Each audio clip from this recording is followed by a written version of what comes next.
distinguished delegates, ladies and gentlemen, may I please ask you to kindly take your seats so that we can first of all see how many people are in the room, but then so that we can start with the opening of the COP.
Again, distinguished delegates, ladies and gentlemen, may I please ask you to kindly take your seats in order for us to begin with the opening ceremony for the Cop26.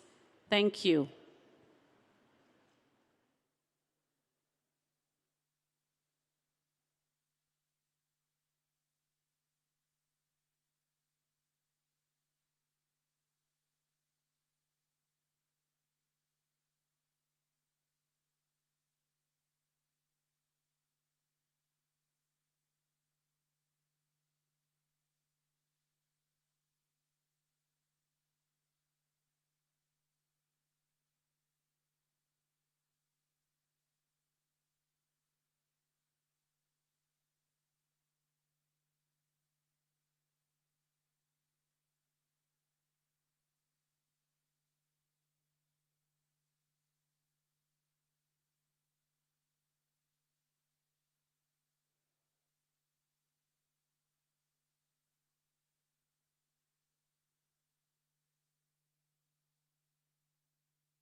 Distinguished delegates, ladies and gentlemen, may I please ask you to kindly take your seats. The COP president is there on their way.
Good morning to everybody.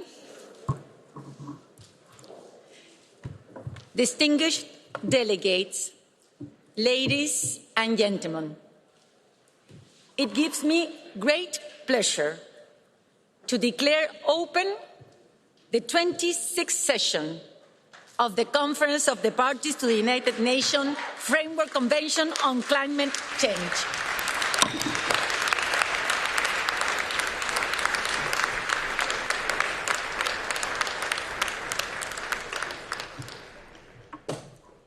Dear delegates, after 2 years, it is indeed a pleasure to see you all in person. However, the past 2 years has been difficult. Some of us lost family, friends, and colleagues. Please join me for a minute of silence in remembrance of the many lives lost around the world during the coronavirus pandemic.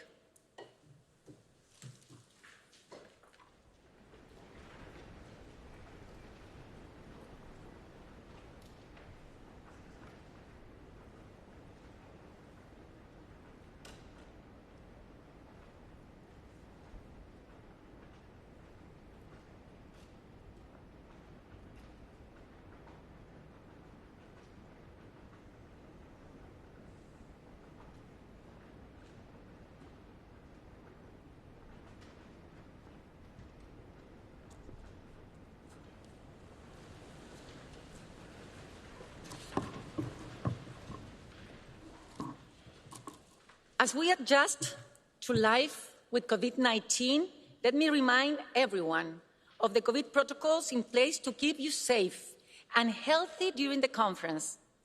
Please maintain 1 meter distance from the participants, and participants must wear face coverings except when eating, drinking, sitting in office spaces or meeting, sitting to perform negotiations, or are medically exempt. As hygiene crew will enter promptly at the end of our allotted time to disinfect all surfaces before the next meeting begins. We ask for your cooperation to exit the session promptly so that the cleaning can begin.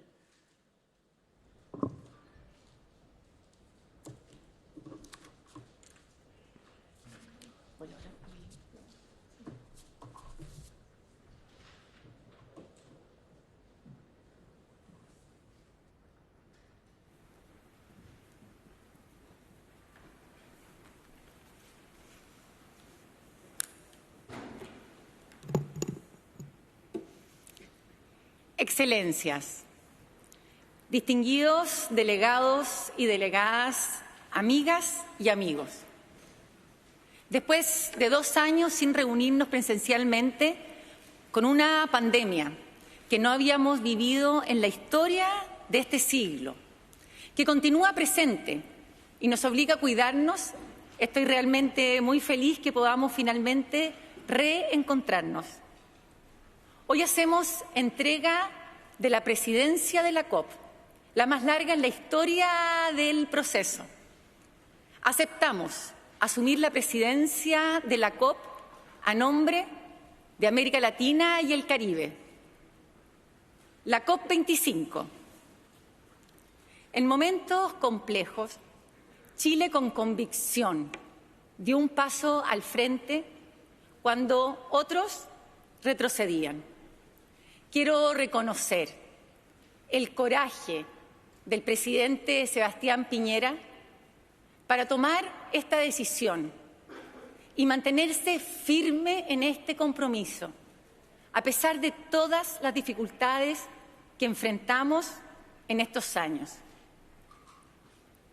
Como presidencia de la COP25, Chile puso todo su esfuerzo en dirigir el proceso con transparencia, de manera inclusiva y ambiciosa, respetando que este es un proceso de las partes y entendiendo que el resultado final es responsabilidad del consenso de todos.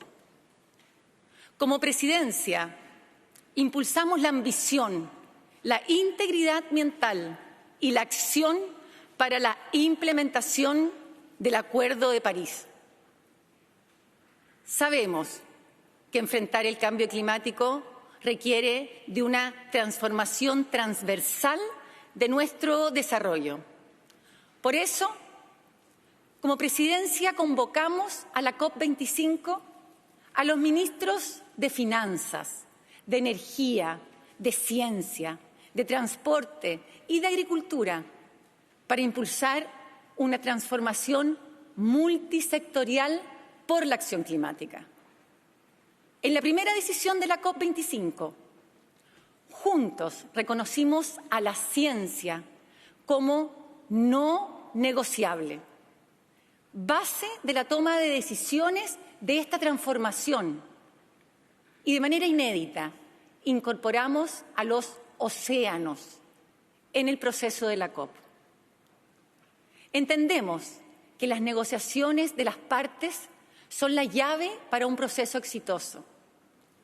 Pero también sabemos que la inclusión de los actores no estatales, el sector privado como motor de innovación y tecnología, los gobiernos subnacionales como base para la implementación en los territorios y la adaptación, y las instituciones financieras, es la única forma de lograr la ambición que queremos en la velocidad que la necesitamos. En la COP25 lo dijimos con claridad: es tiempo de actuar. Por eso, juntos, renovamos el mandato de los Champions y lanzamos la Alianza de Ambición Climática por la Carbono Neutralidad, que gracias al trabajo conjunto de los Champions de Chile y Reino Unido, con la campaña de Race to Zero, ha logrado aumentar exponencialmente las organizaciones no estatales comprometidas con este proceso de transformación, llegando a esta COP con más de 7.000 instituciones e incluyendo la gestión de activos financieros superiores a 90 trillones de dólares, todos comprometidos con un plan concreto para lograr la carbono neutralidad a más tardar el 2050, con metas y acciones específicas basadas en la ciencia. Como presidencia, quisimos relevar la adaptación al nivel de la mitigación. Por eso, juntos renovamos el WIM, lanzamos el Santiago Network para la asistencia técnica en la adaptación y junto con la presidencia entrante y los Champions impulsamos la campaña Race to Resilience, que tiene por objetivo concreto disminuir la vulnerabilidad frente al cambio climático de más de 4 billones de personas al año 2030. Poner a las personas en el centro debe ser nuestra meta siempre. Por eso la implementación del plan de género es fundamental para una acción climática justa e inclusiva, que no profundice las brechas y desigualdades ya existentes. Nada de lo avanzado en la COP25 habría sido posible sin el apoyo, la convicción y el trabajo de muchísimas personas a las que hoy quiero agradecer. Gracias especialmente a España y en particular a su presidente Pedro Sánchez y su ministra de Transición Ecológica, Teresa Rivera. Fue su profundo compromiso con la urgencia del cambio climático, el multilateralismo y la solidaridad entre países, lo que permitió que la COP25 pudiese realizarse el año 2019. Más allá de los colores políticos de los gobiernos de turno, para nosotros, el pueblo español y el gobierno de Pedro Sánchez ha sido nuestro aliado, nuestro hermano en la Cop25 y en la lucha contra el cambio climático. Gracias.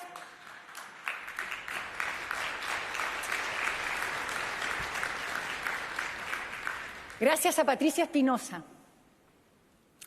mujer latinoamericana, una gran líder y muy querida amiga. Secretaria ejecutiva de la Convención Marco de Naciones Unidas. Su consejo y apoyo y el de todo el equipo del secretariado, así como también el del secretario general Antonio Gutiérrez, que ha sido clave para dar continuidad al proceso y mantener el momentum aún en los difíciles tiempos de la pandemia. Para mí fue un honor haber ejercido durante estos años la presidencia a nombre de mi país. Un honor largo, un gran honor. Quiero agradecer a todos los equipos de los diferentes ministerios de Chile y a los equipos negociadores que se sumaron a esta desafiante labor con convicción, entusiasmo y gran profesionalismo. A los miembros del Buró, a la delegación de Chile y a la de todos los países, en especial de los más vulnerables, que con tanto esfuerzo viajan, muchas veces desde enormes distancias, para participar de este proceso, que debe ser transformador. Y a las miles de personas que desde nuestros países contribuyen para impulsar los cambios. Quiero decirles a todos ustedes que sí valió la pena. Contarles también que la presidencia de la COP permitió a Chile, en momentos muy complejos de fuerte polarización política y social, generar un consenso transversal en nuestro país para construir, reconociendo lo avanzado, y fortalecer una acción climática ambiciosa como política de Estado que trascienda los gobiernos de turnos. Cumpliendo lo establecido en el Acuerdo de París, en Chile, trabajando conjuntamente con la ciencia, logramos aprobar unánimemente en el Senado la Ley Marco de Cambio Climático, que establece la meta de carbono neutralidad y resiliencia a más tardar el 2050, como lo pide la ciencia. Presentar el 2020 nuestra NDC actualizada con ambición en línea con la carbono neutralidad. Desarrollar el Atlas de Riesgo Climático a nivel comunal para todo el territorio nacional, instrumento clave para la adaptación. Impulsar un proceso de descarbonización, estableciendo el cierre inmediato de las primeras plantas a carbón apenas asumimos la presidencia el año 2019 y el cierre al año 2025 del 65% de todas las centrales a carbón en Chile. Y hoy, presentar en esta Cop26 nuestra estrategia climática de largo plazo, con límites de emisiones vinculantes para todos los sectores emisores de nuestra economía y más de 400 medidas multisectoriales concretas en un camino claro para alcanzar la carbono neutralidad y resiliencia de nuestro país. Sin duda, son logros importantes. Sin embargo, sabemos que aún nos queda mucho por avanzar. En Chile y en el mundo entero estamos sintiendo con fuerza los efectos del cambio climático. La ciudadanía espera mucho de los líderes en la COP. Nuestra generación no va a detener hoy el cambio climático, pero sí debe hacer con urgencia el cambio de rumbo que necesitamos para detenerlo. Son los jóvenes, a quienes sumamos en el proceso de negociación, los que con su fuerza, capacidad de innovación y de trabajar horizontalmente pueden ayudarnos a generar los consensos requeridos para lograr el desarrollo sustentable que todos anhelamos. Quiero agradecer al Reino Unido, con quien trabajamos estrechamente estos 2 años, al presidente entrante, Alok Sharma, quien se ha abocado en lograr el éxito de este proceso, y a todo su equipo, no solo por liderar la Cop26, sino por haber hecho todos los esfuerzos por albergar una COP presencial y segura, pese a todas las restricciones sanitarias que impone el COVID. Sabemos que el éxito de esta COP26 se va a evaluar principalmente en 3 áreas: ambición, finanzas y reglas. Hoy tenemos una gran brecha de ambición. El Acuerdo de París establece 2 instrumentos mandatorios para enfrentar el cambio climático: presentar NDCs más ambiciosas y estrategias climáticas de largo plazo. Esos son los 2 instrumentos concretos que todos los países debemos utilizar para reducir esa brecha. No hay otros. No podemos reescribir el Acuerdo de París. Tenemos que cumplirlo. Debemos también ser capaces de establecer una nueva meta de movilización de recursos financieros al 2025, pero también cerrar la brecha de los 100.000 millones comprometidos. Por último, necesitamos fijar un set de reglas claras, donde el tema más importante será el marco reforzado de transparencia. No va a haber artículo 6 sin ello.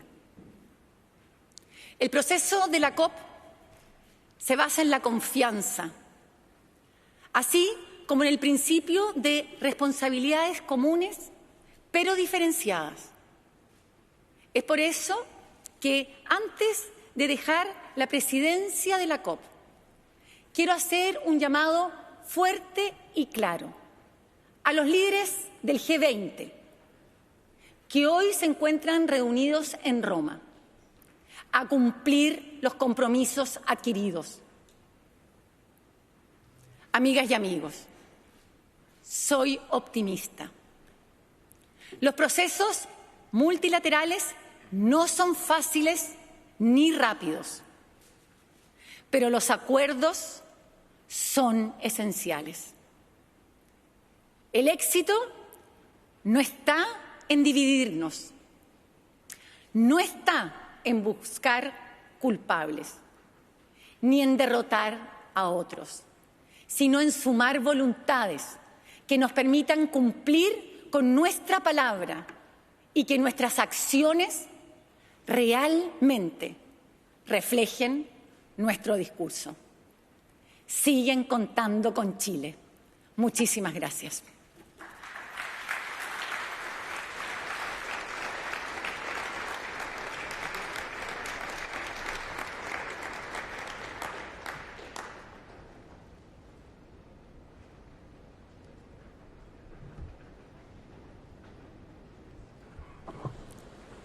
Distinguished delegates, I would like to invite you to turn to sub-item 2 of the provisional agenda for the session, election of the President of the Conference of the Parties at its 26th session.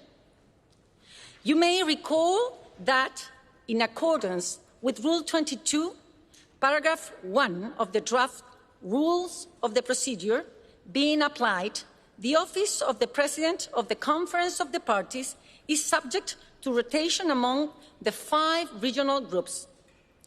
We now continue the cycle with a President from the Western Europe and other states. It gives me great pleasure to propose that the Conference elect by acclamation His Excellency Mr. Alok Sharma, who will serve as President of the Conference at its 26th session.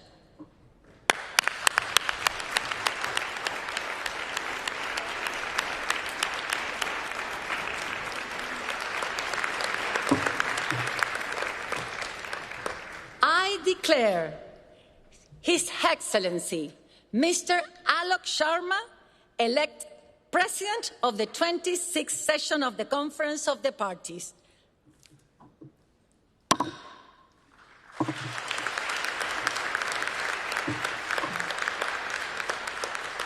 I congratulate Mr. Sharma on his election and wish him every success in guiding the work of the conference. I now invite Mr. Sharma to take his seat on the podium.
Friends, it's an honor to speak to you today for the first time as COP President. And I want to thank my dear friend Carolina for her really strong leadership over the past 2 years. Friends, I'm very aware of the responsibility placed upon me in this role, and I do not underestimate the challenge. But let me start first by formally welcoming you to Glasgow. And I want to thank you for all your efforts in getting to the United Kingdom, which I know for some has been arduous due to the impacts of the pandemic. Indeed, for almost 2 years now, the pandemic has caused devastation and disruption to lives and livelihoods across the world. And I know this has particularly affected the least developed countries and the small island developing states. And because of the pandemic, as you know, we postponed Cop26 by a year. But during that year, climate change did not take time off. And the IPCC report in August was a wake-up call for all of us. It made clear that the lights are flashing red on the climate dashboard. That report, agreed by 195 governments, makes clear that human activity is unequivocally the cause of global warming. And we know that the window to keep 1.5 degrees within reach is closing. I've been humbled to speak over this year with communities devastated by climate change. On a visit to Jomsom in Nepal, in the Hindu Kush region, I spoke to communities literally displaced from their homes from a combination of droughts and floods. In Barbuda, I met communities still suffering from the ravages of Hurricane Irma 4 years ago. I've spoken to the communities in East Africa fighting plagues of locusts spawned by climate change. And earlier this month, I spoke to a group of women in Madagascar, determinedly coping with what some describe as the first climate-induced famine in the world. Friends, in each of our countries, we are seeing the devastating impact of a changing climate. Floods, cyclones, wildfires, record temperatures. And we know that our shared planet is changing for the worse. And we can only address that together through this international system. And we know what we need to do, because 6 years ago in Paris, we agreed our shared goals. We said we would protect people and nature from the effects of climate change. We said we would get finance flowing to climate action. And we said we would limit the rise in global temperature to well below 2 degrees, pursuing efforts towards 1.5. The rapidly changing climate is sounding an alarm to the world to step up on adaptation, to address loss and damage, and to act now to keep 1.5 alive. And we know that this Cop26, is our last best hope to keep 1.5 in reach. Now, I know that we have an unprecedented negotiations agenda ahead of us, but I believe that this international system can deliver. It must deliver. And as COP President, I am committed to promoting transparency and inclusivity, and I will lead this conference in accordance with the draft rules of procedure and with the utmost respect for the party-driven nature of our process. In that spirit, I believe that we can resolve the outstanding issues. We can move the negotiations forward, and we can launch a decade of ever-increasing ambition and action. And together, we can seize the enormous opportunities for green growth, for good green jobs, for cheaper, cleaner power. But we need to hit the ground running to develop the solutions that we need. And that work, my friends, starts today. And we will succeed or fail as one. Astronauts speak of the intense emotion they feel when looking back at Earth from space, seeing it gleaming through the darkness of the cosmos. Incredible, improbable, and infinitely precious. And if we act now, and we act together, we can protect our precious planet. So let's come together over these 2 weeks and ensure that where Paris promised, Glasgow delivers. Thank you.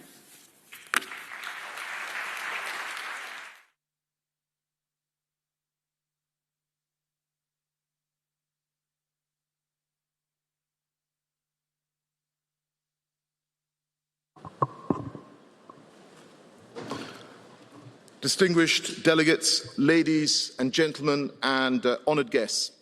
This morning, we are honoured to have with us His Excellency Mr. Abdullah Shahid, President of the United Nations General Assembly, Mr. Hoesung Lee, Chair of the Intergovernment Panel on Climate Change, Councillor Susan Aitken, Leader of Glasgow City Council, India Logan Riley, a representative of the Indigenous peoples, and Ms. Patricia Espinosa, UNFCCC Executive Secretary.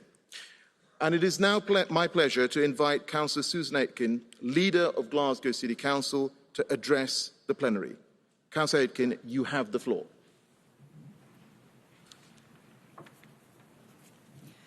Thank you, President. Friends, it is my great pleasure, honour and responsibility to give the 26th United Nations Conference of the Parties the warmest of our famous welcomes to the city of Glasgow. There have been delays and uncertainties on our collective journey here. I'm extremely grateful to everyone who has worked in partnership with us as the host city to get us here to this point.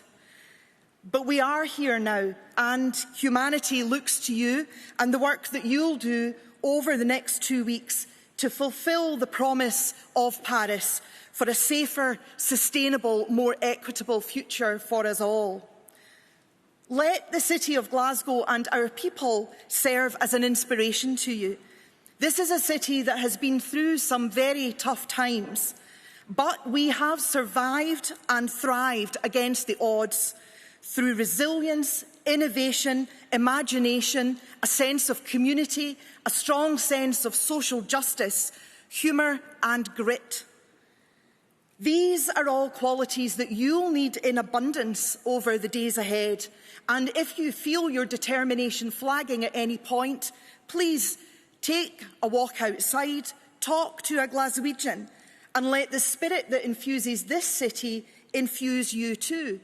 And if, as you spend some time here, you feel yourself feeling a little bit bolder, a little bit bolshier, perhaps with a wee bit more swagger than usual, then that's just the Glasgow effect. Take inspiration too from Glasgow's climate ambition. If this post-industrial city, still living with the legacies of our high-carbon past, can have a plan for net zero by 2030, then there should be no limit on your ambitions either. Let the example of pioneer cities like this one light your way to the actions that you must agree here to safeguard our climate and our ecology for future generations.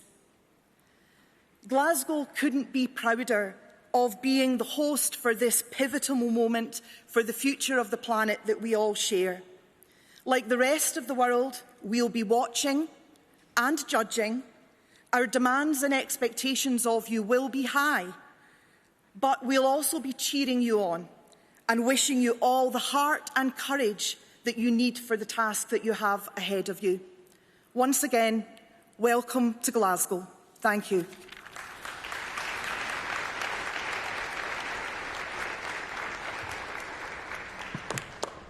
Thank you, Councillor Aitken. It is now my pleasure to invite Ms. Patricia Espinosa, UNFCCC Executive Secretary, to address the plenary.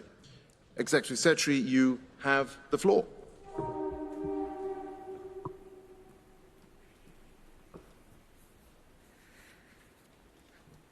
Honourable guests, distinguished delegates, ladies and gentlemen, our very long wait is over. It is with joy and enthusiasm that I officially welcome you to Cop26. I thank the outgoing COP presidency of Chile and especially Minister Schmidt for their leadership in the last 2 challenging years. I also officially welcome the incoming UK presidency and Minister Sharma.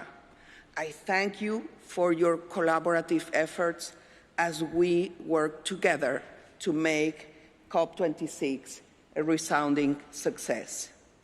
And to all of you, I say this: congratulations. Congratulations to those in this room, those watching online, and to everyone involved in this process. Think back on the last 2 years since we last met in Madrid. The early confusion, the pandemic and what it could mean for our process.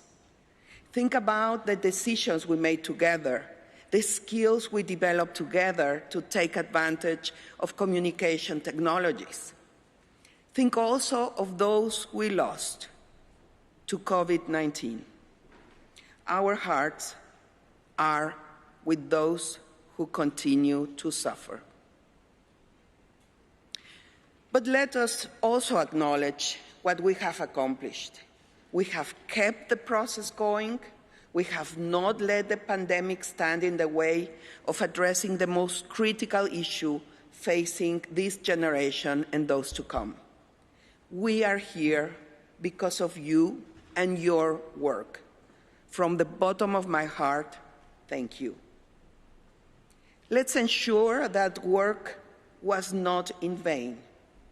As Scottish poet Robert Burns once wrote, "Now is the day, Now is the hour.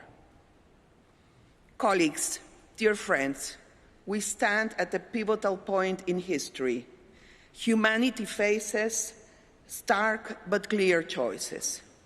We either choose to achieve rapid and large-scale reductions of emissions to keep the goal of limiting global warming to 1.5 degrees, or we accept that humanity faces a bleak future on this planet.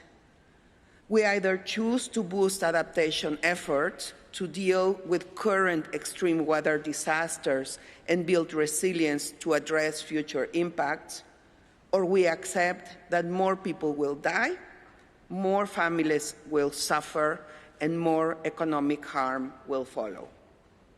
We either choose to recognize that business as usual is not worth the devastating price we're paying and make the necessary transition to a more sustainable future, or we accept that we are investing in our own extinction.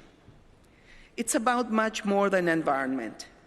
It's about peace, stability, and the institutions we have built to promote the well-being of all. It is for these reasons and more that we must make progress here in Glasgow. We must make it a success, as President Sharma has just said. Success at COP, here at this COP, is entirely possible. Success is possible because we have the platform for action. The Paris Agreement is a covenant of hope with humanity. It has everything we need to achieve our climate goals. But to fully unleash its potential, we need full implementation. To get there, parties must finalize outstanding work under the agreement that has remained unfinished for far too long. Every day that goes by without being able to implement the Paris Agreement in full is a wasted day, the accumulation of which have real-world repercussions for people throughout the world, especially the most vulnerable. I call upon parties to complete the necessary work here at COP26 that will move us towards full implementation. Success is possible because we already know the pathway to solutions. The recently updated UN Climate Change NDC synthesis report showed that emissions continue to rise. That's the bad news. The good news is also showed that for those nations providing a new and updated NDC, emissions are projected to decrease by 2030. But the truth is that we need even more ambitions and all nations on board, especially the highest emitters in the G20, responsible for around 80% of global emissions. We also need to see provision of support to developing countries, another cornerstone of the Paris Agreement. With adequate support, emissions reductions can potentially be higher. This relates to the commitment to mobilize 100 billion from developed countries to developing countries. The delivery plan announced last week should be seen as a start, not the end. It's important to follow through with more detailed and concrete actions. But let us be clear, without the necessary support, we will not be able to embark on the transformations needed to achieve the 1.5-degree goal. This is not only about 100 billion. We need to mobilize the trillions. With respect to adaptation, we need to significantly increase financial support, especially for the most vulnerable countries. We need to accelerate the development and implementation of national adaptation plans. A clear path to solutions exists. I call upon all parties to recapture the spirit of multilateralism that resulted in the adoption of the Paris Agreement and fulfilled their commitments under it. Success is possible because we have the science. The data is unequivocal. Climate change is widespread, rapid, intensifying, and already impacting every region on Earth, on land, and in the ocean. But one number stands out above all others. We must limit global temperature rise to 1.5 degrees by the end of the century. The IPCC, the NDC synthesis report, and the emissions gap report all tell us, however, that we are not on that path. I call upon all parties to use science to inform their decisions at COP26 and act upon it. Studies and statistics tell one story, but we must look beyond the numbers to the human lives they represent. I have been to the small island states threatened by rising waters. I have talked to school children frightened for their futures.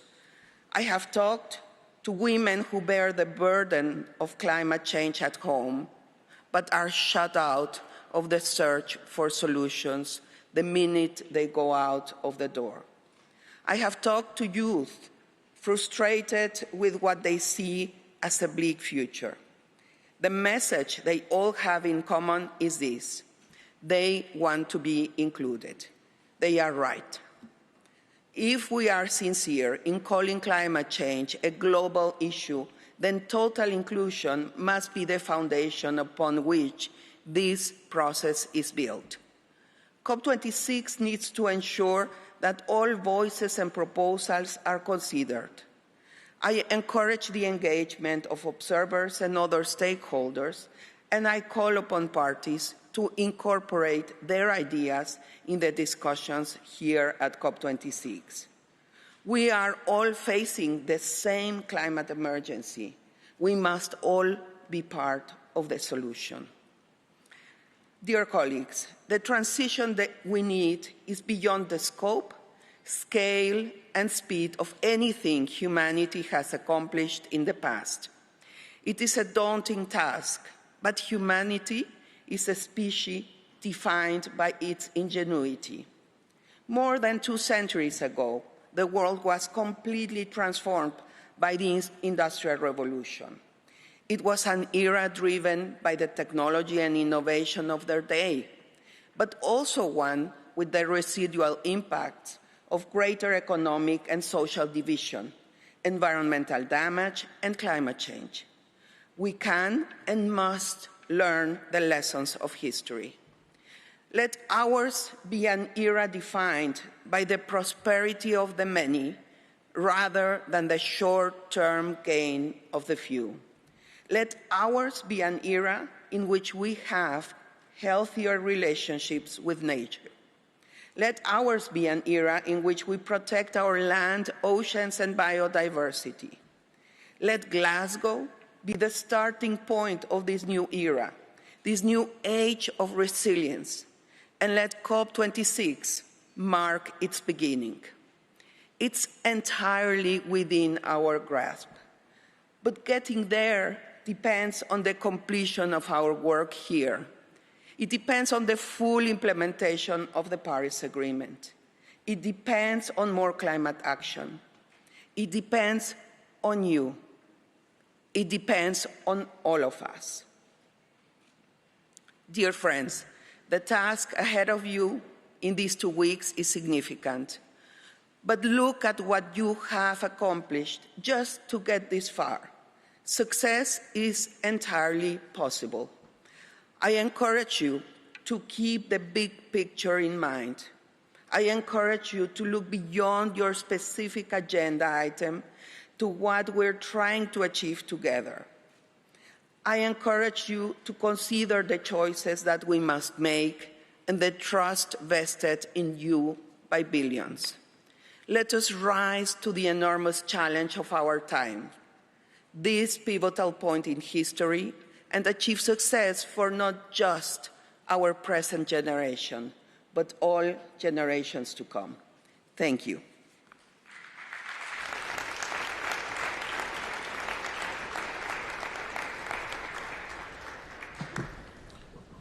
Thank you, Executive Secretary.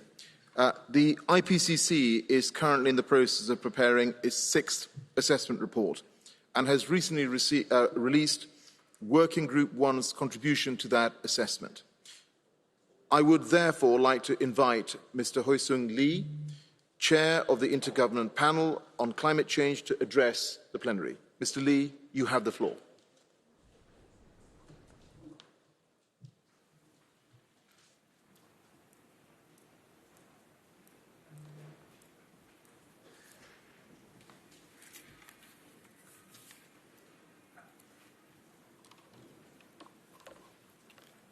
Excellencies, distinguished delegates, ladies and gentlemen, it's an honor for me to address you on behalf of the IPCC at the opening of the Cop26. First, our sincere thanks to the UNFCCC Secretariat and the UK government for the successful preparation of this landmark conference. We are equally grateful to the Scottish government and City of Glasgow for this preparation and warm welcome.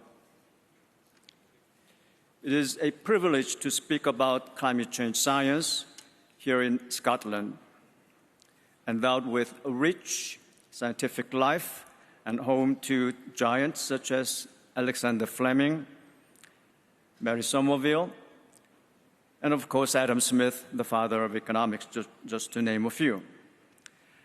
Today's scientific knowledge and its achievement stands also on their shoulders. Prior to this conference, the IPCC released in August the first part of its ongoing 6th assessment report. It clearly laid out for the policymakers and stakeholders the most up-to-date physical science basis for the understanding of the climate system and climate change. Make no mistake, it's a sobering read.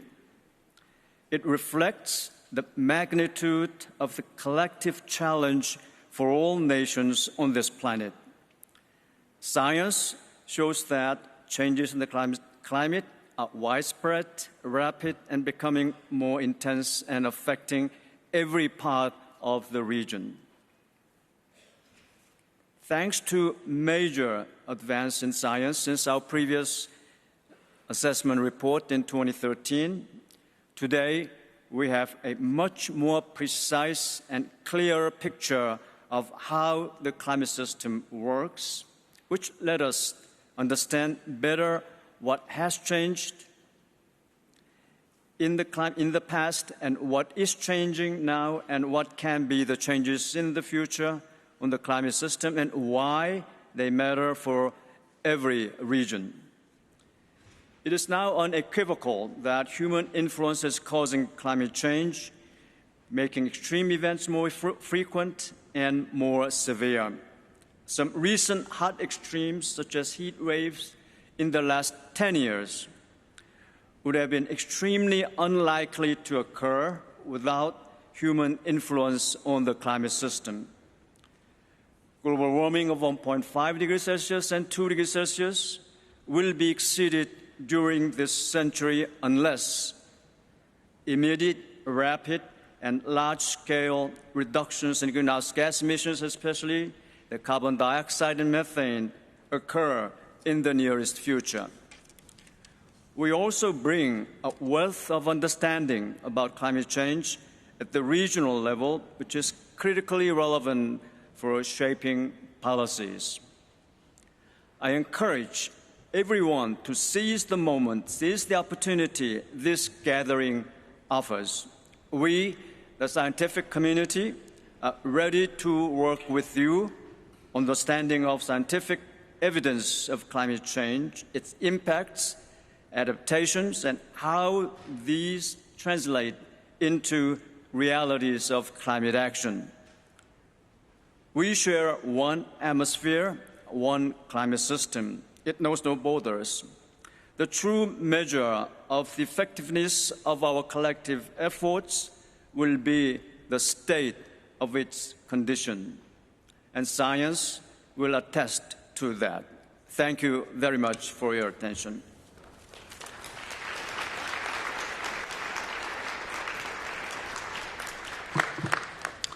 Thank you, Mr. Lee.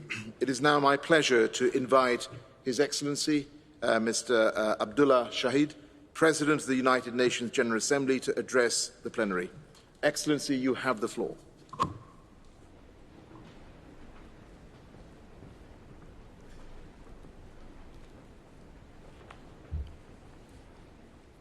Excellencies, ladies and gentlemen, dear friends, allow me to be candid, for you are family. We are facing an existential crisis. We have the capacity and resources to address this crisis, but we are simply not doing enough. We must be honest about this with ourselves, with each other, and with the rest of the world. We have had decades to argue the facts about climate change, but the power of renewables, about the fine details of monitoring or cost sharing. Yet, we have still failed to act with the conviction and determination required. That may be a hard truth, but it is the truth. Another truth, we are entirely capable of turning this around if we so choose. Excellencies, since assuming the role of the President of the General Assembly, I've heard more about climate change than any other subject. I heard it from every single world leader and delegate at the high-level week. I heard it on my travels from youth, from civil society, from local leaders, and from women's groups. I heard it last Tuesday at the General Assembly meeting on climate change that I convened ahead of Cop26. While the intensity of their tones varied, their messages were one and the same. The urgency of keeping with 1.5 degrees target, the need to support vulnerable populations, the irresponsibility of not capitalizing on technological innovations, and the importance of empowering women and youth. I promised the membership of the General Assembly that I would bring this message to Glasgow.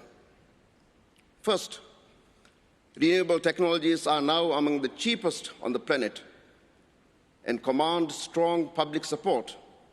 With the news that climate finance will not reach the promised goal of 100 billion annually until 2023, we must accelerate our efforts to ensure that all countries have access to the latest technological innovations. Second, nearly $100 trillion have been pledged to net zero targets by the private sector. Yet, it is unclear how they will be utilized, prioritized, or measured. It is imperative that their contributions are as efficient and impactful as possible. Third, we must maintain focus on adaptation, particularly for vulnerable countries. We must ensure there is an even 50-50 split in adaptation and mitigation financing. Fourth, green jobs are the future, promising both economic prosperity and environmental sustainability. We owe to the world's almost 1.8 billion youth to not only make the transition to blue and green economies, but to also invest in their skills and tap into their energies to make that transition viable. Excellencies, 6 years ago in Paris, we celebrated an agreement that committed us to keeping global temperatures from rising above 1.5 degrees. We pledged to protect those most vulnerable, and we acknowledged that this was a planetary problem, that no country could go alone. Yet since Paris, it has rained for the first time on Greenland summit. The amount of CO2 in the atmosphere has reached record levels. Heat waves have scorched countries around the world. Droughts, storms, forest fires, and floods have all become more intense, more recurrent, and more commonplace. And sea levels are rising, threatening small island states and coastal communities alike. My friends, we have the science, we have the resources, we agree on the urgency. What then is holding us back? My dear friends, only one variable remains, and it is us. We have to make the choice to address climate change. We have to choose the hard but necessary actions. We have to listen to the science and increasingly our global population who are demanding action. My dear, dear friends, we have run out of excuses. It is time to do the right thing. In the words of Frankie the dinosaur who addressed the General Assembly, let us not choose extinction. Let us work together as one global family and use the capacities and capabilities at hand to do what needs to be done. Let us get it done. I thank you.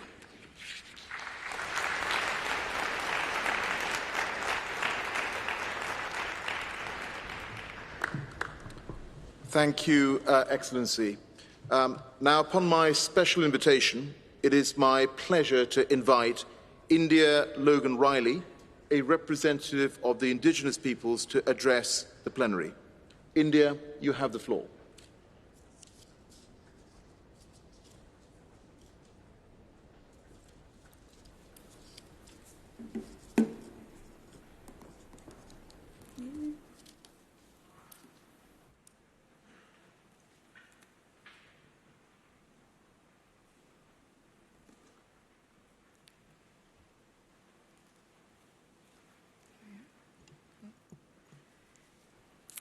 Tēnā tātou katoa. Hello everyone.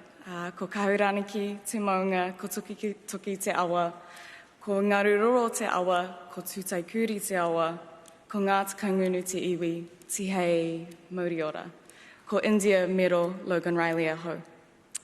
My name is India, and I am from a nation called Ngā Takangunu on the east coast of the North Island of Aotearoa, colonially known as New Zealand. In February of last year, catastrophic climate change-fueled wildfires tore their way across eastern Australia. The smoke cloud was so big that the sun turned red in my own homelands, far from the east coast of Australia. At that time, I was supporting my younger brother in hospital, and the doctors told us that they were seeing higher amounts of people with breathing issues related to the smoke in the air.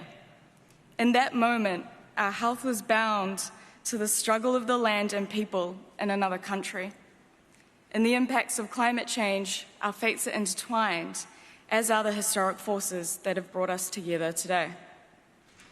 Before we embark on these 2 weeks of negotiations, it is important to reflect on how we ended up in this room, with thousands of other people masked up and poised to deliberate.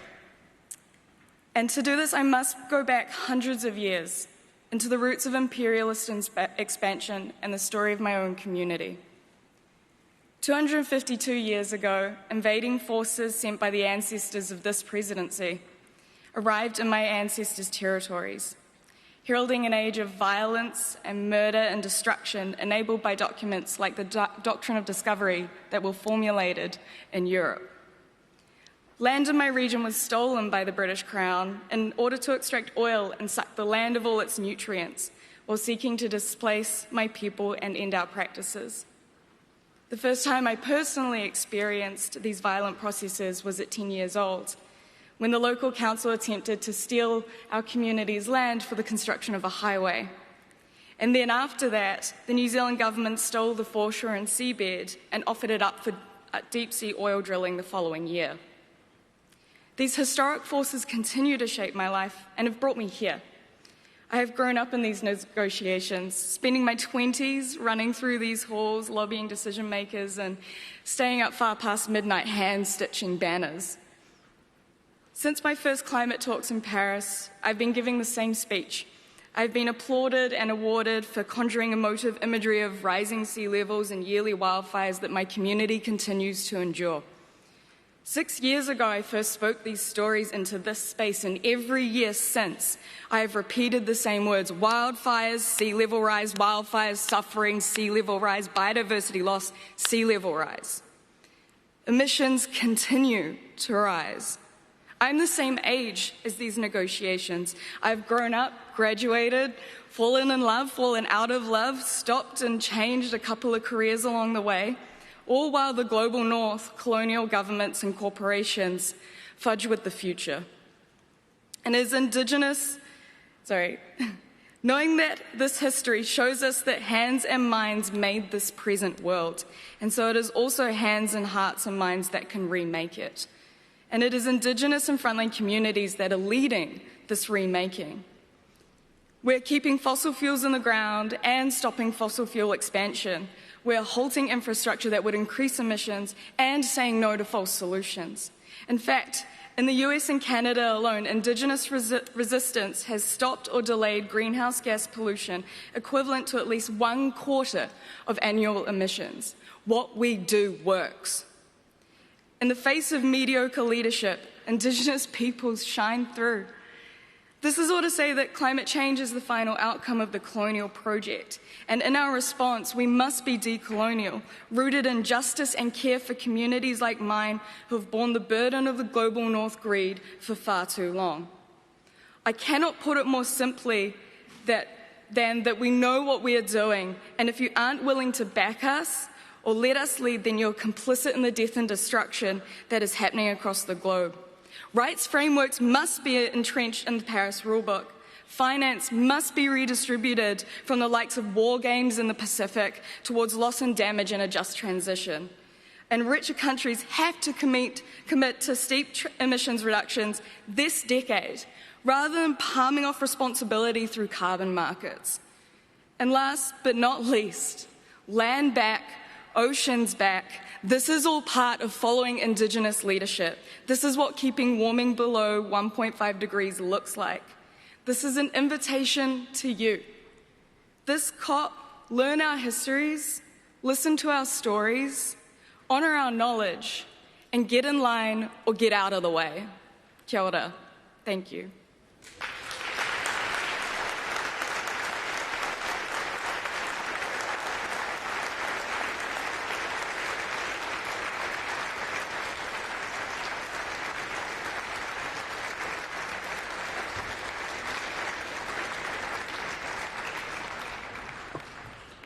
Thank you, India.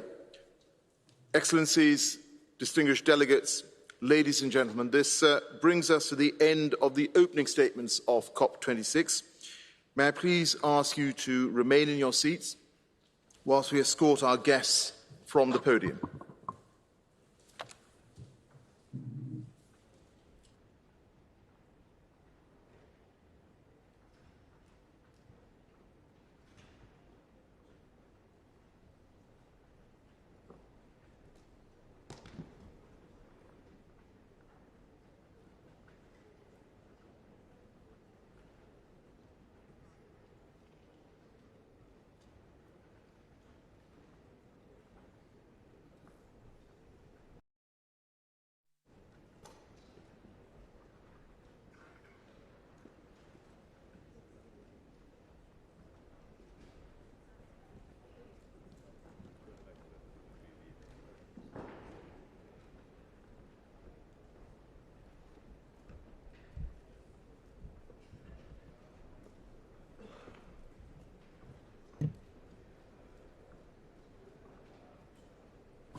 Distinguished delegates, I now invite the conference to consider sub-item 2B of the provisional agenda, adoption of the rules of procedure.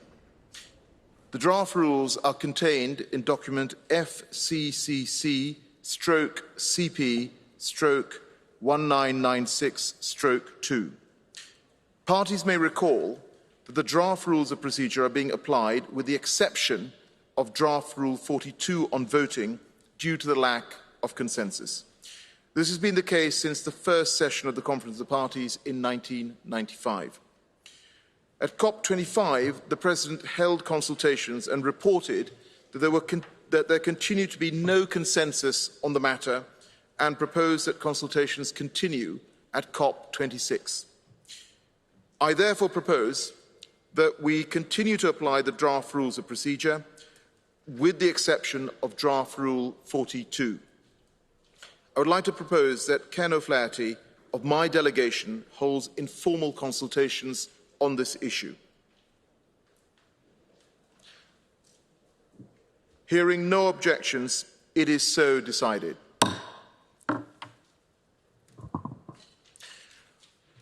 Let us now consider sub-item 2C of the provisional agenda, adoption of the agenda. I wish to thank all parties for their active and constructive engagement in our consultations on the agendas for COP26, CMP16 and CMA3. Whilst parties expressed a range of views, there was a common desire to initiate proceedings swiftly and smoothly today. With the eyes of the world on Glasgow, this will send an important signal to the world that parties remain committed to addressing the global challenge of climate change. Several groups and parties expressed concern about the large number of new agenda items proposed by the parties on top of an unprecedented workload in Glasgow resulting from the accumulation of mandates from COP25 and from 2020 and 2021. I wish to thank Turkey for its flexibility in withdrawing its proposal for an item in the COP agenda. Before presenting the agenda of the COP for adoption, please allow me to first outline my proposals for the agendas of the COP, the CMP and the CMA as they are interrelated.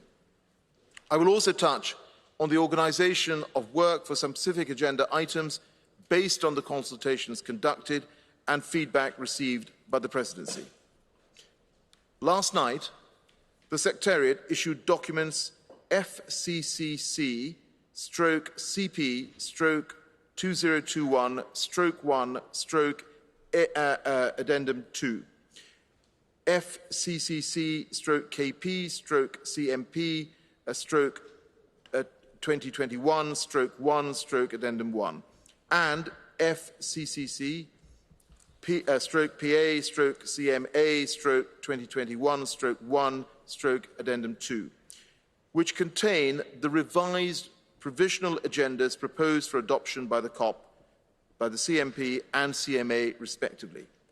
These supersede the previously issued supplementary and provisional agendas and reflect a number of understandings and commitments on my part.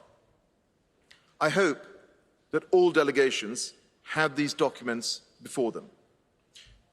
These documents are the result of intensive consultations held over the past days. I wish to thank all parties for their constructive engagement and their flexibility. In presenting the revised provisional agendas, I wish to provide several clarifications. For the purpose of transparency, I will explain the revisions made. On the proposal for the plurinational state of Bolivia to include an item on the agenda of the COP entitled All Matters of Adaptation, and the proposal by Gabon on behalf of the Africa Group to include an item in the agenda of the CMA entitled Matters Related to Adaptation, with related sub-items, the new proposal in document FCCC/PA/CMA/2021/1 Addendum 2 revises item 4 of the CMA agenda to read Matters Related to Adaptation. This item now includes sub-item A, reports of the Adaptation Committee in brackets 2019 and 2020, and sub-item B, report of the Adaptation Committee in brackets 2021 and the Global Goal on Adaptation. On the proposal by Gabon, on behalf of the African Group, that each item under the Standing Committee on Finance be reflected as separate sub-items, the new proposals provide that sub-item 8B of the COP agenda and sub-item 8A of the CMA agenda be revised to read Matters Relating to the Standing Committee on Finance, with a footnote that would read recognising the proposal received from Gabon on behalf of the African Group on 17th of August 2021, with a link to the letter from Gabon containing the proposal. I propose to hold presidency consultations on these sub-items. On the following matters, I propose to engage in alternative forms of consultation rather than including them in the agendas. On the proposal by Gabon on behalf of the African Group to include a new item on the agenda of the CMA entitled Special Needs and Special Circumstances of Africa, I propose to hold presidency consultations on special needs and special circumstances of Africa. These consultations will be reported back to me, including setting out a possible way forward.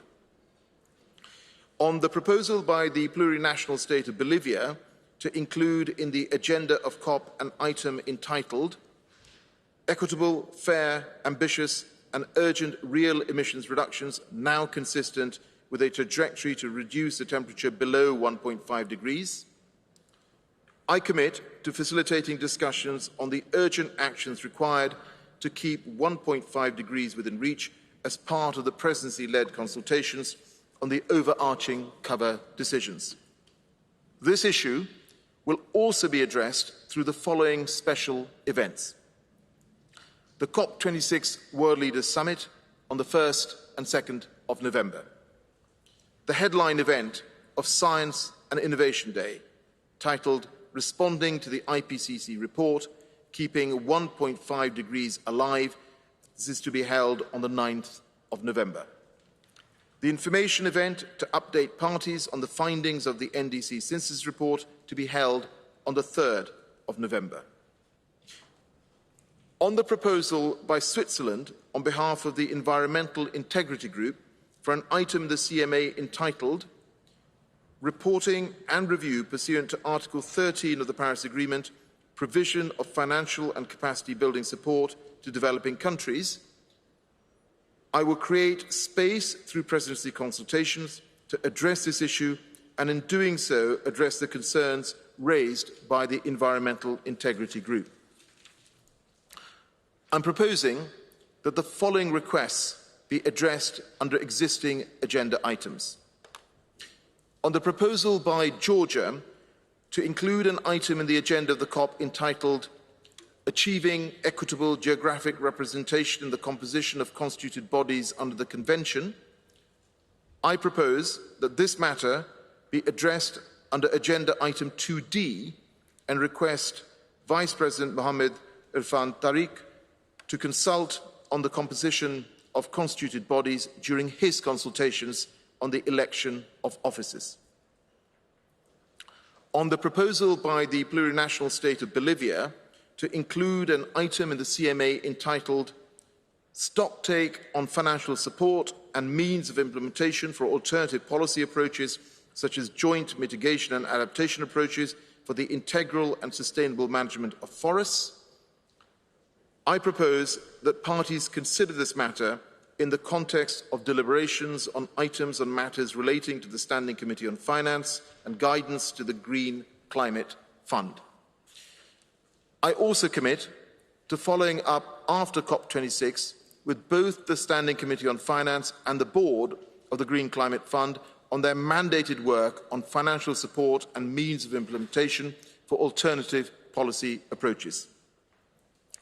Finally, following consultations, I am proposing not to include the proposal by Gabon on behalf of the African Group for an item on the CMP agenda entitled The Third Commitment Period of Annex B Parties to the Kyoto Protocol in accordance with its Article 3, Paragraph 9, and the entry into force and completion of the Kyoto Protocol Second Commitment Period.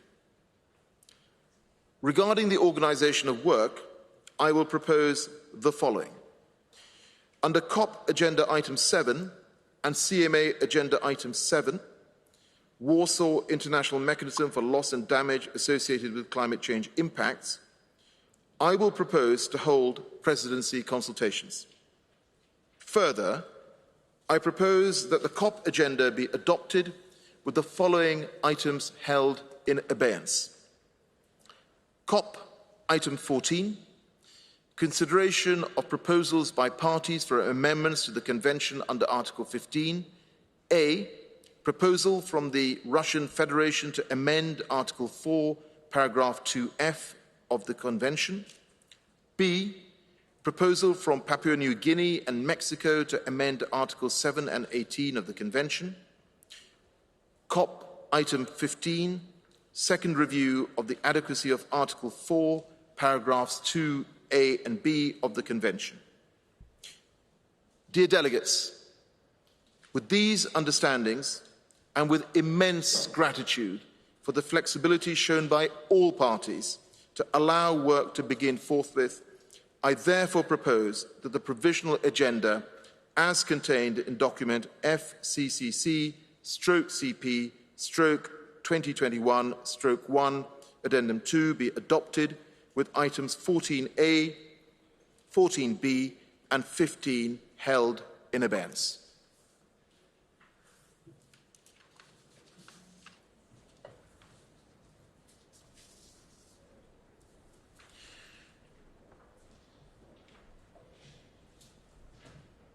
I see that Ukraine has requested the floor. Ukraine, you have the floor. Thank you, Mr. Chair. I have a question whether we are going on each agenda item or now we are going to adopt the agenda as a whole.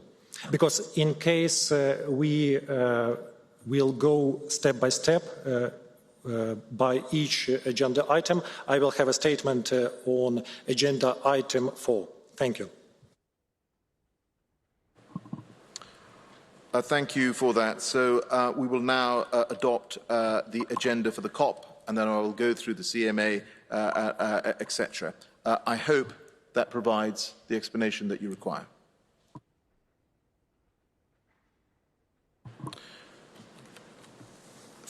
Thank you. I see that Timor-Leste has requested the floor. Timor-Leste, you have the floor. Thank you very much, President. Good morning, Excellencies, friends and colleagues. Thank you very much for facilitating the agenda item 7 of the COP and also agenda item 7 of the CMA. It has been clear for us that footnote is there, but we need to be sure that both COP and CMA will be receiving a report from the SBs. It means our work here under the guidance of the SBI and also SAPSTA will be reported back to both COP and CMA. This is our need and this is our aim. How could we cover all the issues under both COP and also CMA? Thank you very much, Mr. President.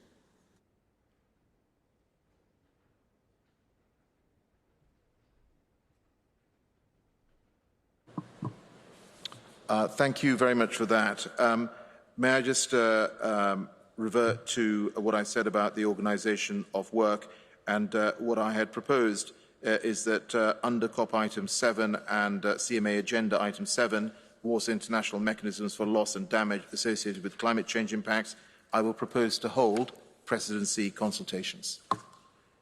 I hope that provides the explanation that you are seeking.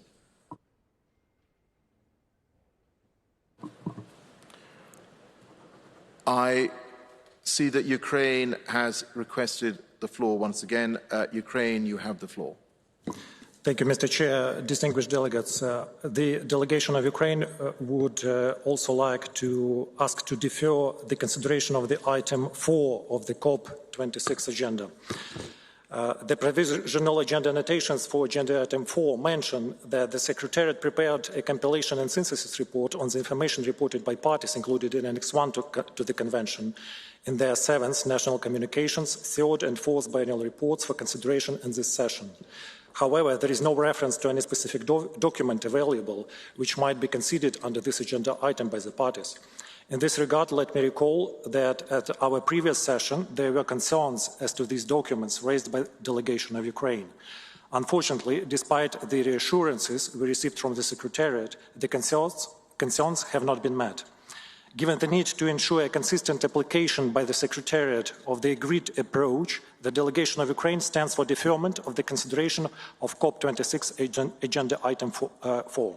Namely, we refer to the third and fourth biennial reports of the Russian Federation, as well as compilation and synthesis of the third and fourth biennial reports of parties included in Annex 1 to the Convention. We ask to include the statement in the report of Cop26. I thank you, Mr. Chair. Thank you very much for that.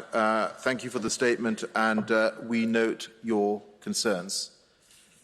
I see that Bolivia has requested the floor. Bolivia, you have the floor.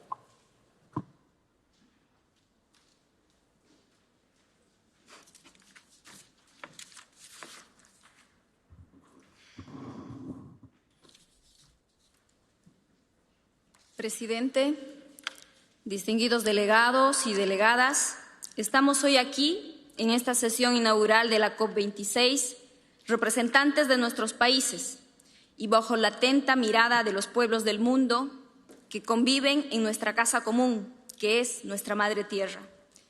Millones de personas ya han sufrido los efectos adversos de la crisis climática y que después de casi 30 años de negociaciones climáticas nos interpelan pidiéndonos que finalmente demos una respuesta eficaz que permita reconducir la actual emergencia climática global. Bolivia ha solicitado la inclusión en la agenda de la COP26 el tema sobre reducciones de emisiones reales, equitativas, justas, ambiciosas, urgentes, ahora, consistentes con una trayectoria para mantener la temperatura por debajo de 1,5 grados. Este tema ha sido incorporado como el punto 16 de la agenda provisional, pero ya ha sido removido. La agenda de la COP no cuenta ya con este punto como parte de sus temas de discusión, porque no ha existido un consenso de los países para poder incorporar esta temática. Esto refleja que todas las visiones de los países para alcanzar el objetivo de limitar la temperatura en 1,5 grados solamente son declaraciones políticas, sin ningún nivel de compromiso, prácticos y operativos. Pese a que este tema ha sido removido de la agenda, esperamos que la presidencia de la COP pueda encontrar espacios para discutir este tema, que es uno de los temas centrales de debate sobre la crisis climática. Una COP de cambio climático no puede ignorar el tema principal de la crisis climática, que tiene que ver con la definición de las soluciones reales y concretas para limitar el incremento de la temperatura. Las siguientes reflexiones realizadas por los pueblos de Bolivia justifican la necesidad que se tiene que poner en marcha un proceso profundo de reflexión sobre la necesidad de alcanzar un incremento de la temperatura consistente, con 1,5 grados centígrados, pero de forma real e inmediata, y no pensando en el 2050. En primer lugar, tenemos que denunciar al mundo entero que la crisis climática no ha sido detenida hasta ahora porque los países desarrollados del anexo 1 han incumplido de forma sistemática sus promesas en las negociaciones climáticas. El protocolo de Kioto ha sido promulgado en el 97 para acordar los compromisos específicos legalmente vinculantes. En primer lugar, el primer periodo de compromisos del 2008 al 2012, los países desarrollados, conocidos como países del anexo 1, se adhieren a recortes insignificantes de emisiones agregadas del 5% en comparación con los niveles del año 1990. A pesar de esta visión muy baja, Estados Unidos abandona el protocolo. El Acuerdo de París ha sido aprobado el año 2011 sobre la base de que los países desarrollados acordarán nuevas obligaciones de reducciones de las emisiones el año 2013 y 2020, en el marco del segundo periodo de compromisos del Protocolo de Kioto. Lamentablemente, las demoras en la ratificación entre muchos países desarrollados hicieron que la enmienda de Doha al Protocolo de Kioto para su segundo periodo de compromisos entra en una vigencia solo el último día del 2020. Los países desarrollados también acordaron en Doha el año 2012 revisar sus objetivos de reducción de emisiones para fines del 2014 y aumentar su nivel de ambición. No solo se elevó el nivel de la ambición, los países desarrollados, de hecho, aumentaron sus ambiciones entre el año 1990 y 2020. Esto junto con la negativa de que algunos países desarrollados, al asumir nuevas metas bajo el protocolo de Kioto, resaltan su falta de ambición de mitigación. Los países desarrollados han hecho muchos compromisos y nunca los han cumplido. En segundo lugar, tenemos que aclarar al mundo entero que el calentamiento global es el resultado de las emisiones de gases de efecto invernadero que están consumiendo el espacio atmosférico y que existe una responsabilidad histórica de los países desarrollados con este gasto que no quieren asumir. Durante una propia fase de industrialización, los países desarrollados han abusado de su espacio de carbono y han utilizado el de los países en desarrollo como el nuestro. El presupuesto de carbono para evitar un incremento de la temperatura por debajo de 1,5 grados es cada vez más reducido y estamos a punto de agotarlo.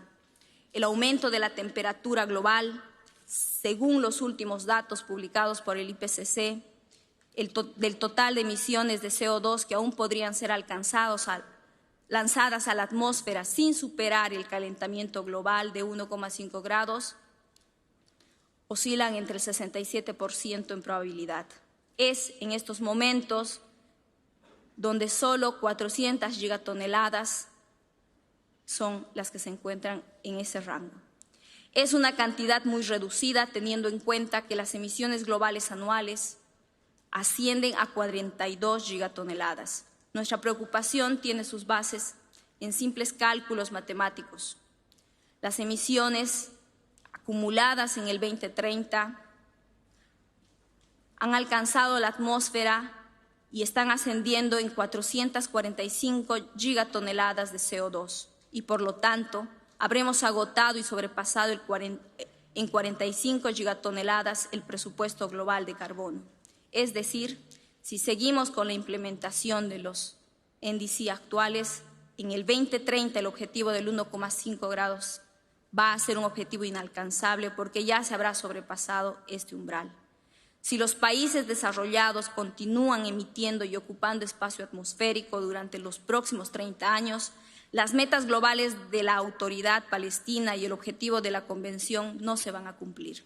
Los países desarrollados deberían reconocer esas emisiones de carbono acumuladas históricas y acumuladas per cápita y dejar el espacio atmosférico restante para los derechos de desarrollo del mundo en desarrollo y apuntar a su descarbonización total dentro de esta década. Si continúan emitiendo y ocupando más espacio atmosférico, durante los próximos 30 años las metas globales de la Autoridad Palestina y el objetivo de la Convención no se van a cumplir. En tercer lugar, tenemos que ser absolutamente conscientes que existe una enorme brecha entre las reducciones que requiere la Madre Tierra y los pobres compromisos de reducción de emisiones de los países, que principalmente deben ser compromisos de los países desarrollados, porque son ellos quienes deben tomar el liderazgo de la reducción de las emisiones. Los dos últimos informes del IPCC nos dicen que para conseguir estabilizar el aumento de la temperatura en 1,5 grados, las emisiones de CO2 en el 2030 deberían reducirse en 45% respecto a los niveles del año 2010. El 45% de la reducción debería ser principal referencia en la lucha contra el cambio climático para esta década. El cambio climático, de acuerdo al informe síntesis presentado por el secretario, indica que los NDCs actuales nos van a llevar en el 2030 a un nivel de emisiones globales del 16,3% por encima del año 2010. Reducir estos niveles de emisiones es responsabilidad principal de los países desarrollados porque ellos tienen la mayor responsabilidad histórica sobre el gasto del presupuesto de carbono y los mayores niveles per cápita de emisiones de carbono. En cuarto lugar, Tenemos que denunciar al mundo entero que el llamado de emisiones netas cero al 2050 es un llamado que profundiza la inequidad y la injusticia climática, que nos llevará a un incremento de la temperatura más allá de los 3 grados a fines de este siglo y a una catástrofe global. A pesar de una falta de ambición demostrada en el periodo anterior al 2030, así como en sus índices de acuerdo al Acuerdo de París, los principales países desarrollados ahora están presionando para cambiar los objetivos del Acuerdo de París, al pedir a todos los países que adopten objetivos netos cero para el 2050. Este nuevo objetivo que está avanzando va en contra del Acuerdo de París y es en contra de la equidad y la justicia climática. Las demandas de las emisiones netas cero para todos los países para el 2050 incrementa aún más las desigualdades existentes entre los países desarrollados y los países en desarrollo. Lejos de significar ambiciones climáticas, la frase de emisiones netas cero están siendo utilizadas por la mayoría de los gobiernos de los países desarrollados y corporaciones contaminantes para evadir sus responsabilidades, disfrazando la inacción climática para seguir con las emisiones de gases de efecto invernadero en la atmósfera. Las estrategias de emisiones netas cero no están realizando ni tomando en consideración los criterios de equidad y justicia climática. Que el mundo deba alcanzar la neutralidad de las emisiones al 2050 no implica que todos los países debamos alcanzar esta en la misma fecha.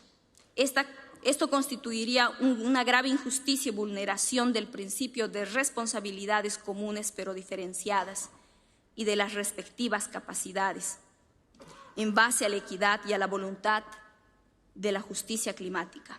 Los países del norte global deberían alcanzar neutralidad de emisiones mucho antes, mientras que los países del sur podrían alcanzarlas después. Estimados delegados y delegadas, les pido a todos ustedes que por unos minutos levantemos la mirada por encima de los legítimos intereses de los estados a los que representamos y que todos pensemos en conjunto, en conjunto por la biosfera terrestre, por la madre tierra y por la humanidad. Han pasado ya 6 años desde la aprobación del Acuerdo de París y en lugar de avanzar estamos retrocediendo. Es triste constatar que el día de hoy los resultados de la implementación del acuerdo son exactamente pobres y preocupantes. El actual proceso de negociaciones de la implementación del Acuerdo de París nos conduce a un cambio inminente en el ciclo vital de la madre tierra. De continuar por esta senda, condenaremos al planeta a una 6ª extinción masiva y a una gran parte de la humanidad a su desaparición, solo para favorecer los intereses de un sistema capitalista depredador, sin querer frenar el colapso climático. La Cop26 tiene que dar un giro radical en la forma como estamos enfrentando la crisis climática. La presente década es decisiva para enfrentar el colapso climático y hablar de promesas para aquí en adelante, de aquí a 30 años, cuando ya será irremediablemente tarde, es una posición irresponsable y suicida con la vida del planeta y de la humanidad. Presidente, delegados y delegadas, para conseguir este objetivo deberíamos ser capaces de aprobar una decisión específica en la Cop26 que permita incrementar de forma extraordinaria la inmediata reducción de las emisiones por parte de los países desarrollados del anexo 1. Consideramos que esto debe realizarse en el marco del artículo 4, párrafo 2, inciso D, de la Convención que prevé una revisión de la idoneidad del artículo 4, párrafo 2, inciso A e inciso B, a intervalos regulares determinados por la COP, para que el objetivo se cumpla en esta convención, para permitir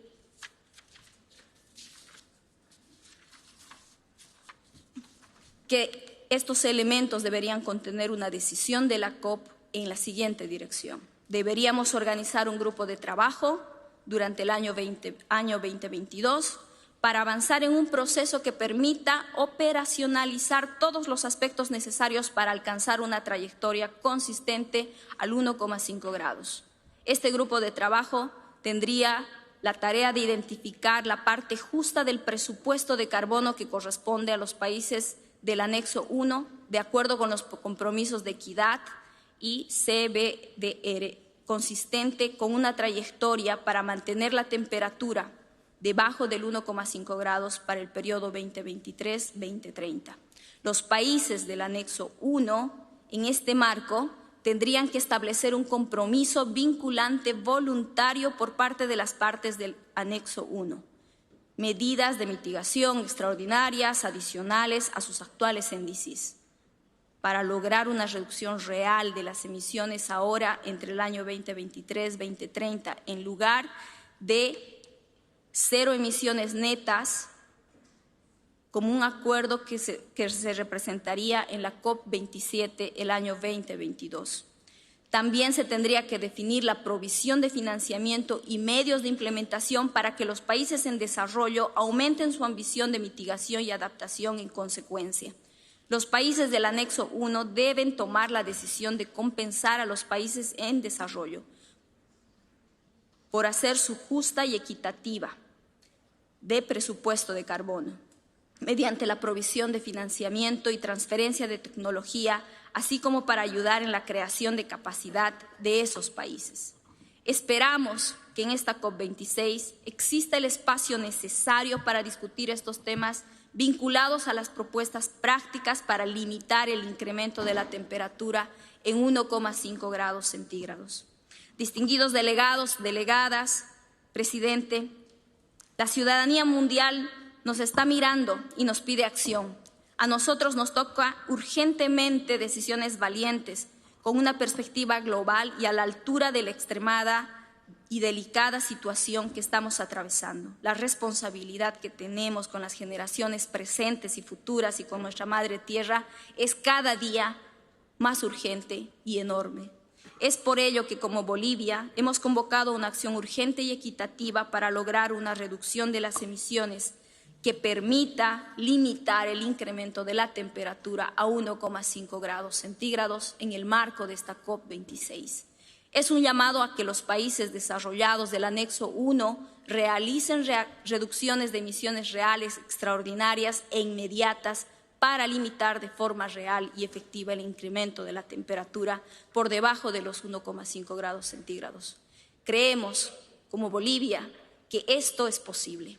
Creemos, presidente, delegados, delegadas, que el día de hoy nos hemos reunido y vamos a trabajar juntos justamente por poder frenar esta crisis climática y enfrentarla entre todos ahora. Gracias.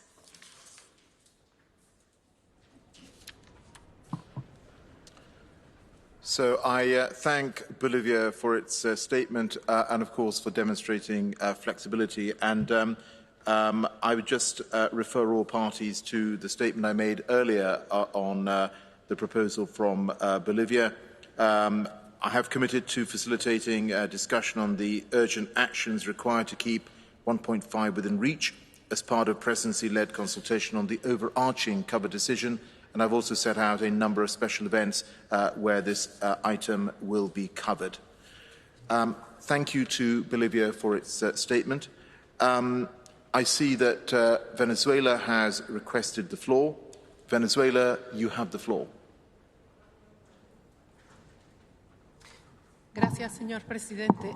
Brevemente quiero expresar unas palabras. En primer lugar, felicitar a la delegada de Bolivia por tan interesante y alentadora intervención que ha realizado.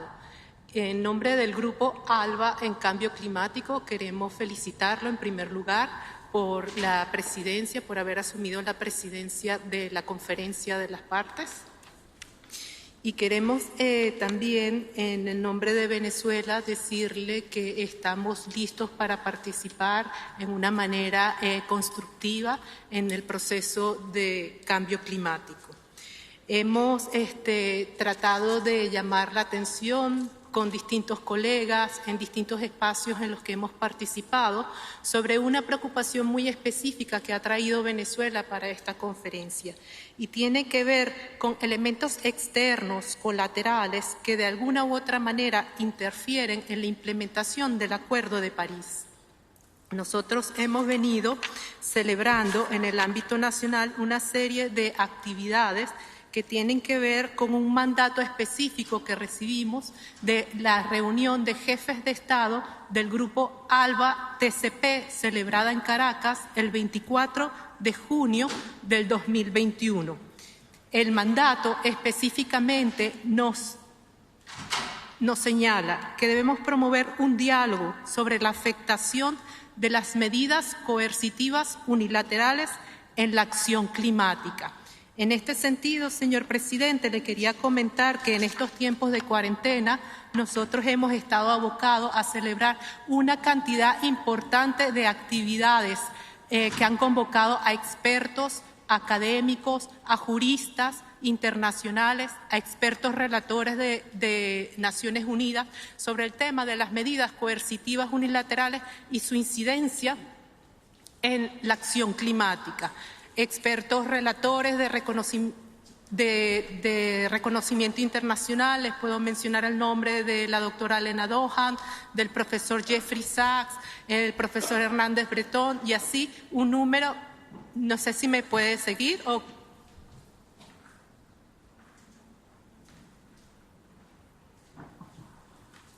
Thank you very much.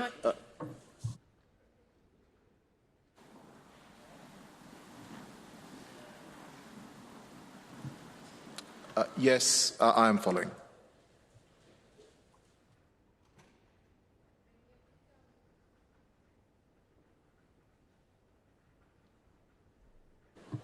Please proceed.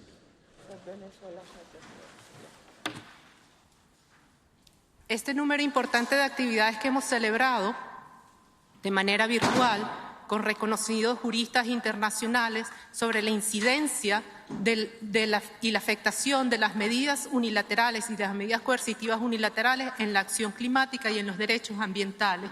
Hemos planteado tener la oportunidad en la conferencia de las partes de tener un espacio, porque este tema está contenido en la Convención Marco de las Naciones Unidas.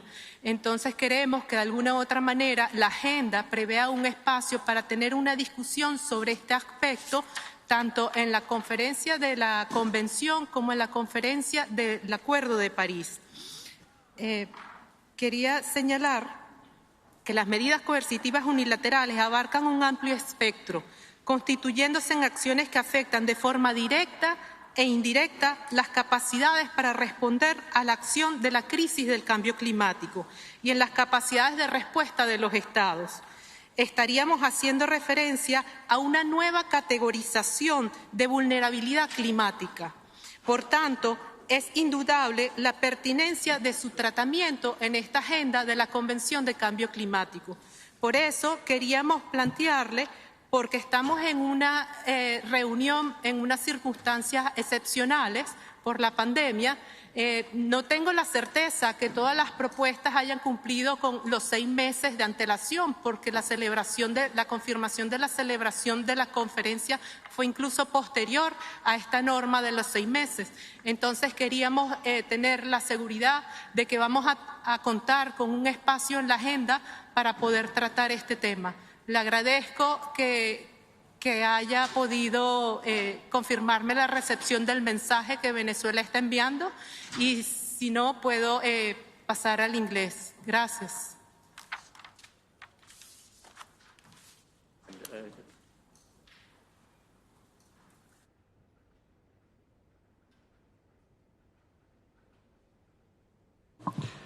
Yes, thank you very much for that. I did indeed follow the points that were being raised, and I thank you for your concerns.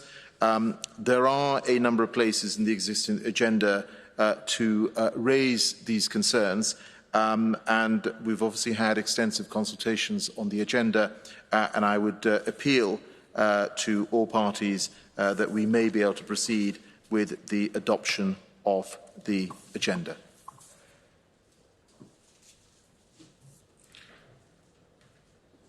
Friends, hearing no objections, having first, of course, heard all your views, but now hearing no objections, it is so decided. I will appoint senior members of my delegation to consult on Agenda Item 7, Warsaw International Mechanism for Loss and Damage associated with climate change impacts, and Sub-Agenda Item 8B, matters relating to the Standing Committee on Finance. I will keep parties informed on the progress of the consultations. The conference is now invited to consider sub-item 2D of the agenda, election of officers other than the President. Mr. Mohammed Irfan Tariq, Vice President of COP, has begun consultations on behalf of the Cop25 President on the elections for officers for the bodies of the Convention, the Kyoto Protocol and the Paris Agreement. Groups have not yet completed their consultations and nominations are still pending. I would like to thank Mr. Tariq for his work so far, and I propose that he continues the consultations until the nominations have been finalised. In accordance with the established practice, those consultations will include the nominations to all bodies for elections during this conference. With regard to the Bureau of the COP, I propose to postpone action on the election of the Cop26 Bureau until all nominations are finalised, and to return to this item at the closing plenary of the COP to conduct the election. Confirmed nominees to the Cop26 Bureau will be invited to attend meetings of the Bureau as observers during the conference until the elections have taken place. Parties will note that only 7 out of the 212 nominations expected have been received. Further, women currently comprise only 36% of the membership of Convention, Kyoto Protocol and Paris Agreement bodies. I urge parties to nominate men and women equally so that we can achieve the goal of gender balance. I urge parties to intensify efforts to conclude the remaining nominations so that these can be transmitted by the deadline of 8 p.m. on Saturday, the 6th of November. Hearing no objections, it is so decided.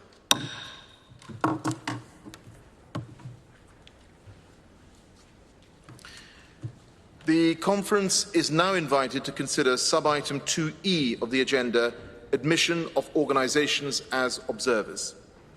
The conference has before it document FCCC/CP/2021/7, which includes a list of IGOs and NGOs that have expressed a wish to participate in our work at COP26.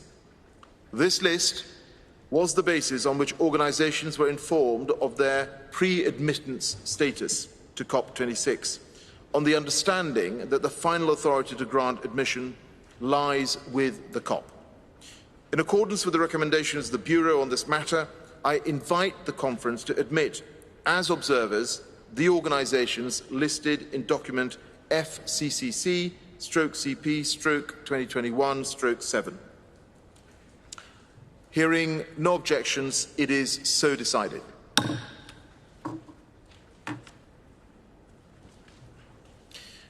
I now invite delegates to consider sub-item 2F of the agenda, organisation of work, including the sessions of the subsidiary bodies. Today, the governing and subsidiary bodies will convene their opening plenaries and launch work under all agenda items. Upon completion of the opening plenaries of the Substa and SBI, the 5 bodies will reconvene in a joint plenary to hear statements from groups and observer organisations. On the following items, the COP will take appropriate action on the basis of recommendations from the subsidiary bodies. Item 4. Reporting from and review of parties included in Annex 1 to the Convention. Item 5. Reporting from parties not included in Annex 1 to the Convention. Item 6. report of the Adaptation Committee for 2019, 2020 and 2021. Sub-items A and B of item 9, development and transfer of technologies. Item 10, capacity building under the Convention. Item 11, matters relating to the least developed countries.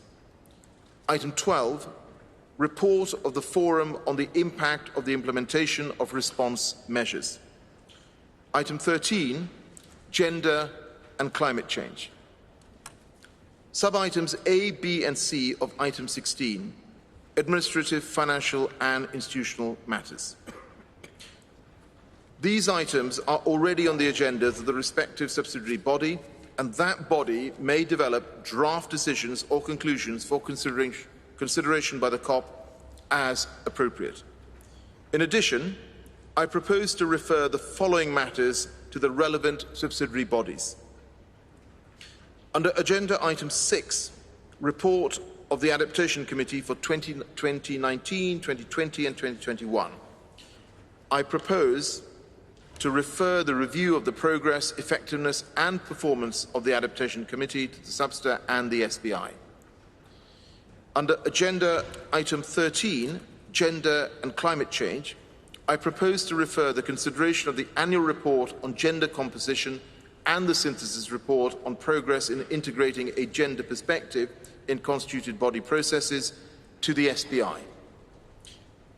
On Saturday, 6th of November, the SBSTA and the SBI will conclude their work. I look forward to receiving the results of the SBSTA under the leadership of Mr. Tosi Mpanu and of the SPI under the leadership of Ms. Marianne Carlson. Upon closure of the SBSTA and the SBI, I will convene an informal stock-taking meeting to assess the status of negotiations and to propose our way of working during the second week of the conference. Dear colleagues, tomorrow, Monday the 1st of November, we will be honoured with the presence of His Excellency Mr. Boris Johnson, Prime Minister of the United Kingdom, other heads of state and government, His Excellency Mr. Antonio Guterres, Secretary General of the United Nations, and other dignitaries for the official opening ceremony and the inauguration of the high-level segment which will form part of the World Leaders Summit. This first part of the high-level segment will be held from Monday the 1st to Tuesday the 2nd of November. The high-level segment will then resume on Tuesday the 9th of November and Wednesday the 10th of November to continue hearing national statements from parties whose head of state or government did not speak during the first part. On Wednesday the 10th of November, upon conclusion of the national statements, we will hear statements from senior representatives of intergovernmental and non-governmental organisations. On Thursday, the 11th of November, and Friday, the 12th of November, the COP will reconvene to consider the decisions and conclusions for adoption. Hearing no objections, we will proceed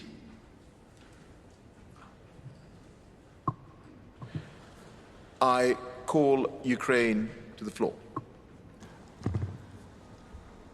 Thank you, Mr. Chair. The delegation of Ukraine just would like to reiterate that the agenda item 4, we asked to defer the consideration of this agenda item, despite we are completely aware that the issue under this agenda item will be dealt within SBI session. But as long as it's present in the agenda, Cop26 agenda, we would ask to defer the consideration of this agenda item. Thank you. So on item 4, reporting from review of parties included in Annex 1 to the Convention, Ukraine proposed to defer this item. Is this agreeable to parties? It is so decided.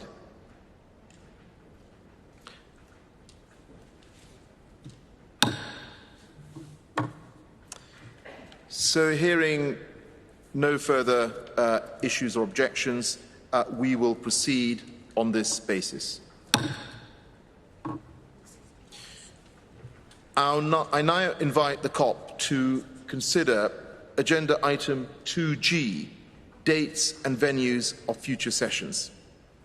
In accordance with the practice of rotation amongst regional groups, the African states would host COP27, the Asia-Pacific states would host COP28, and Eastern European states would host COP29. The African states have nominated Egypt to host and serve as president of COP27. Early identification of a host country minimizes logistical and financial risks. I would therefore encourage the Asia-Pacific states and the Eastern European states to accelerate their consultations and propose a host for COP28 and COP29 respectively at the earliest possible time. The COP is also invited to agree on the dates for the sessional periods in 2025 to be recommended by the SBI. I propose that Janet Rogan of my delegation conduct consultations on my behalf with the relevant regional groups with a view to proposing a draft decision on this matter for adoption by the COP. Hearing no objections, it is so decided. I would now like to invite the COP to consider Agenda Item 8, matters relating to finance, including sub-items A and C to F. I would like to introduce the sub-items and then open the floor for statements. After the statements, I will outline the overall approach in dealing with this agenda item. For sub-item 8A, long-term climate finance, COP25 could not conclude consideration, and in accordance with Rules 10C and 16 of the draft Rules of Procedures being applied, it has been included in the provisional agenda for this session. The COP is invited to deliberate on this matter and to consider the summary reports of the in-session workshops on long-term climate finance. Relevant information is contained in the documents FCCC/CP/2019/4, FCCC/CP/2019/7, FCCC/CP/2019/INF1, and FCCC/CP/2021/6. Regarding sub-item 8C, report of the Green Climate Fund to the Conference of the Parties and guidance to the Green Climate Fund, the COP is invited to provide guidance to the GCF on policies, programme priorities and eligibility criteria, taking into account the annual reports of the GCF contained in FCCC/CP/2020/5 and FCCC/CP/2021/8. The draft guidance to the operating entities of the financial mechanism proposed by the co-facilitators to the Standing Committee on Finance and compilation analysis of submissions received on the draft guidance outlined in the 2021 report of the SCF contained in FCCC/CP/2021/10/Addendum 3 to FCCC/PA/CMA/2021/7/Addendum 3. The annual reports on the operation of the NAMA registry contained in FCCC/CP/2020/INF1 and FCCC/CP/2021/INF1. I would like to thank Mr. Jose de Luna Martinez from Mexico and Mr. Jean-Christophe Donnellier from France for their leadership as co-chairs of the Green Climate Board and the members of the board for their hard work. For sub-item 8D, report of the Global Environment Facility to the Conference of the Parties and guidance to the Global Environment Facility, the COP will be invited to provide guidance on the GEF on policies, programme priorities and eligibility criteria, taking into consideration the annual reports of the GEF and its addendum contained in FCCC/CP/2020/1 and Addendum 1 and FCCC/CP/2021/9 and Addendum 1. The draft guidance to the operating entities of the financial mechanism proposed by the co-facilitators to a Standing Committee on Finance and compilation and analysis submissions received on the draft guidance outlined in 2021 report of the SCF contained in FCCC/CP/2021/10 Addendum 3 to FCCC/PA/CMA/2021/7 Addendum 3. The annual reports on the operation of the NAMA registry contained in FCCC/CP/2020/1 and FCCC/CP/2021/1. I would like to thank the chairperson of the GF, Mr. Carlos Manuel Rodriguez, and the GF Secretariat for the work undertaken by the GF. For sub-item 8E, 7th review of the financial mechanism, the COP is invited to initiate and agree on the guidelines for the 7th review of the financial mechanism, taking into account the guidelines contained in the annex to decision 12/CP22.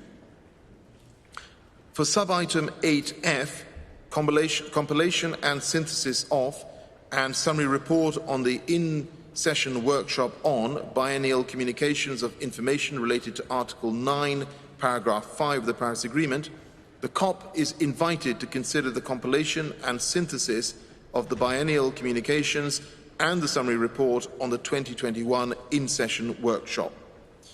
Relevant information is contained in FCCC/PA/CMA/2021/3 and FCCC/PA/CMA/2021/5. I would now like to outline the approach for considering this agenda item. For sub-items 8A and 8F, I propose that Mr.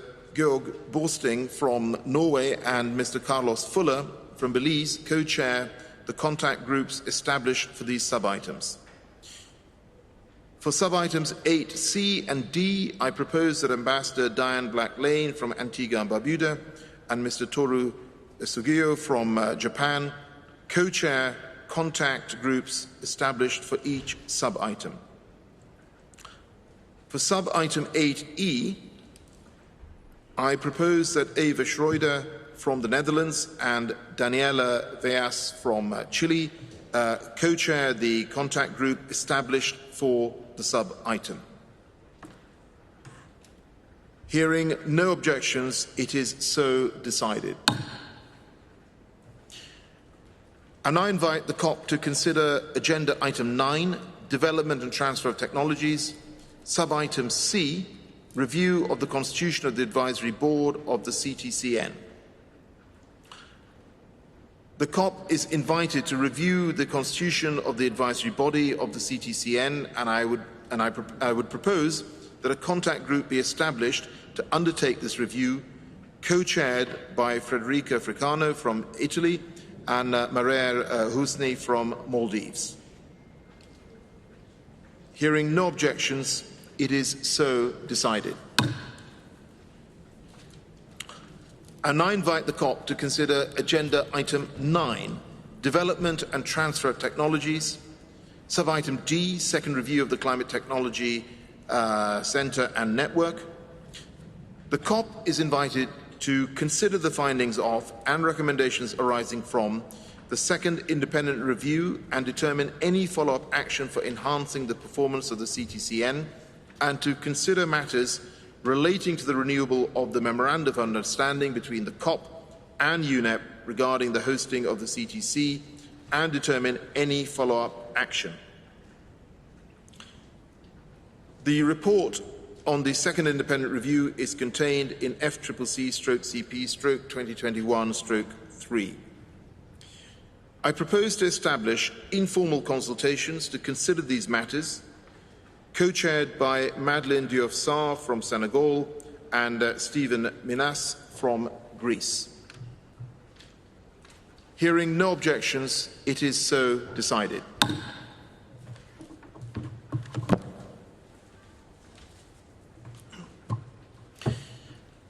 I now invite the COP to consider Agenda Item 18, Administrative, Financial and Institutional Matters, Sub-Item D, Decision-Making in the UNFCCC process. At Cop25, parties were unable to conclude their consideration of this matter, and in accordance with the rules 10C and 16 of the draft rules of procedure being applied, this matter has been included in the provisional agenda for Cop26. I propose to undertake informal consultations on sub-item 18D to be facilitated by Ken O'Flaherty of my delegation. Hearing no objections, it is so decided. Delegates, this brings us to the end of the first meeting of the COP. I would now like to adjourn this meeting and open the CMP. This meeting of the COP is now adjourned.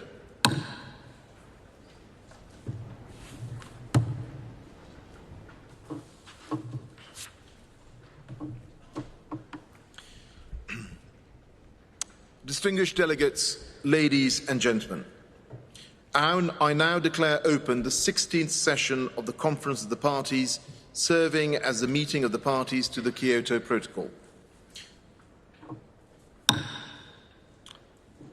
We will now proceed with our work under Agenda Item 2, Organisational Matters. I invite the Conference to consider Sub-Item 2A of the Provisional Agenda, Adoption of the Agenda. With the understandings that I previously outlined in the first plenary meeting of the COP, I propose that the agenda be adopted as contained in document FCCC/KP/CMP/2021/1/Addendum 1. I call Ukraine to take the floor. Mr. Chair. Thank you, Mr. Chair. Distinguished delegates, the delegation of Ukraine carefully studied the documents under CMP 16 Agenda Item 4B, and in this regard I would like to make a statement. We note that these documents under this agenda, item 4B, failed to meet the concerns voiced at the previous Cop25 session. Given the need to ensure a consistent application by the Secretariat of the agreed approach, the delegation of Ukraine stands for deferment of the consideration of CMP 16 agenda item 4B. Namely, we refer to the documents FCCC/KP/CMP/2019/6 and Addendum 1, FCCC/KP/CMP/2020/5 and Addendum 1, FCCC/KP/CMP/2021/3 and Addendum 1. We ask to include the statement in the report of CMP 16. So we ask to defer the consideration of agenda item 4B. I thank you, Mr. Chair.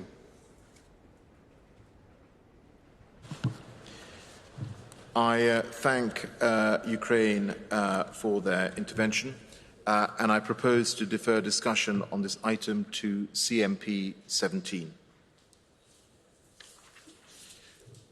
Hearing no objections, it is so decided. Excellencies, I have heard your views, and hearing no further objections, it is so decided. I invite the Conference to consider sub-item 2B of the agenda, election of additional officers. Under the Kyoto Protocol, if any member of the Bureau represents a state that is not a party to the Kyoto Protocol, elections will be held for an additional member representing a party to the Protocol. Vice President Mr. Mohammed Irfan Tariq will continue conducting consultations on this matter. I propose to return to this item at the closing plenary of the CMP to conduct the election of additional Bureau members if necessary. Please be reminded that the deadline for nominations is 8 p.m. on Saturday, the 6th of November. Hearing no objections, it is so decided.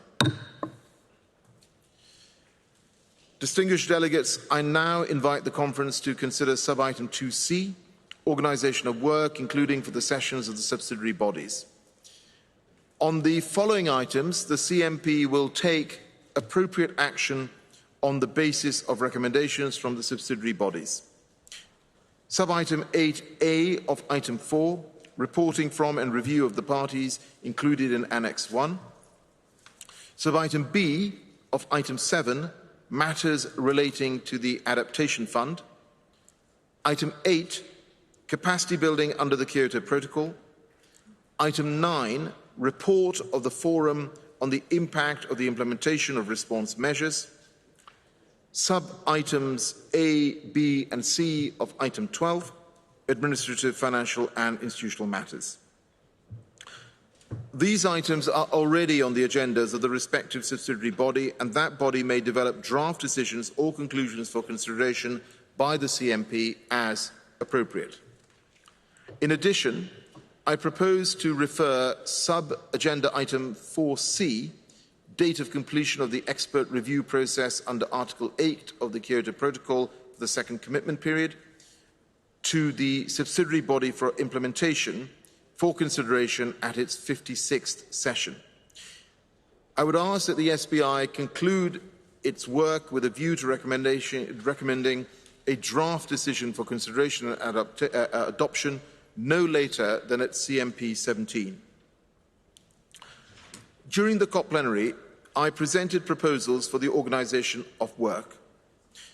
As all parties to the protocol are also parties to the convention, I propose that the CMP follows the same approach as the COP. During the second week of the conference, I will reconvene the CMP to consider the decisions and conclusions for adoption.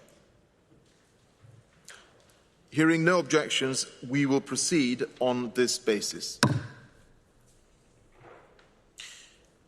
I now invite the CMP to consider agenda item 2E, status of ratification of the Doha Amendment to the Kyoto Protocol. On 8th of December 2021, at the 8th session of the Conference of the Parties, serving as a meeting of the parties to the Kyoto Protocol, the parties adopted, in accordance with Articles 20 and 21 of the Kyoto Protocol, the Doha Amendment to the Kyoto Protocol. Distinguished colleagues, it is with great pleasure that I note that the Doha Amendment to the Kyoto Protocol entered into force on the 31st of December 2020. And as of the 30th of October 2021, 147 parties to the Kyoto Protocol have accepted the Doha Amendment. I congratulate these parties. I now invite the CMP to take note of this information. Hearing no objections, it is so decided. I now invite the CMP to consider agenda item 4, reporting from and review of parties included in Annex 1, sub-item 4B, annual compilation and accounting report for the second commitment period for Annex B parties under the Kyoto Protocol. Parties may wish to refer to documents FCCC/KP/CMP/2019/6 and Addendum 1, FCCC/KP/CMP/2020/5 and Addendum 1, and FCCC/KP/CMP/2021/3 and Addendum 1. I would like to invite the CMP to take note of the information contained in the annual compilation and accounting reports for Annex B parties under the Kyoto Protocol for 2019, 2020 and 2021. Hearing no... I request Ukraine to take the floor. Thank you very much, Mr. Chair. As already mentioned, the delegation of Ukraine asks to defer the consideration of this item 4B. Thank you.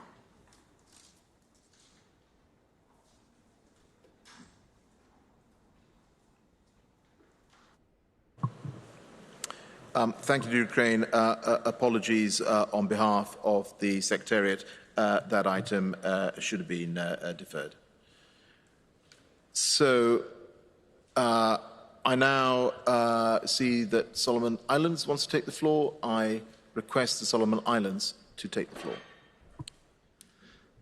Thank you very much, Mr. President.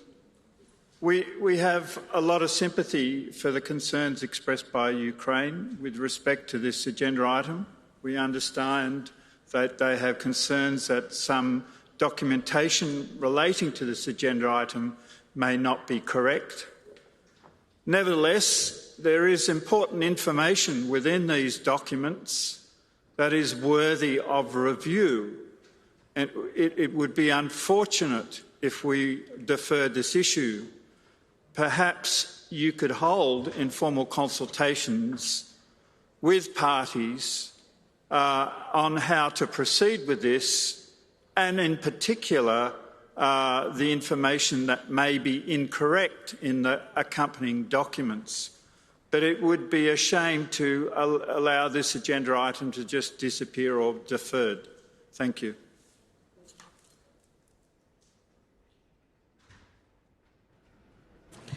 Thank you for that. I acknowledge the concerns. As all parties will note, the agenda was adopted and the deferred and agenda item 4 was deferred, but of course this will be considered under the SPI.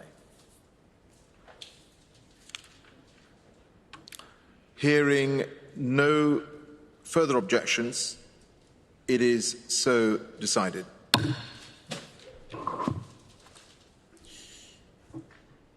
I now invite the CMP to consider agenda item 5, matters relating to the Clean Development Mechanism. Parties may wish to refer to documents FCCC/KP/CMP/2020/1 and FCCC/KP/CMP/2021-4. Since the publication of the annual report, the Executive Board met in Glasgow last week, and the meeting report is available on the CDM web pages of the UNFCCC website. I would like to thank the Chair of the Executive Board of the CDM for 2021, Mr. Olivier Cassi of Belgium, and the Chair for 2020, Mr. El Hadji Mabaye Diandne of Senegal, for their leadership, and the members and alternative members of the board for their hard work. I would propose to establish a contact group to consider this item, to be co-chaired by Mr. Kazuhisa Kutsu from Japan and Mr. Yo Safo from Ghana. Hearing no objections, it is so decided. I am aware that some of the issues relating to CDM that will be discussed in this contact group are challenging politically in nature, and some are linked to matters relating to Article 6 under the Paris Agreement, currently being addressed under the Subster. I intend to maintain close contact with the co-chairs of this item in order to ensure smooth and coordinated progress across the Subster, the CMA and the CMP. I will be listening carefully to parties to identify whether and when it may become necessary for the Presidency to undertake consultations on any matters relating to the CDM, including at the ministerial level, given the issues and their linkages to Article 6. Elections of the members and alternate members of the CDM Executive Board will be conducted during the closing CMP plenary. I now invite the CMP to consider agenda item 6, matters relating to joint implementation. Parties may wish to refer to documents FCCC/KP/CMP/2020/4 and FCCC/KP/CMP/2021/6. I would like to thank the Chair of the Joint Implementation Supervisory Committee for 2021, Mr. Derek Odison of Barbados, and the Chair for 2020, Ms. Vanessa Leonardi of Italy, for their leadership, and the members and alternative members of the JISC for their hard work. Dear colleagues, I would like to propose that the CMP takes note of the annual reports of the JISC. I would also propose that the CMP expresses its appreciation to the JISC for its prudent management of resources during the past 2 years. Hearing no objections, it is so decided. Election of the members and alternative members of the JISC will be conducted during the closing CMP plenary. I now invite the CMP to consider Agenda Item 7A, matters relating to the Adaptation Fund, report of the Adaptation Fund Board for 2020 and 2021. Parties may wish to refer to documents FCCC/KP/CMP/2020/2 to FCCC/PA/CMA/2020/2 and FCCC/KP/CMP/2021/2 to FCCC/PA/CMA/2021/4 and Addendum 1. I would like to thank the Chair of the Adaptation Fund Board, Mr. Matthias Broman from Sweden, and the members and alternate members of the Board for their hard work. I propose to establish a contact group to consider this item to be co-chaired by Mr. Ali Waqas Malik from Pakistan and Ms. Claudia Keller from Germany. Hearing no objections, it is so decided. Elections of the members and alternative members of the Adaptation Fund Board will be conducted during the closing CMP plenary. I now invite the CMP to consider Agenda Item 10, Report of the Compliance Committee. Parties may wish to refer to documents FCCC/KP/CMP/2020/3 and FCCC/KP/CMP/2021/5. I would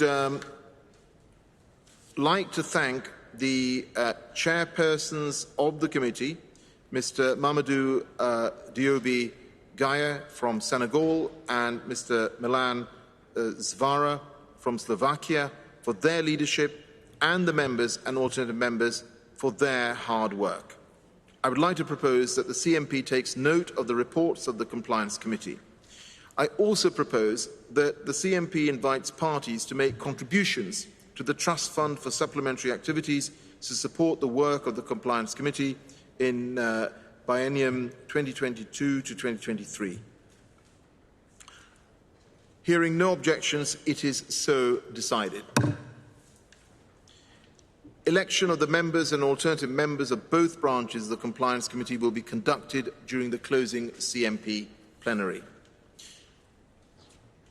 I now invite the CMP to consider Agenda Item 11, Report on the High-Level Ministerial Roundtable on Increased Ambition of Kyoto Protocol Commitments. Consultations during CMP 15 on this matter reveal that views remain divergent on whether further work is needed under this agenda item. As parties were unable to conclude consideration on this matter, it has been included in the provisional agenda for CMP 16 in accordance with Rules 10C and Rule 16 of the draft rules of the procedure being applied. I propose to undertake consultations to be facilitated by David Moran of my delegation. Hearing no objections, it is so decided. Delegates, this brings us to the end of the first meeting of the CMP. I would now like to adjourn this meeting and open the CMA. This meeting of the CMP is now adjourned.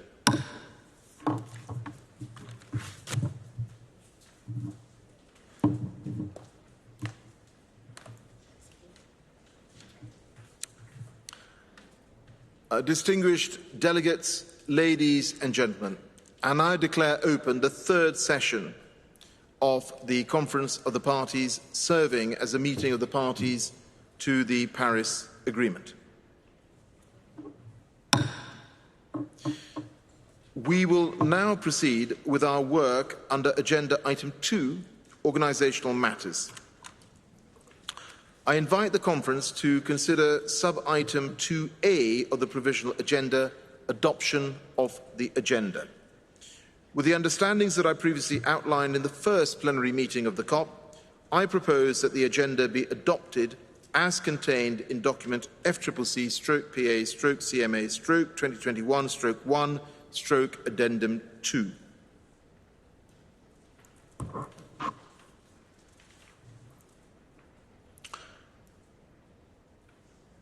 I see that Venezuela has requested the floor. Venezuela, you have the floor. Thank you very much, Mr. Chair. I would like to make the same observation that I made for the agenda of the COP. If you can put in the register that Venezuela raised the issue regarding the necessity of having a space for the discussion of all the issues that are external elements, collateral affectation to the implementation of the Paris Agreement. Thank you very much.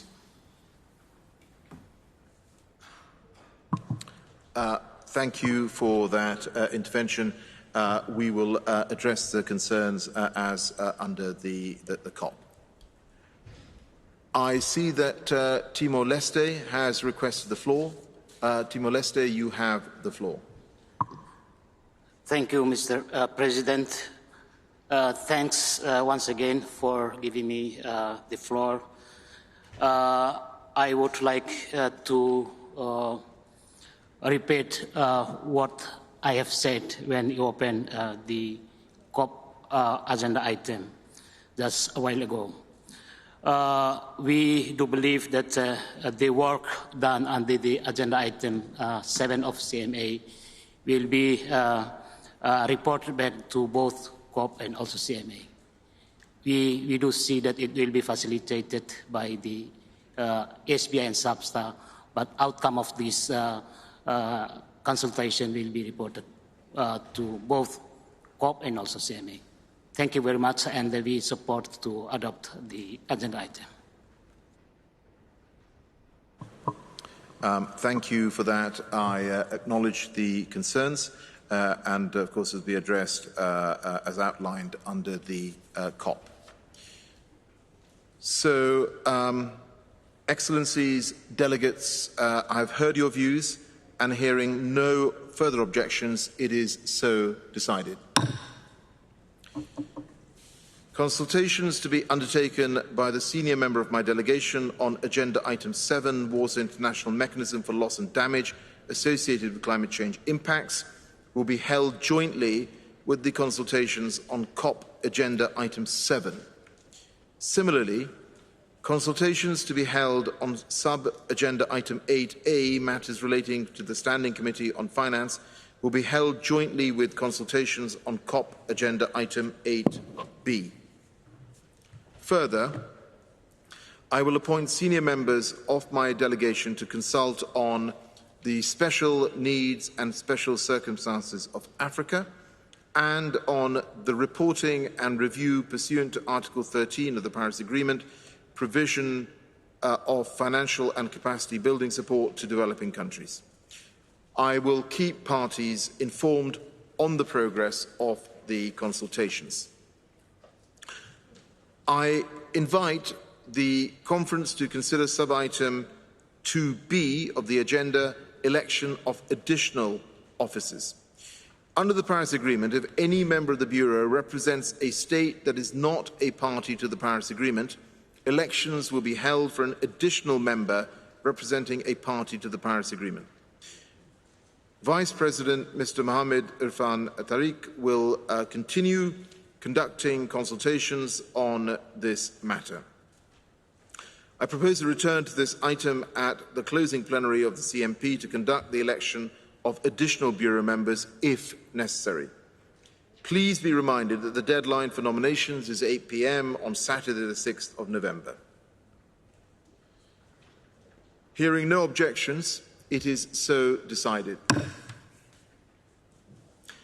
I now invite the conference to consider sub-item 2C, organisation of work, including the sessions of the subsidiary bodies. On the following items, the CMA will take appropriate action on the basis of recommendations from the subsidiary bodies. Sub-items A and B of item 4, matters related to adaptation.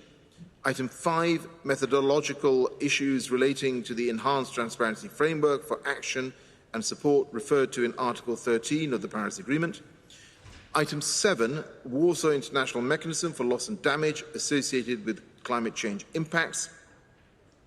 Sub-items A and B of item 9, development and transfer of technologies. Item 10, capacity building under the Paris Agreement. Item 11, report of the Forum on the impact of the implementation of response measures. Item 12, matters relating to Article 6 of the Paris Agreement.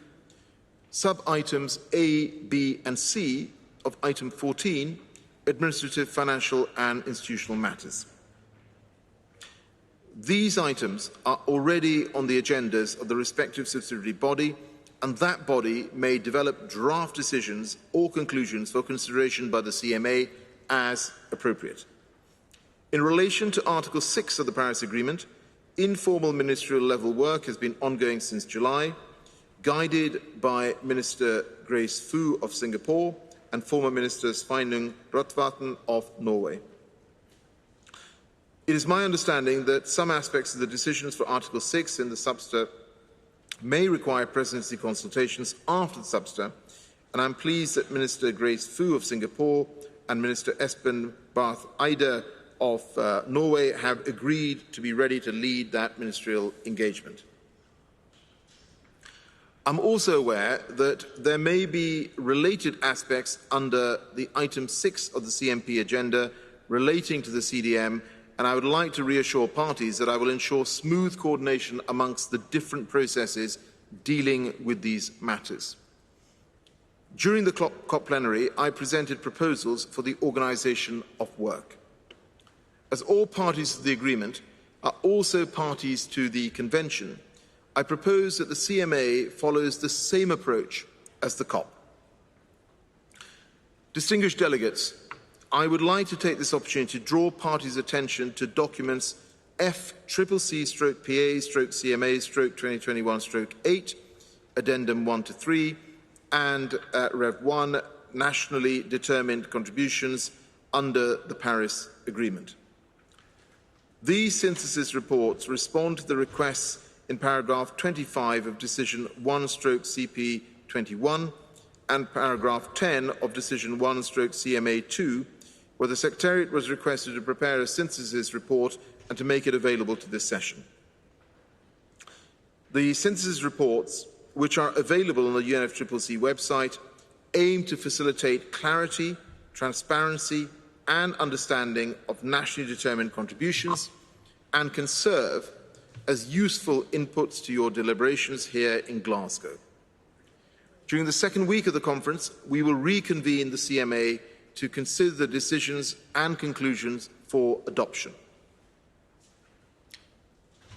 Hearing no objections, we will proceed on this basis. I now invite the CMA to consider Agenda Item 2E, Status of Ratification of the Paris Agreement. As of 30th October 2021, 192 parties to the Convention have ratified the Paris Agreement. The most recent ratification was received from Turkey on the 11th of October, and Turkey will become a party to the Paris Agreement on the 10th of November 2021. I congratulate these parties and encourage other parties to ratify the Paris Agreement as soon as possible. I now invite the CMA to take note of this information and invite parties to the Convention to expedite their ratification. Hearing no objections, it is so decided. I now invite the CMA to consider Agenda Item 2E, Status of Ratification of the Paris Agreement. As of 30th October,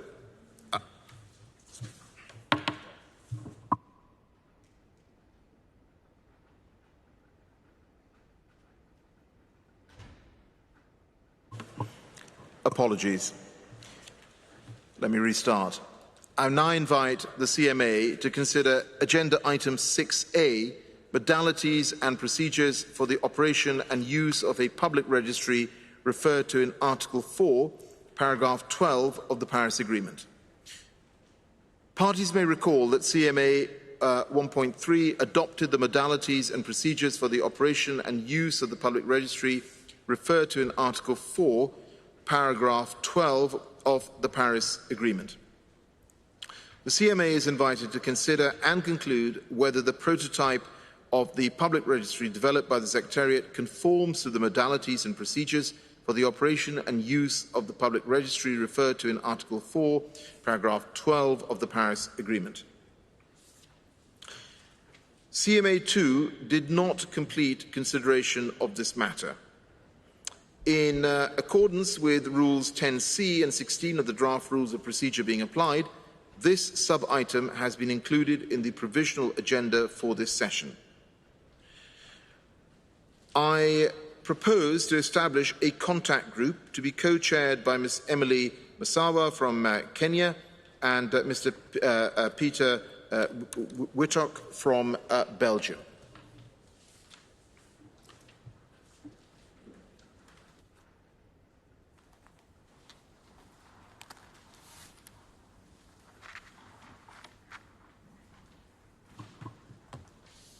Sorry, may I ask, does any party seek the floor? Okay, well, hearing no objections, it is... Oh. Saudi Arabia seeks the floor. Saudi Arabia, you have the floor. Thank you very much, Mr. Chair. Mr. President, congratulations on your appointment as a President for Cop26. We look forward to working with you.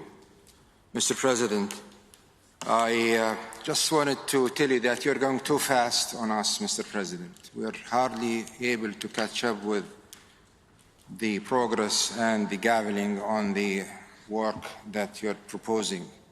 Good example of that, you just spoke about the synthesis report earlier that will be done by the Secretariat on the NDCs, and then you followed to say that you're going to propose decisions as a result of that. I wish to ask you, where was the mandate for you, Mr. President, to propose decisions for that? Perhaps I'm missing something, we're missing something. We want to make sure that whatever you are proposing is consistent with the previous CUP decisions. The paragraph 25 of 1CP21 does not suggest that we would take decisions. It just asks the Secretariat to put together the census report. It is up to us as parties at some point of time if we feel the need for decisions to be taken. But the way you propose it, Mr. President, that you are determined upfront to take decisions of which we're not clear of. So I would seek your clearance, your clarification on this before we move on. Thank you very much.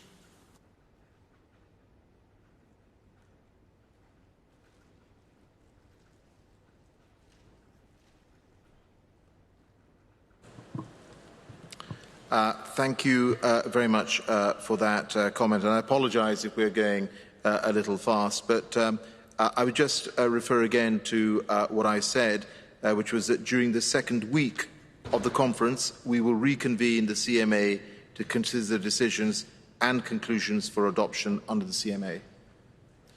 I hope that clarifies that point. Mr. President, thank you so much, but that has no relation to the synthesis report that will be produced by the Secretariat. Are we all clear on that? You're not linking those considerations to the synthesis report that will be issued, perhaps the updated one by the Secretariat. We're open for considering decisions as we need to, but not to link it to the census report for the NDCs, Mr. President. Thank you very much.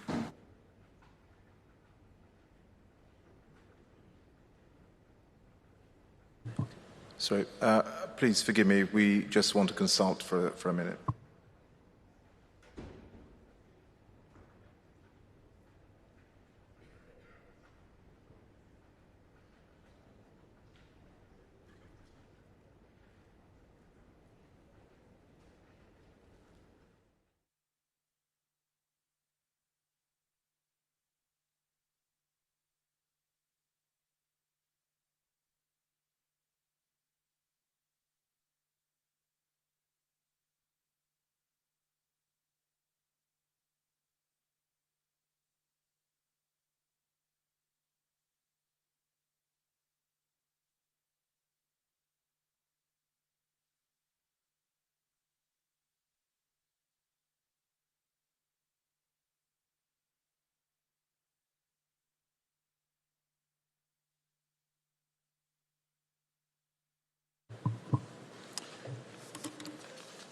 Sorry, if I can just confirm that, that the matter was not connected to the NDC synthesis report, but in fact refers to the totality of the work of the CMA. I was merely doing reference to the work programme that we have.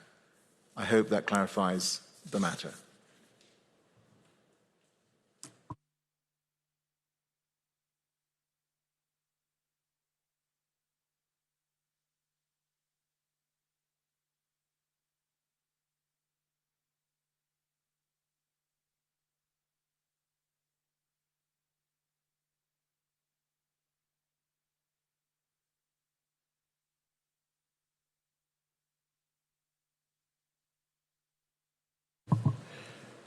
So, colleagues, I'm now going to go back to agenda item 6A, which I spoke about earlier, and seeing that there are no further objections, it is so decided.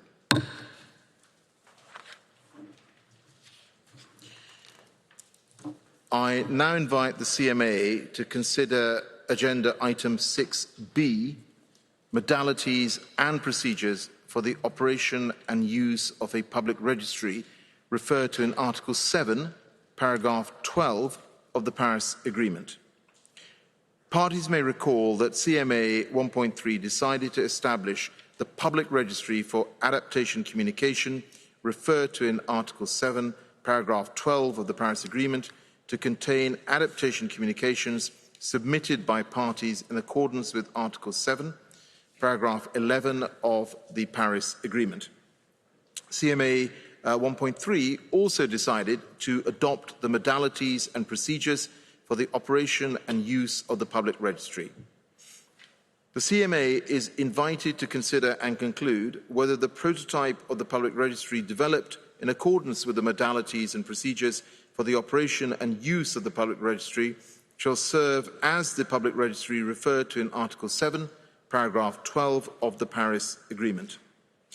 CMA 2 did not complete consideration of this matter. In accordance with Rules 10C and 16 of the draft Rules of Procedure being applied, this item has been included in the provisional agenda for this session. I propose to establish a contact group to be co-chaired by Ms. Emily Musawa from Kenya and Mr. Peter Wittek from Belgium.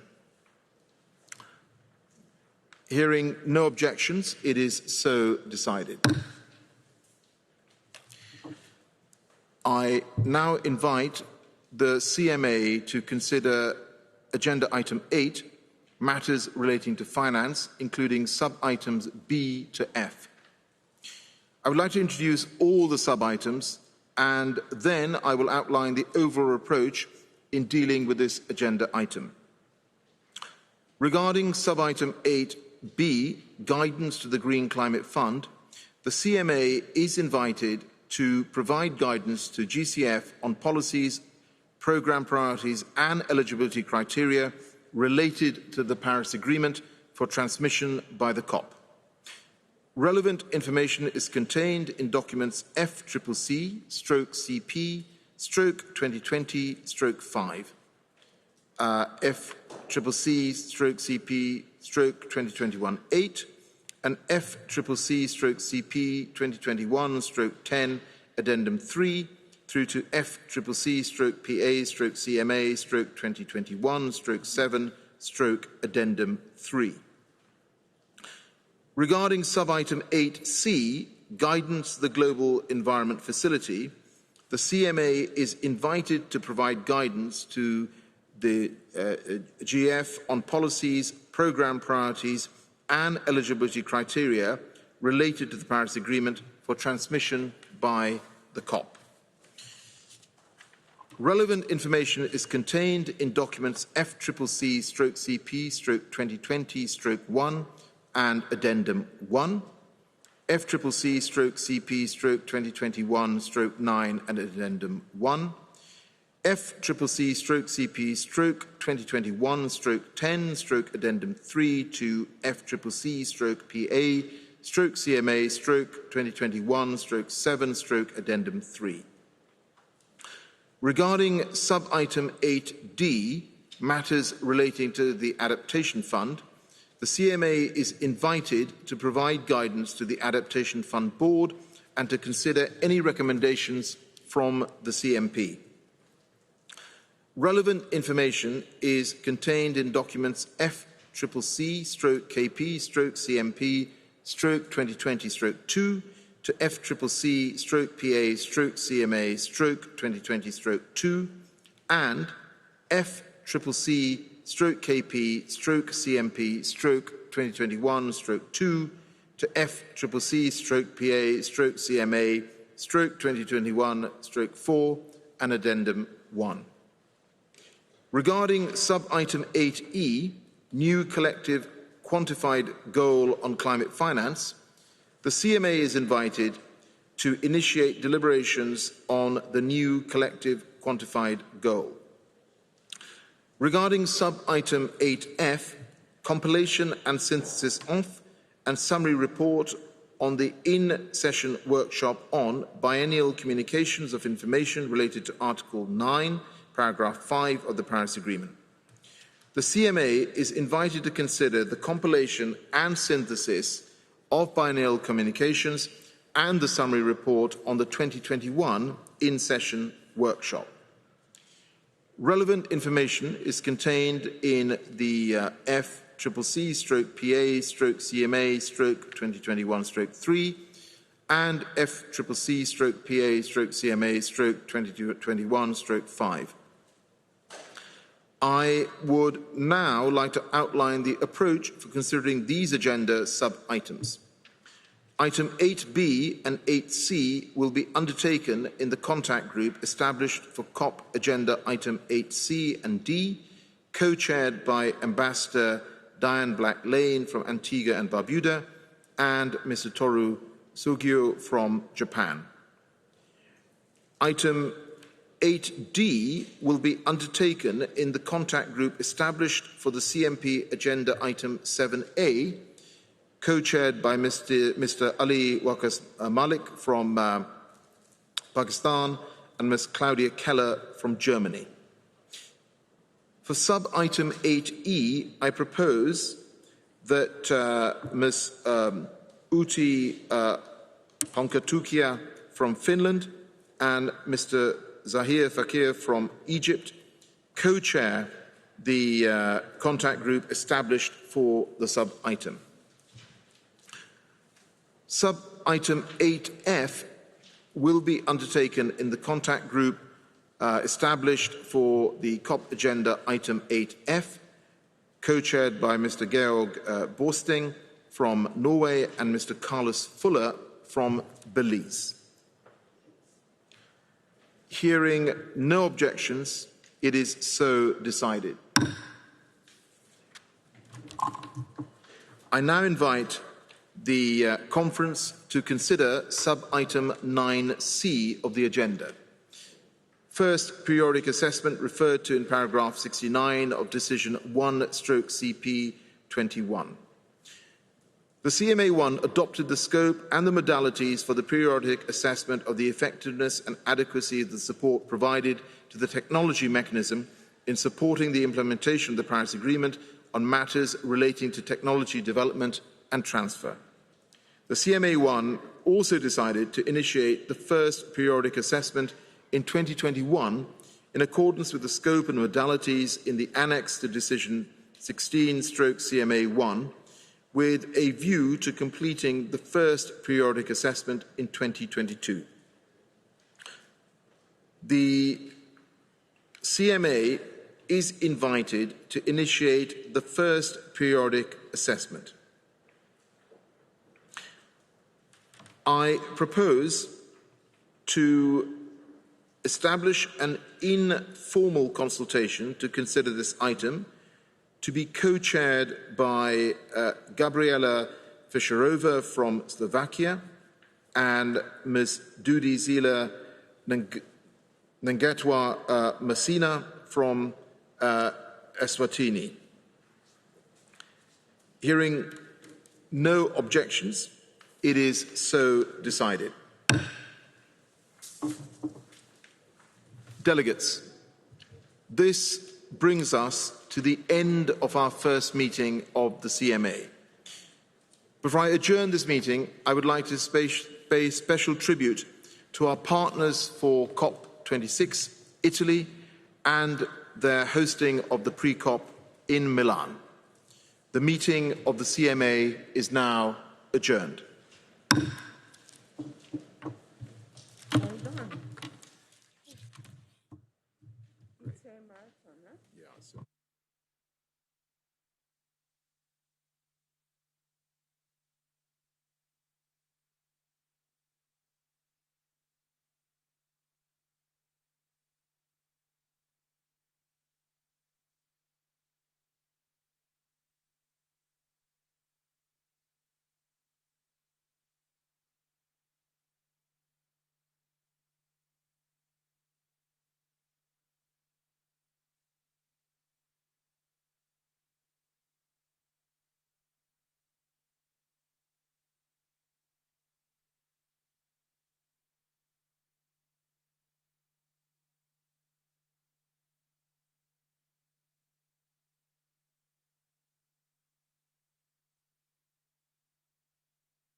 Wasn't necessarily covered by all international outlets, but this was a cyclone that flooded Indonesia, killing hundreds of people.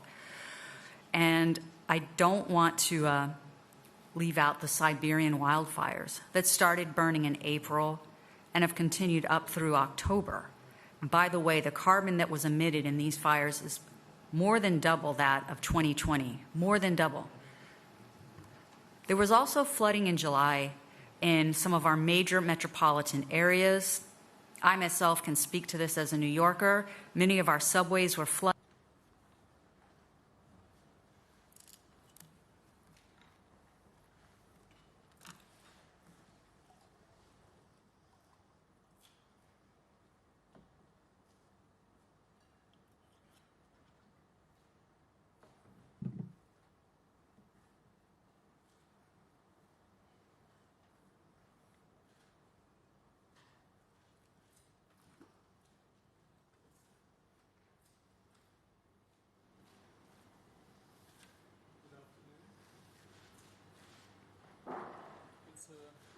For me to welcome you all to the United Nations Climate Change Conference Cop26 here in Glasgow. I'm here with Alok Sharma, the newly elected COP President, and Patricia Espinosa, Executive Secretary of UN Climate Change. The COP President will give a few remarks, followed by the Executive Secretary, and then we will have time for your questions. Without further ado, Co-President, you have the floor. Great. Well, thank you very much, and thank you for coming. I'm very pleased to say that COP26 is now formally opened, and I have formally taken on the role of COP President. And I am very aware of the responsibility that is being placed upon me in this role, and I certainly do not underestimate the challenge, both on a personal level, but for all of us. Now, countries have been keen to impress on me during the last few days and months that they are committed to success here in Glasgow, and I remain hopeful. We have come a long way since we took on the COP26 presidency role. Even whilst navigating the COVID-19 pandemic, the world has increased its commitments to climate change. When the UK took on the COP presidency, less than 30% of the global economy was covered by a net zero target. That figure is now 80% and climbing. There's analysis which suggests that before Paris, we were heading towards 6 degrees of global warming. The commitments that were obtained in Paris bent the temperature curve to below 4 degrees, and recent reports from the IEA and from UNEP suggest that if countries deliver on all the commitments that they have made, we have then bent the curve further towards 2 degrees. And under our presidency, developed nations have now set out how they will meet their commitment to provide $100 billion a year of climate finance to developing nations. And during, of course, the opening plenary, we also adopted the COP26 agenda. And I have to say that we do have an unprecedented negotiations agenda, and I have called on negotiators to make as much progress as possible on the technical elements before ministers engage during the second week. And I think we all understand that time is of the essence. And so at COP26, I'm calling on countries to work together to mobilize finance, to increase action to adapt to climate impacts, to complete the Paris rulebook after 6 years, and accelerate action this decade to keep 1.5 degrees within reach. And I hope at the World Leaders Summit on the 1st and 2nd of November, we will see further commitments that help build the confidence and conviction that we can keep global warming limited towards 1.5 degrees. In parallel, as you will be aware, the G20 is reaching its conclusions. And throughout my presidency, I have championed the position of the climate vulnerable countries, the developing nations, and I have called for the G20 to play their part. Ultimately, this is a group of nations that represents 80% of global emissions, and therefore, whilst we all must play our part, they can make, or indeed break, the hope of keeping 1.5 within reach. I have to say I am cautiously hopeful about what I'm hearing from Rome, but we'll see where the discussions and deliberations end up. I know the discussions have not been easy. Climate action is a large and complex challenge, and one meeting, so whether it's the G20 or indeed a COP, isn't going to be able to address everything. But countries are clear-sighted on the urgency of the science, and the need to accelerate action this decade is firmly on the agenda for leaders and negotiators here in Glasgow. Thank you. Thank you very much. I hand over to the Executive Secretary, please. Thank you very much. And I will not repeat what has been so well said by the COP President. Let me start by expressing on behalf of UN Climate Change Secretariat, but I believe also on behalf of the wider membership of the Conference of the Parties, our deep gratitude for the incredible work that the UK government has deployed in order to allow us to be here meeting today in person. This is really the first big UN gathering after the pandemic started. So it is really significant. And in this regard, I also want to thank all of you for being here. I am conscious that for you it was also not easy to travel here and to go through all the different processes that are needed in order to ensure that we have a safe and healthy environment for us all. So thank you for being here, and thank you for your continuous interest in allowing us to spread the word of what we are doing here. I want also to mention this morning the Minister of Environment of Chile. She made her statement, her final statement, handing over the presidency to President Alok Sharma.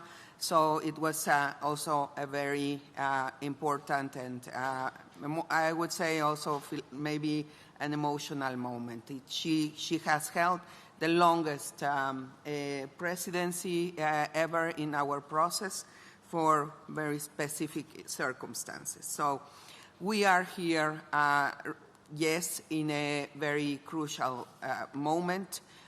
We have different signals. On the one side, the presence here of 120 leaders, it just indicates how much the issue of climate change is really at the top of the priority at the highest level. So that is, I would say, reassuring.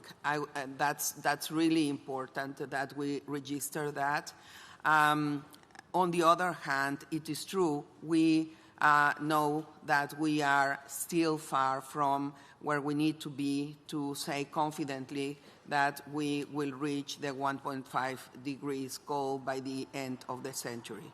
However, the science also tells us that it is still within our reach. So I would say, if you ask me, why are you optimistic? I think that from what we are learning and seeing, we know that this transformation can happen, that there are the tools, there are instruments, there are solutions. It is a question of time. And also on how we manage to replicate those solutions at the speed that is required, so that in this decade, which is crucial, we can get to be confident about achieving the 1.5 degree goal. So I I have seen the delegation. I came here to Glasgow actually a week ago, and I've been meeting with different groups and negotiators. So I can tell you, I see, yes, there are differences of views, but what is reassuring is that I see a unity of purpose. People really wanting to work together in order to achieve a successful outcome here at COP26. Now, it's difficult. Yes, it is going to be difficult. But remember, some years ago, we were still discussing really whether this was what we needed to do. We were still discussing whether there was or actually not even discussing, there were many who thought that there is a path to development that is not sustainable. So they thought they had a choice between sustainable development or not. Today, this is not the case. So I think we have made progress, but yes, as the co-president has mentioned, we have a huge task ahead of us. But I can tell you that we will be working alongside and under the leadership of the co-president to support parties in succeeding by the 12th of November, when I hope we all can go home and be happy about the results. Thank you very much, Executive Secretary. We now take questions, so if I may ask you here in the room to raise your hands. On the virtual platform, please do the same. Use the raise hand function, and I will find you and I will call you up, and then you will be brought into the room here. Let me start here, first row.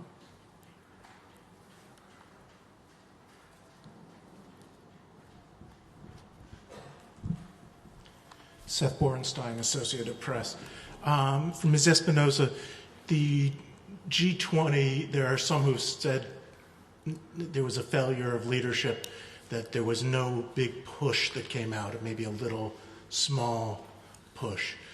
How would you characterize what came out, especially considering what some considered a weak NDC from China?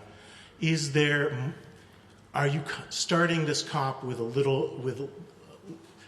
only a small amount of momentum, and how will that affect negotiations? Does it hurt negotiations not getting that big push? Well, I have to say that I have not yet had a chance to look in detail to the outcome of the G20. But yes, and you may have heard me before saying that, as the President has just said, G20 really has a very important role to play. And our NDC synthesis report indicates that we are not there. We are looking at ways of updating it further in order to bring in at least be able to highlight what are what is their last assessment with those NDCs that just came, including the one from China. I think, yes, very frankly, we are not where we need to be. And I think that's something that we need to be very honest about. We are seeing that altogether, our assessment indicates around 16% of increase of emissions by 2030, while we should be getting to a decrease of 45%. That is a fact. Now, what I do see, and I engage very intensely with G20 countries, including China, and probably especially China, is that there is a strong determination to really fulfill the commitments that they are making. And so China is now saying that they will be peaking their emissions before 2030. Of course, I hope that they can succeed, and we can encourage them to come to bring that date forward as much as possible. And in some cases also, knowing the realities of some of these countries, it is no doubt challenging. These huge populations, very complex social, cultural, political realities. Nobody is really, we cannot think that the transformation will happen from one day to the other. But what we do want to see is that there is the utmost effort made every day. And for that, I think that we need to go into the next phase of our work, hopefully with a very successful outcome here, in constantly looking for areas of opportunity to increase the ambitions under the NDCs. Thank you. Next question, the lady in the first row, please.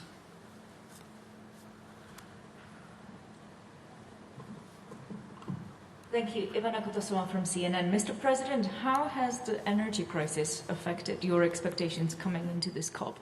Specifically, what is your ambition on the end of coal? We are hearing from Rome that several large countries are pushing very hard against a specific date for the end of coal use. Thank you. Thank you for your question. I think the first thing to say is that obviously the energy issues that we're facing are of international nature. However, I think what we also need to look at what needs to happen over the next few years in the medium term as well in terms of decarbonising our economies and our power sectors. And I've certainly been encouraged by the moves by many countries to make a big push on renewables. We mentioned China earlier. China now in its NDC has put a target of renewables by 2030 of 1,200 gigawatts.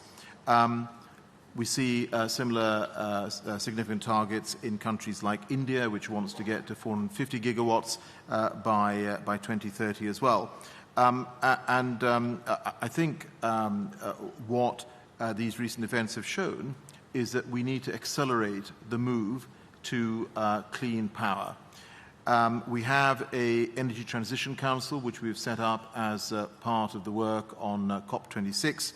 There are a significant number of governments represented on that, and the intention of that is to find common solutions and, of course, also support countries as part of their energy transition. On the issue of coal, I said at the start of when I took on this role as COP President Designate that we wanted to make COP26 the COP that we had to consign coal power to history. And I would just say to all colleagues here that what has happened over the past months, I think, has been quite remarkable in terms of the commitments to end international coal financing. So I co-chaired the meeting of G7 energy and climate and energy environment ministers back in May. We had a historic commitment then that all the G7 nations would no longer finance international coal. South Korea has made the same commitment. I visited South Korea on 2 occasions. This was a topic for discussion. And then, of course, you have seen China very significantly state at the UN General Assembly. President Xi Jinping stated that China would also be ending international coal financing. And if this press conference had been taking place a year ago, and I had said to you that that is how far we would have come, I suspect you might have been skeptical. But that is where we are, and I think we are at this point where, when it comes to international coal financing, we are consigning coal to history. Let's see what comes out of the G20 in terms of domestic coal. I've always said that every country starts from a different energy mix, but ultimately pushing forward on clean power is something that benefits each country individually and us collectively as an international community. Thank you. Thais, the lady here in the first row, please.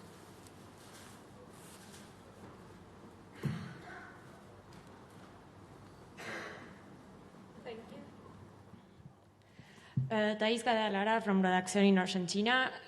For the president of the COP, during the pre-COP, Argentina and other countries present the proposal to create a committee to define the financial architecture to mobilize the necessary climate finance. I would like to know the position of the COP presidency on that and if it's going to be considered during these weeks.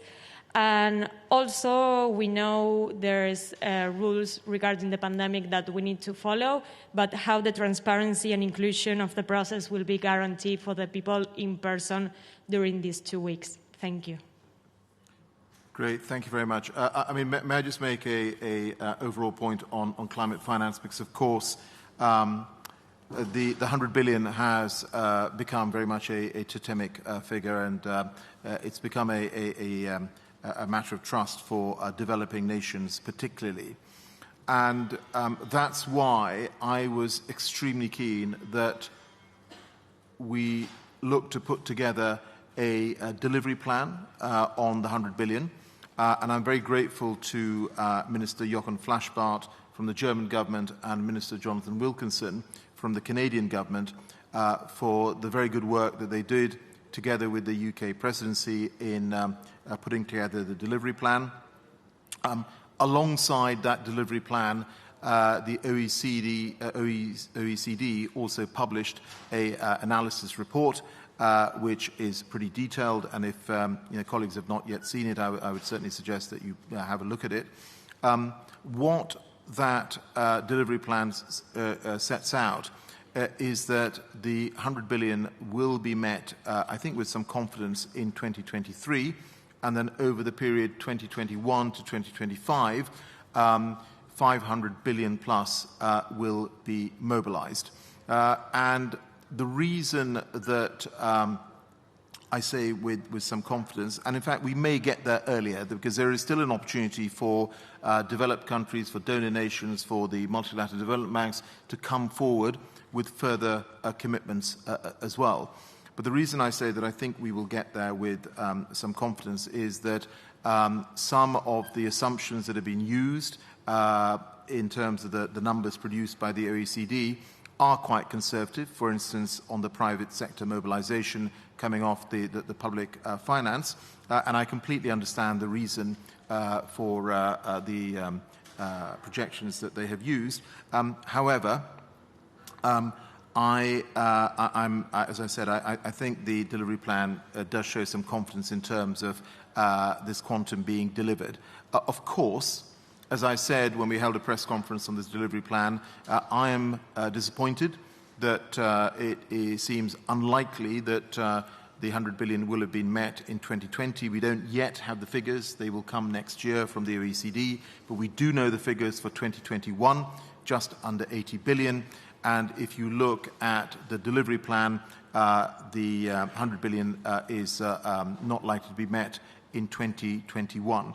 And that obviously is a matter for disappointment, but I do think the fact that from 2023 onwards, the 100 billion will be met, I think is positive. However, I'm also conscious of the fact that what matters is not just the quantum, but also the mix between adaptation and mitigation.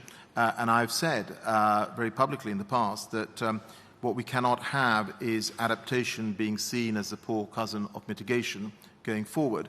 There is a champions group of countries which is looking for more balance between adaptation and mitigation finance, and I hope other countries will join that. And also there is the issue of access to finance. I know that's particularly important for many developing nations. Back in March, I hosted a meeting of donor nations as well as developing countries and multilateral agencies. It was a climate and development ministerial that we held in March, and coming out of that was a task force that was set up jointly chaired by Fiji and the UK. We will be making further announcements on some pilot projects that will flow from that work, which I hope will also support the emphasis of improving access to finance. And sorry, just on the issue of, I think, transparency and people being able to see the work that is going on here. I mean, I want to thank Patricia for acknowledging the big efforts that have been made by the UK government, by my team, some of them are here, in putting together this event on a physical basis. And obviously, this is not a normal COP. As you can see, we're sitting here with masks on, there's social distancing, there is regular cleaning of rooms, we have daily testing regimes, and of course, the reason we have done that is twofold. One is, for me, it was vitally important that we have a physical meeting where every country is able to sit at the same table, the biggest emitters, together with the smallest nations, those in the front line of climate change, to be able to look each other in the eye as part of this negotiation. And the second reason is that for introducing these measures and continuing with a physical event is because we wanted to ensure that it was a safe event for everyone coming, but also for the people of Glasgow. I will ask Patricia, if she wouldn't mind, to talk a little bit about how we are organising the access to the negotiating rooms and also what scope there is in terms of virtual viewing of the work that is ongoing. Thank you. Thank you very much. And regarding this point about transparency and inclusion, you know that in our process, this has been one of the key principles to guide our process, that everybody needs to be included, everybody's voice, not only parties, by the way, but also other stakeholders. Now, as the President has just said, the fact is that we are meeting in very extraordinary circumstances. We have never organized a conference under circumstances similar. Nothing. I mean, if you would have told me when I got this job in 2016 that we would be organizing a conference in this kind of situation, I would have thought that's impossible. So it is challenging, and I have to say, just like you, I think we are all trying to work out solutions while progressing and work out ways of making things happen. So one of the big challenges is the fact that while we have very big rooms, we have a very, very reduced capacity in the rooms. And you may know that in our process, sometimes the negotiation rooms get packed, people standing, some people even sitting on the floor. That happens. And this is something that we cannot allow to happen in the current circumstances. That is something that is not possible. So, looking at the other challenge that we have is that we have a huge agenda. We are taking up mandates that were to be delivered in 2020, in 2021, and also those that were left pending from Madrid. So that means we really have a lot of work and very little time. We could not have negotiations before we came here. We did a lot of work, as many of you may know, virtually, but not negotiations. So we are faced with restrictions of capacity, not space, because really the spaces are incredible, but capacity of the rooms, and second, just an incredible amount of issues that need to be addressed. So that means that we need to try to take advantage of, fully take advantage of the fact that in the process we are allowed, let's say, parties have decided that there can be no more than 6 simultaneous negotiating process. So that means that we are trying to get those 6 processes to be functioning permanently. And this is where then the restriction for access for in numbers, not for delegations, but the numbers. The biggest, for example, the biggest negotiating room has a capacity of 144, 72 persons at the table and 72 in the back. That is not enough. We have 193 parties now. So that is literally not enough. And then we have also the stakeholders, which we want to have included. We went through a lot of work with the UK colleagues in order to find also technical solutions in linking rooms so that while rooms would not be physically integrated, but they would be virtually integrated and allow people to also participate even if sitting in another room. So we are looking at all those different possibilities. You may have heard that we were exploring a possible ticketing system. We have heard a lot of reactions to that. We take all of that very seriously into account. So we are trying to find the best possible solution. We have told parties we are absolutely open to their proposals, and I do hope that, I do believe that later on today we will offer a possible solution, at least to try. And then, of course, if it doesn't work, we will need to go back and look at it again. But just to underline, the commitment with inclusiveness, inclusivity, and really transparency is absolutely there. Thank you. In the interest of time, we don't have much time more, but the gentleman in row 3 here, over there, is next. And then the gentleman in row 4, you had your hand up for some time. Hello, I have another question. Alistair Thompson from Scoop Media, New Zealand. My question is about finance as well, and it addresses the question of sufficiency of the 100 billion in relation to the need.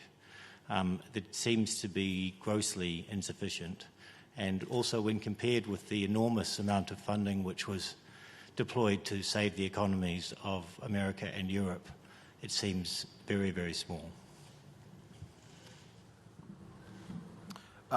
Thank you for that question. And obviously, the $100 billion goal was first talked about in 2009, and then it was reiterated in 2015 in Paris.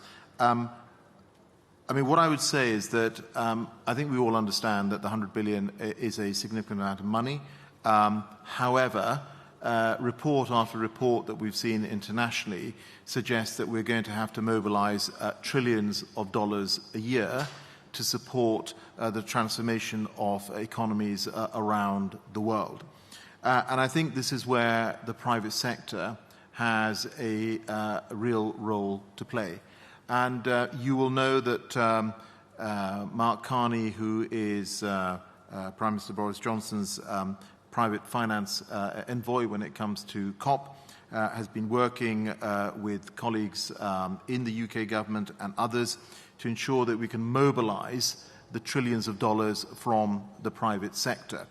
Around a 100 trillion has been mobilized in the sense that the Glasgow Financial Alliance for Net Zero, which requires those who hold the finance to go to effectively net zero by 2050, that has been, there is around $100 trillion committed to that. Now, the issue is that how do you then connect that money to supporting developing countries. And there is a stream of work that is ongoing as part of the GFAN's work overall to look to see how private sector money can be mobilized better and more effectively in developing nations. And I do think that's very much part of the solution. I mean, if I may use a UK example, we in the UK have built the biggest offshore wind sector in the world over a relatively short period of time. And we are looking to quadruple the size of our offshore wind sector to 40 gigawatts by 2030. And the reason that we have been able to grow this so quickly is because we have also introduced various revenue mechanisms which have allowed the private sector to invest.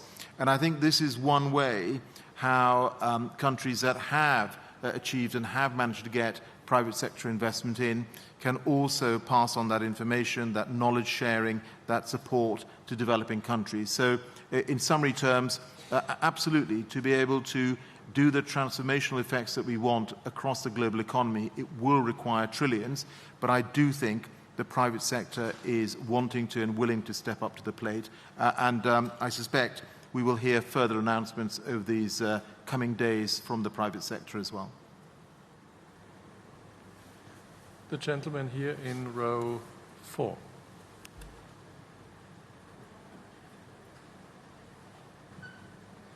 Jonathan Levy, Radio News Hub. I was at the Conference for Youth last night, attended by both the President and the Executive Secretary. They were very emotional and stated that this conference holds lives in their hands. Do you feel that pressure, and what do you say in response to those young people here and around the world today? Well, I obviously we were both there, and Patricia will of course answer for herself. But there was a lot of energy in that room, and quite rightly, there was a challenge to me, there was a challenge to world leaders holding us to account. You know, we had a Youth for Climate event in Milan as well, which our Italian friends organised as part of pre-COP.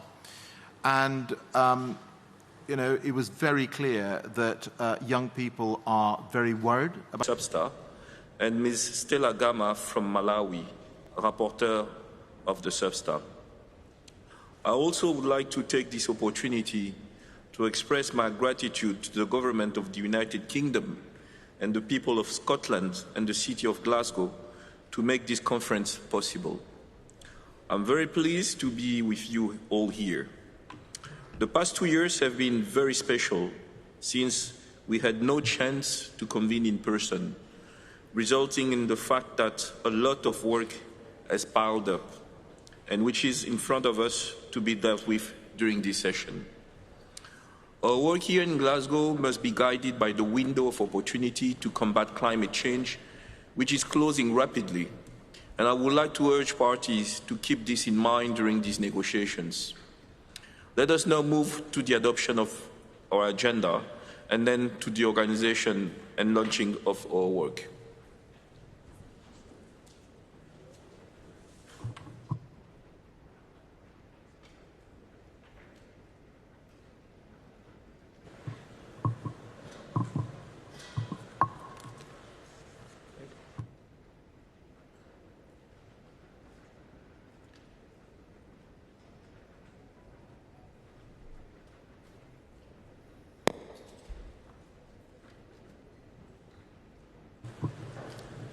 I see that there is a request for the floor. Ukraine, you have the floor. Thank you, Mr. Chair. Before we get to the adoption of the agenda of Substar 5255, the delegation of Ukraine proposes to defer the consideration of the agenda sub-item 18B until the Secretariat makes respective amendments to the documents prepared by the Secretariat under this agenda sub-item, namely FCCC/ARR/2020/IUS, referred to in the document FCCC/Substar/2020/inf.3. The nature of inaccuracies committed are known to the Secretariat and were voiced by the delegation of Ukraine at the SBI 5255 sessions under agenda sub items 3A, 3B, and 3C. I would like to ask this to include the statement in the report of this session. Thank you. Thank you, Ukraine, for your intervention.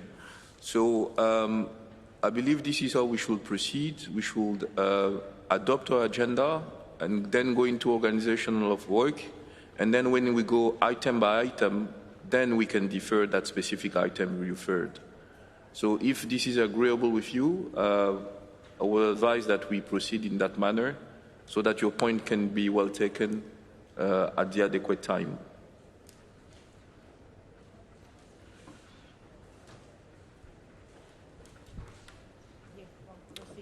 Thank you very much for your flexibility, Ukraine. So I now invite parties to turn to item 2, organizational matters, sub-items A, adoption of the agenda. The provisional agenda is contained in document FCCC/SubSTA/2021/2. In addition, you will have heard that the COP and the CMA at their opening plenaries referred some matters to the SubSTA. These matters will be considered by the SubSTA under the relevant agenda items. May I now invite the SubSTA to adopt the provisional agenda contained in document FCCC/SubSTA/2021/2.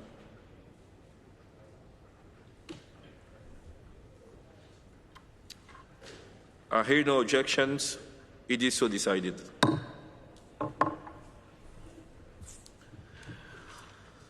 I now invite parties to turn to item 2, organizational matters, sub-item B, organization of the work of the session.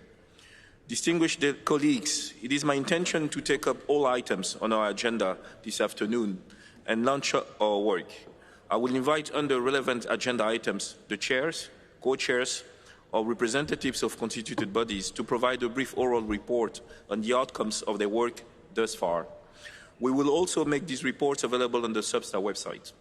After launching work of all items, we will hear, as was done at past sessions of the SubSTA, statements by intergovernmental organizations, and then adjourn this plenary meeting. Upon the conclusion of the opening plenaries of the SubSTA and the SBI, a joint plenary meeting of all governing and subsidiary bodies will be convened to hear statements from groups, parties, and representatives of civil society. Statements will be made available on the respective websites as soon as they are provided. Dear colleagues, I have laid out the proposed approach to our work at this SubSTA session in my scenario note issued on October the 8th and discussed this approach with parties during my pre-sessional consultations. As I have assured everyone, the work of the SubSTA will continue to be conducted in an open, transparent, and inclusive manner throughout the session. I encourage parties in all negotiating groups, once we are moving into our substantive work, to allow the meetings to be open to observers to follow the discussions, with the understanding that meetings can be closed at any time. I thank all groups for their support. During my pre-sessional consultations with group, a point has been raised regarding our current practice to establish negotiations groups in the form of either contact groups or informal consultations. I have assured parties that the SubSTA chair is not introducing any new methodology here. Most negotiations groups that I will propose to establish under different agenda items, either as contact group or informal consultations, are the same as they were established during the past sessions. The outcomes of work of these contact groups and informal consultations will be presented in the same manner for consideration and adoption by the SubSTA closing plenary on Saturday, November the 6th, as was done in the past. I seek support from all parties to proceed with the current practice at this session.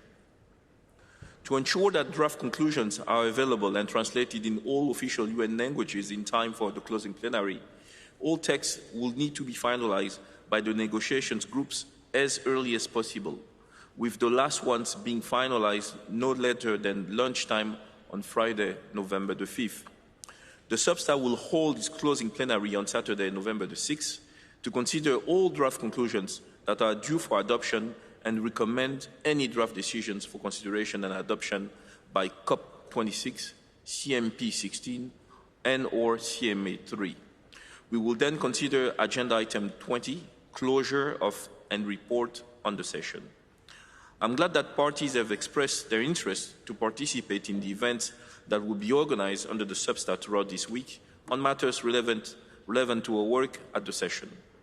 Updated information will be also available throughout the session via the daily program and CCTV. We will also apply strict COVID-19 mitigation measures to ensure that the health of the participants is being protected to the extent possible. Please also note that in order to accommodate the mandatory 15-minute long cleaning between meetings and to allow groups sufficient time for coordination as well as for lunch, negotiating blocks will be adjusted to 10 a.m. to 1:30 p.m. and 3:30 p.m. to 7 p.m. With this, I will now move to taking up the items on our agenda in order of the agenda and start launching our work. May I take it that the substat agrees to proceed on this basis? I hear no objection. It is so decided. I now invite parties to turn to Item 2, Organizational Matters, Sub-Item C, Election of Officers other than the Chair. In accordance with Rule 27 of the draft Rules of Procedures being applied, the substat shall elect its Vice Chair and Rapporteur. I would like to inform delegates that consultations on the nominations of the Vice Chair and the Rapporteur of the substat are being coordinated with the consultations on elections for Convention, Kyoto Protocol, and Paris Agreement bodies. Please note that Mr. Kakaberi Divan, the Vice Chair, and Ms. Stella Gama, the Rapporteur, remain in office until the election of Vice Chair and Rapporteur. I propose to return to this item during the closing plenary on Saturday, the 6th of November. Can I take it that parties are in agreement with this approach? I hear no objection. It is so decided. I now invite parties to turn to Item 2, Organizational Matters, Sub-Item D, Mandated Events. I would like to draw your attention to the following mandated events that are taking place in conjunction with this session. The 6th meeting of the Facilitative Working Group of the Local Communities and Indigenous Peoples Platform, the LCIP. A meeting and multi-stakeholder workshop with indigenous knowledge holders under the LCIP. The 14th Nairobi Work Programme Focal Point Forum on Biodiversity and Climate Change Adaptation. The 5th meeting of the Katowice Committee of Experts on the impacts of the implementation of response measures. The 2nd meeting of the Structured Expert Dialogue under the 2nd Periodic Review of the Long-Term Global Goal. And last but not least, Earth Information Day 2021. I will briefly come back to these events when we turn to the relevant agenda items. I invite the substat to take note of the information that I have just provided. Thank you. I now invite parties to turn to Item 3, Nairobi Work Programme on Impacts, Vulnerability and Adaptation to Climate Change. To facilitate consideration of this item, I would like to propose to convene informal consultations, and I would like to invite Mr. Carlos Fuller from Belize and Ms. Alexandra Sgobi from the EU to facilitate this work. The outcome of the work will be presented for consideration by the substat on Saturday, November the 6th. I hear no objection. It is so decided. I would like to thank the co-facilitators for accepting this role. The first meeting of the group is planned for tomorrow, Monday, November the 1st, in the late afternoon. Please consult CCTV and daily program for confirmation of date and time and details on the room number. I would also like to encourage interested parties, organizations and experts to participate in the 14th meeting of the Nairobi Work Programme Focal Point Forum, which focuses on biodiversity and climate change adaptation and will take place on Wednesday, November the 3rd at 6 p.m. I now invite parties to turn to Item 4, Report of the Adaptation Committee. In its annual reports, the Adaptation Committee updates the COP through SBSTA and SBI on the status of its work in implementing its flexible 3-year work plan. I would like to invite Ms. Alessandra Sgobi, co-chair of the Adaptation Committee, to provide an overview of the work of the committee over the past 2 years. Alessandra, you have the floor.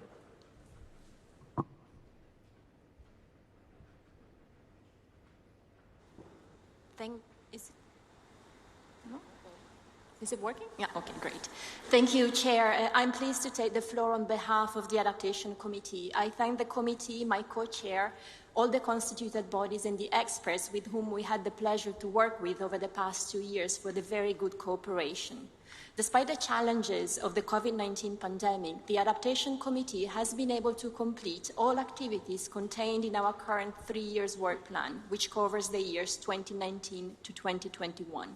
To highlight a few, we successfully delivered a technical paper on data for adaptation at different spatial and temporal scales, the concluding technical expert meetings under the technical examination process on adaptation, which mobilized an unprecedented number of young people across the world, an information paper on linkages between mitigation and adaptation, a report on how developing countries are addressing climate change hazards, which is intended to contribute to the recognition of efforts of developing countries, a paper on capacity gaps in accessing adaptation funding, 5 issues of the Adaptation Funding Finance Bulletin, an event on monitoring and evaluating the impacts of adaptation action and communicating the results. I'm also pleased to report that our work on the CMA mandates is progressing steadily and that we were able to conclude our consideration of approaches to review the overall progress on the global goal on adaptation. I would like to invite you to consult the AC's technical paper on the subject, which is available on the AC's landing page. The Adaptation Committee also agreed on a new and ambitious work plan for the next 3 years, which is attached to our 2021 annual report. Please consult our reports for the years 2020 and 2021 for more details of the AC's progress in the past 2 years. I would like to invite you to our side event on Wednesday, the 3rd of November at 1:15 p.m., where we will present the highlights of our work in the last 5 years, and we will also touch on the details on some of the deliverables I have just mentioned. I thank you. Thank you, Alessandra, for your brief report. And I would like to commend the Adaptation Committee on its achievements made during these past 2 years. I would like to recall that the COP and the CMA in their opening plenaries this morning referred the following matters to the SBSTA and the SBI. COP Agenda Item 6, Report of the Adaptation Committee for 2019, 2020 and 2021, including the review of the progress, effectiveness and performance of the Adaptation Committee, and CMA Agenda Item 4, Matters related to adaptation, with sub-items A and B. Report of the Adaptation Committee for 2019 and 2020, report of the Adaptation Committee for 2021, and the work on the global goal on adaptation. To facilitate the consideration of these matters, the SBI Chair and I propose to convene informal consultations, and we would like to invite Ms. Leanne Roper from Jamaica and Mr. Paul Watkinson from France to facilitate this work. The outcome of the work will be presented for consideration by the SBSTA on Saturday, November the 6th. I hear no objection. It is so decided. I would like to thank the co-facilitators for accepting this role. The first meeting of the group is planned for tomorrow, Monday, November the 1st at 12:30 p.m. Please consult CCTV and the daily program for confirmation and details on the room number. I now invite parties to turn to item 5, report of the Executive Committee of the Warsaw International Mechanism for Loss and Damage associated with climate change impacts for 2020 and 2021. I would like to invite Ms. Leanne Roper, Chair of the Executive Committee of the Warsaw International Mechanism for Loss and Damage, to briefly present an update on the work of the committee. Leanne, you have the floor. Good afternoon, Excellencies, colleagues. Thank you, Chair, for giving me the opportunity to update you and the SUBSTA on the work of the Executive Committee of the Warsaw International Mechanism for Loss and Damage, or the EXCOM, for 2020 and 2021. The EXCOM successfully held its 11th, 12th, 13th and 14th meetings virtually in the last 2 years. And at this session, the EXCOM presents reports of its progress between November 2029 and October 2021. Despite the COVID-19 crisis, the EXCOM advanced its mandated work steadily under all work streams to respond to the robust outcomes of the second review of the WIM undertaken in Madrid, which entrusted the committee to launch 3 new expert groups in addition to continuing the efforts of the existing 2 thematic groups. I am happy to report that the EXCOM now has 5 expert groups operational, covering all the strategic work streams of its 5-year rolling work plan. And 65 specialists are mobilized via these expert groups to assist developing countries in averting, minimizing, and addressing loss and damage. The terms of reference of the 3 new expert groups are contained in our report for 2020, and their plans of action are contained in the 2021 report. Through one of our new expert groups focusing on action and support this year, the EXCOM for the first time provided the Standing Committee on Finance with input related to the draft guidance to the operating entities of the financing mechanism.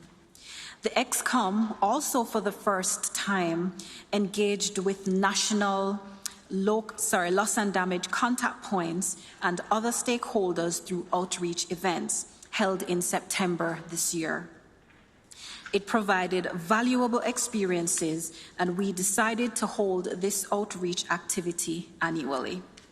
I will also add that we have been engaging widely as well, and we had a collaboration with the tech to prepare a policy brief looking at loss and damage technologies for coastal areas. The EXCOM has also prepared the annotated outline of its synthesis report to contribute to the global stocktake. We look forward to submitting our report in time for the technical assessment of the first GST. Before I conclude, let me announce that the EXCOM will hold a side event on November 4 at 1:30 p.m. GMT to showcase its progress in more detail. We will also discuss further opportunities for collaboration with broader communities of practice. On behalf of the EXCOM, I would like to thank all those who contributed in various ways to the work of the committee thus far. Please rest assured that the EXCOM will continue to count on your collaboration and support in the future. Chair, I thank you. Thank you, Leanne. In order to facilitate the work of both the SUBSTA and SBI, I've consulted with the SBI chair, and we have agreed to convene informal consultations to consider issues of common interest. On this joint agenda item, the SBI chair and I would like to propose these informal consultations to be co-facilitated by Cornelia Jagger from Austria and Kishan Kurma Singh from Trinidad and Tobago. The outcome of their work will be presented for consideration by the SBI and SUBSTA at the closing plenary meetings. We look forward to parties successfully concluding their deliberations on the annual reports of the committee for 2020 and 2021 and making recommendations for consideration and adoption by the appropriate body or bodies by Saturday, November the 6th, when the subsidiary bodies close. I hear no objection. It is so decided. I would like to thank co-facilitators for accepting this role. The first meeting of the group is planned for tomorrow, Monday, November the 1st, at 11:15 a.m. Please consult CCTV and the daily program for confirmation and details on the room number.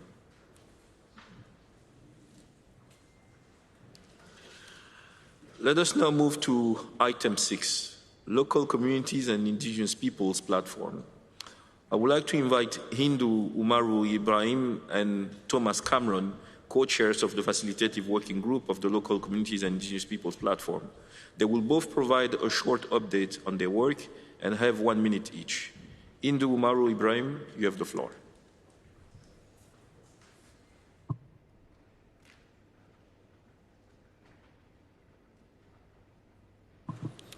I'm sorry, Hindu, can you hold, please? I have a request for the floor from Solomon Islands. Thank you very much, Chair, and I'd like to return to the previous agenda item. I think you're a little bit quick in approving the process on the way forward. We're grateful for the report for the WIM Executive Committee, but we do note in the annotated agenda for this item, paragraph 27, which refers to the substantive SBI will invited to consider the 2020 and 21 reports of the Executive Committee and recommend a draft decision to the appropriate body or bodies. We believe this annotation is incorrect and we continue to have this problem of annotations. We're very disappointed that we have this confusion over the annotation of how this body should address the Warsaw mechanism. We've already made our concerns known to the COP president on this matter. We believe that this should be jointly considered by the CMA and the COP jointly, and that there should be a joint decision on these matters. We do express concern that there is this issue about whether it's a body or bodies. We firmly believe that it should be the report of the SBSTA and SBI should go to both to the COP and the CMA. And we like to seek your assurance that that will take place. That any draft decision coming out of the SBSTA SBI will be transmitted to both the COP and the CMA, and that there is no question about this approach. We believe this is a party-driven process. It's not a secretariat-driven process, and we continue to be disappointed with the annotations that come up on this issue, by which we believe is a legal interpretation which is wrong and does not reflect the views of parties.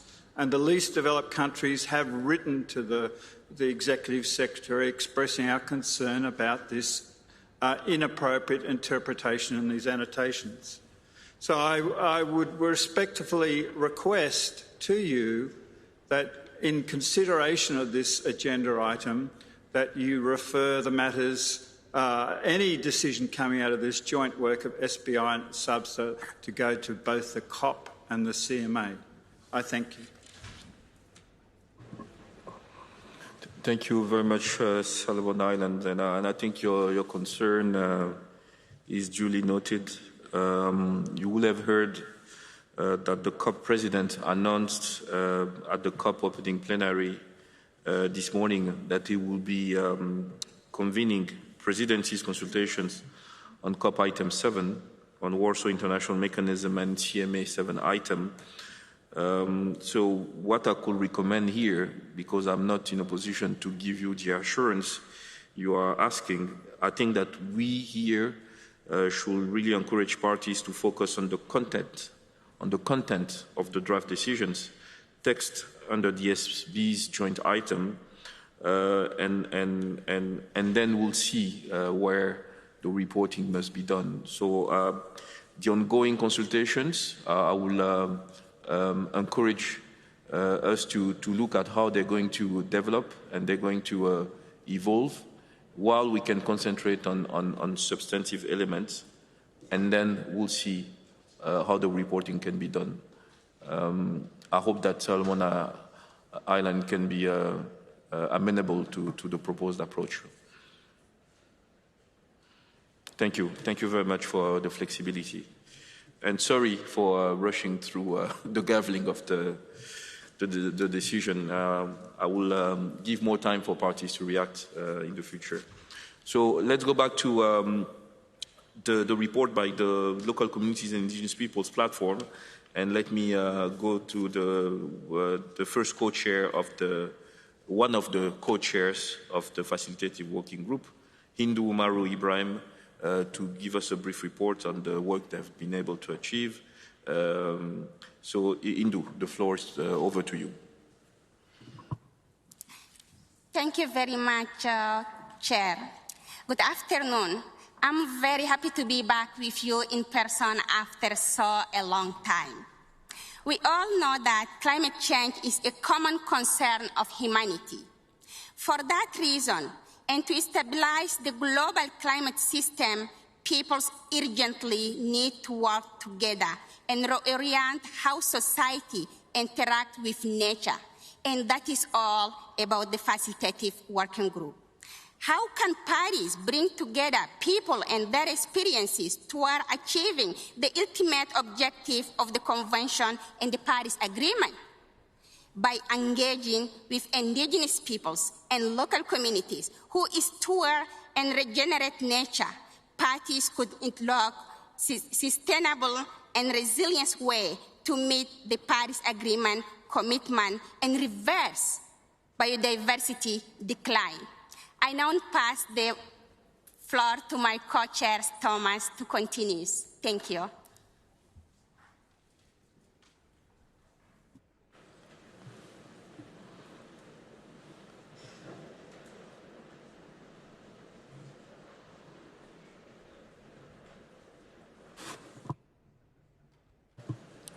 Thomas, over to you.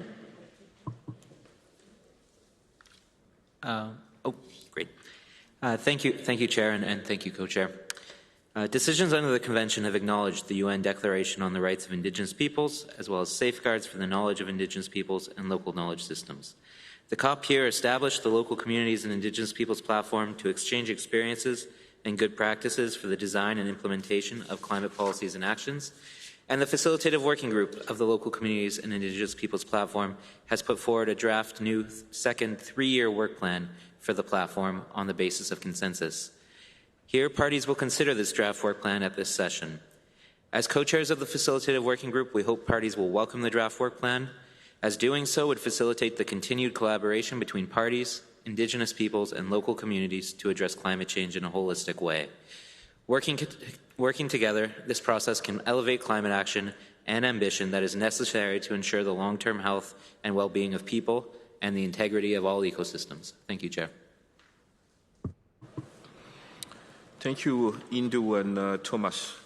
To facilitate consideration of this item, I would like to propose to convene informal consultations, and I would like to invite Ms. Maxine Burkett from the US and Mr. Carlos Fuller from Belize, and to facilitate this work. The outcome of this work will be presented for consideration by the SUBSTA on Saturday, November the 6th. I hear no objections. It is so decided. I would like to thank the co-facilitators for accepting this role. The first meeting of the informal consultations is planned for Tuesday, November the 2nd at 3:30 p.m. Please consult CCTV and the daily program for confirmation and the details on room number. I now invite parties to turn to item 7, Development and Transfer of Technologies, Joint Annual Report of the Technology Executive Committee and the Climate Technology Center and Network for 2020 and 2021. I would like to invite Mr. Maher Usni from the Maldives, Vice Chair of the Technology Executive Committee, to briefly present their work. Maher, over to you.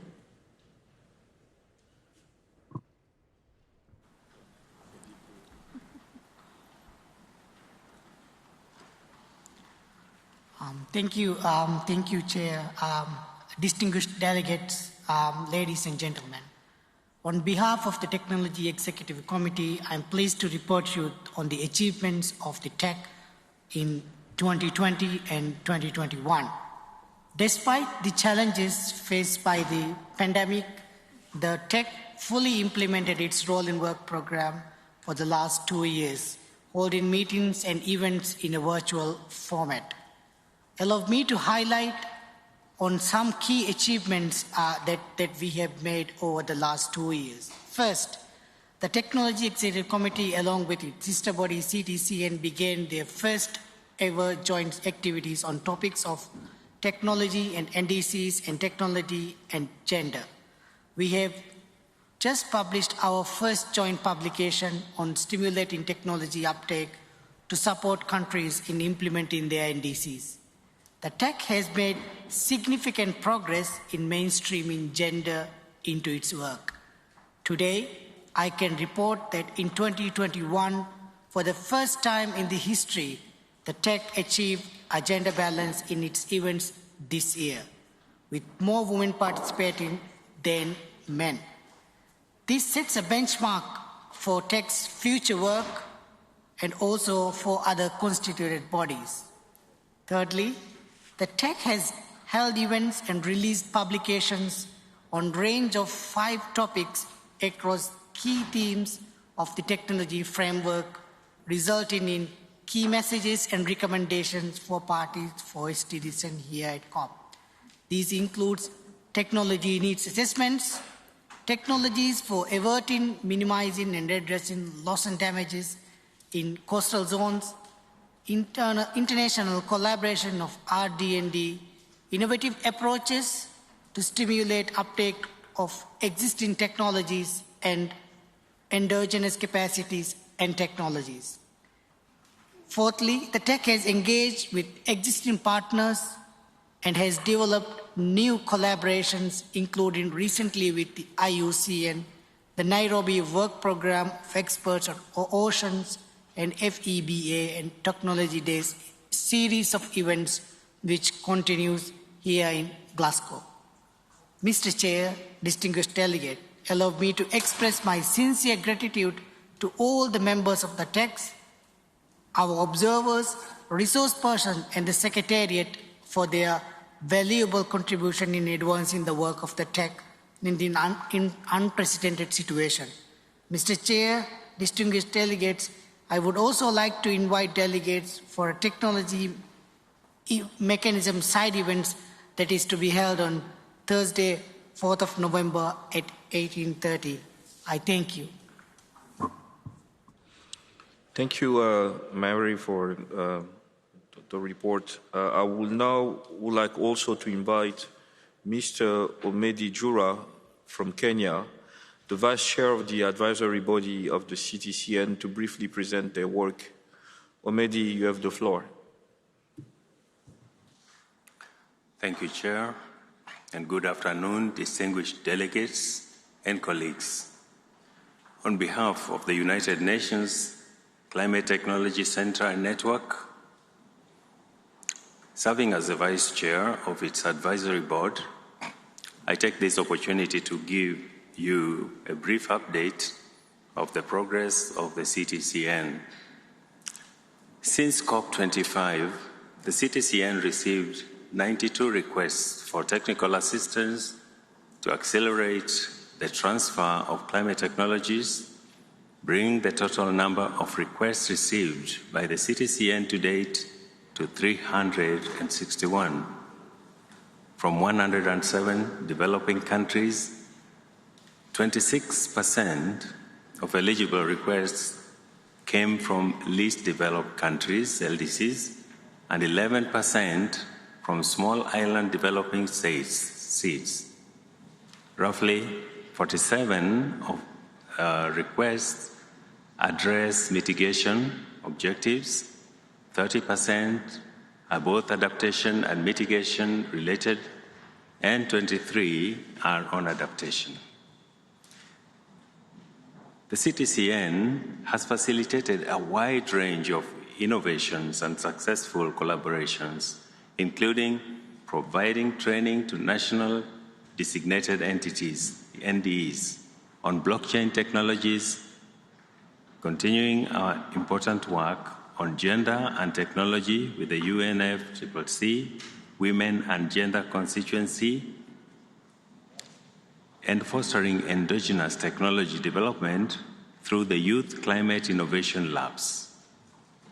The CTCN was also selected to manage their adaptation fund's $5 million USD Climate Innovation Accelerator Program, through which almost 200 requests for support on adaptation-related technical assistance were received from more than 60 countries. As reported by the Green Climate Fund, the CTCN is now the largest provider of GCF readiness support for technology, implementing 75% of the Green Climate Fund technology-related readiness grants. To be able to deliver on so many areas of climate change work, the CTCN mobilizes a global network of over 650 entities, among them civil society, finance, private, and public sector entities. The second independent review of the effective implementation of the Climate Technology Central Network was completed in 2021. The positive findings indicate that the CTCN has demonstrated its added value as a demand-driven mechanism with strong sectoral expertise, agility, and responsiveness. At the 18th meeting of the Advisory Board,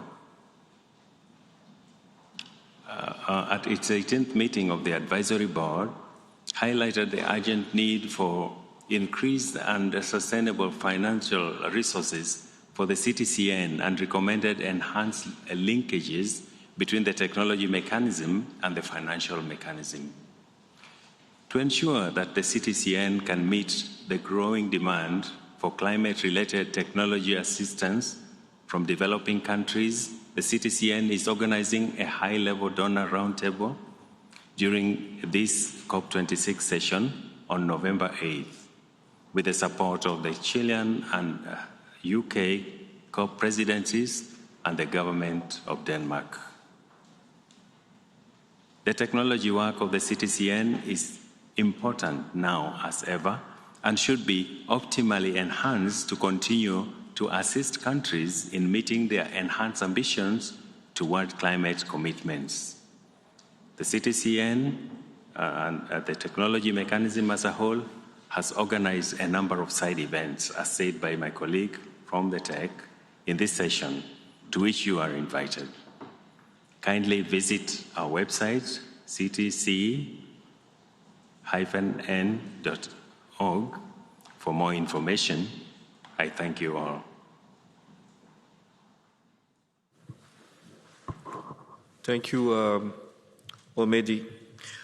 I would like to thank the chairs and vice chairs of the TEC and CTCN for their leadership in conducting the work of these bodies, and extend my thanks to the members of the TEC and CTCN for their work and achievement made during these past 2 years. To conduct the work under this agenda item, the SBI chair and I have agreed to propose that informal consultations be convened to be facilitated by Ms. Stella Gama from Malawi and Mr. Toshiaki Nagata from Japan. The outcome of the work will be presented to the SUBSTA in the SBI at the closing plenary on Saturday, November the 6th. Here, no objections. It is so decided. I would like to thank the co-facilitators for accepting this role. The first meeting of the informal consultations will take place tomorrow at 10 a.m. in meeting room 3. Please consult CCTV and the daily program for confirmation and details on the room number. Parties are also invited to attend the technology mechanism side event that will take place on Thursday, November the 4th at 6:30 p.m. in Lombard Auditorium.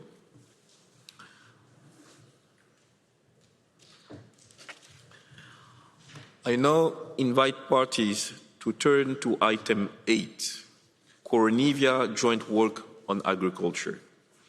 I was pleased to see so many of you involved in the intersessional workshop held during the pre-sessional days on strategies and modalities to scale up implementation of best practices, innovations, and technologies that increase resilience and sustainable production in agricultural systems according to national circumstances. To facilitate consideration of this joint substance SBI item, the SBI Chair and I would like to propose to convene informal consultations to be facilitated by Philip Blackwell from Ireland and Milagros Sandoval from Peru. The outcome of this work will be presented to the SUBSTA and SBI at the closing plenaries on Saturday, November the 6th. I hear no objections. It is so decided. I would like to thank the co-facilitators for accepting this role. The first meeting of the informal consultations will take place tomorrow, Monday the 1st November at 10 a.m. Please consult CCTV and the daily program for confirmation and details on the room number. I now invite parties to turn to item 9, sources of input for the global stocktake under the Paris Agreement. I would like to propose that informal consultations be convened by Ms. Laura Juliana Arciniegas Rojas from Colombia and Ms. Christiane Textor from Germany. The outcomes of this work will be presented for consideration by the SUBSTA on Saturday, November the 6th. I hear no objections. It is so decided. I would like to thank the co-facilitators for accepting this role. The first meeting of the informal consultations is planned for November the 3rd in the late afternoon. Please consult CCTV and daily program for confirmation and details on room number. I now invite parties to turn to agenda item 10, matters relating to science and review. Sub-item A, research and systematic observation. I would like to propose that informal consultations be convened on this matter to be co-facilitated by Ladislaus Changa from Tanzania and Stefan Ruptly from Switzerland. The outcome of this work will be presented for consideration by the SUBSTA on Saturday, November the 6th. I hear no objections. It is so decided. I would like to thank the co-facilitators for accepting this role. The first meeting of the informal consultations is planned for tomorrow, Monday, November the 1st at 12:30 p.m. Please refer to the CCTV for confirmation of date and time and details on the room. I also draw your attention to Earth Information Day 2021, mandated under this agenda item, which will take place on Wednesday, November the 3rd, from 10 a.m. to 1 p.m. The posters for the Earth Information Day are available on the virtual conference site via the poster gallery.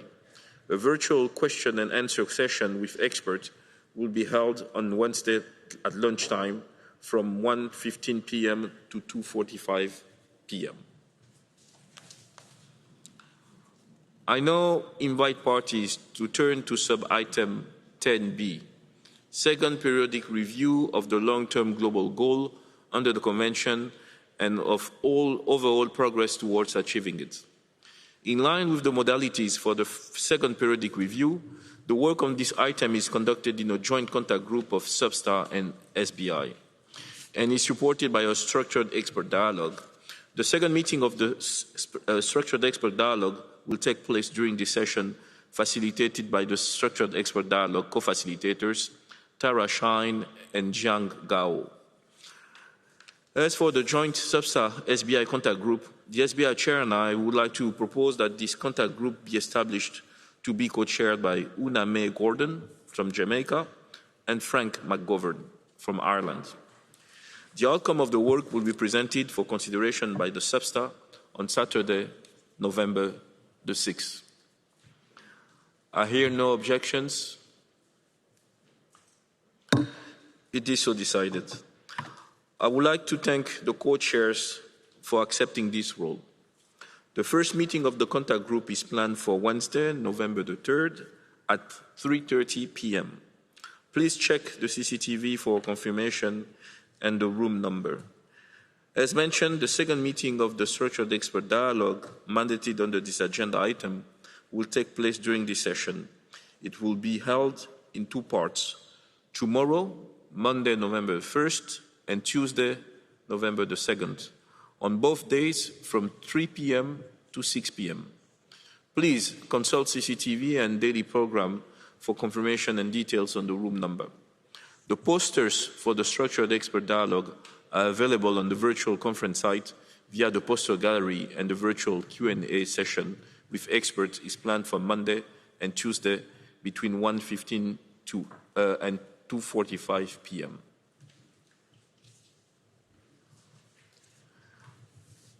I now invite parties to turn to item 11, matters relating to the Forum on the Impact of the Implementation of Response Measures serving the Convention, the Kyoto Protocol, and the Paris Agreement.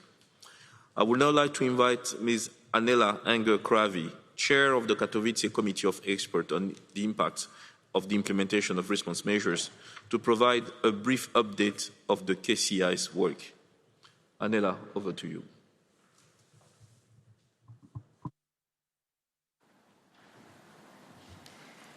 Thank you, Chair. Good afternoon, Excellencies, colleagues and friends.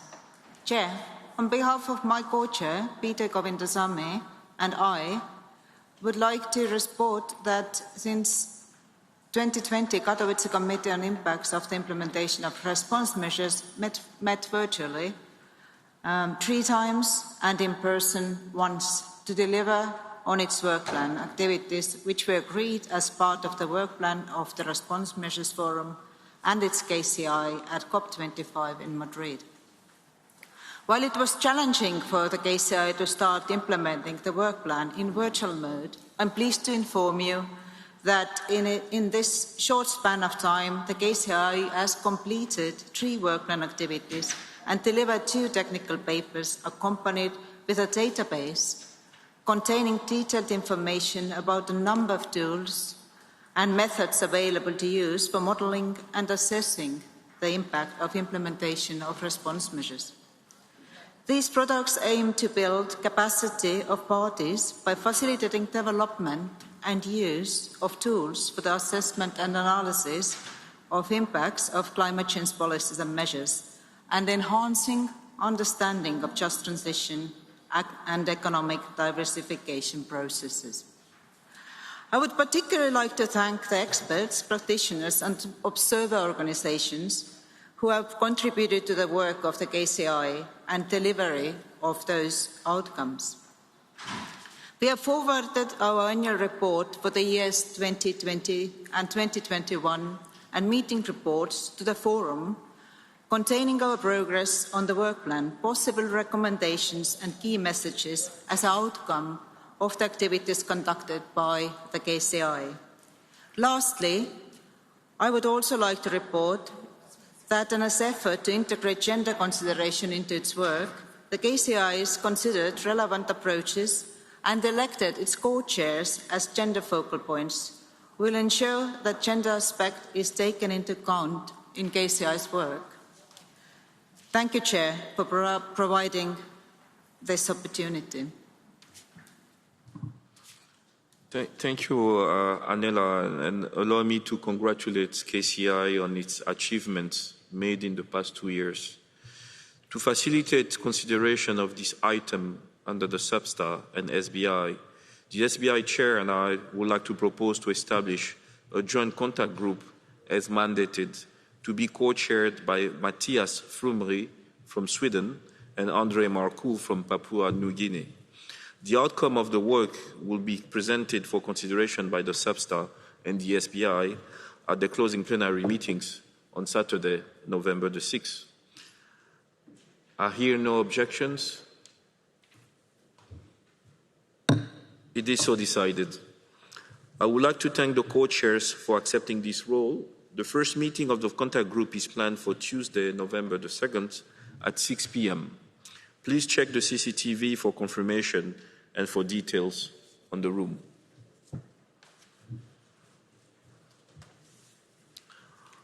I now invite parties to turn to item 12, methodological issues under the Convention, with its sub-item A to G. Sub-item A, training program for review experts for the technical review of greenhouse gas inventories of parties included in Annex 1 to the Convention. Sub-item B, training program for review experts for the technical review of biennial reports and national communications of parties included in Annex 1 to the Convention. Sub-item C, revision of the UNFCCC reporting guidelines on annual inventories for parties included in Annex 1 to the Convention.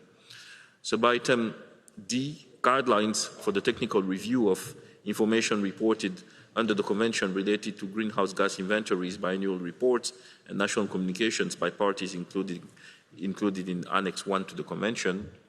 Sub-item E, greenhouse gas data interface. Sub-item F, common metrics to calculate the carbon dioxide equivalence of greenhouse gases. And sub-item G, emissions from fuel used for international aviation and maritime transport. As discussed during my pre-sessional consultations with groups, I propose that we defer consideration of item 12 and its sub-items A to G to the next session, Substa 56, without further discussions at this session. With this approach, it will provide more time for parties to discuss these sub-items at the next Substa session in June 2022 and allow our technical expert to focus at the current session on matters mandated to be finalized at this session. This, of course, not setting any precedent in any way. All items on our agenda are important to parties and no issue will be left behind. Can I take it that the Substa agrees to deferring the consideration of the matters under agenda sub-items 12A to 12G to Substa 56?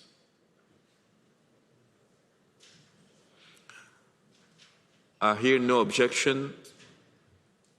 It is so decided. I thank all parties and groups for their flexibility and for their cooperation. I now invite parties to turn to item 13, methodological issues under the Kyoto Protocol, with its sub-items A and B. Sub-item A, land use change and forestry under Article 3, paragraphs 3 to 4 of the Kyoto Protocol and under the Clean Development Mechanism. Sub-item B, implications of the inclusion of reforestation of land with forest in exhaustion as afforestation and reforestation clean development mechanisms project activities.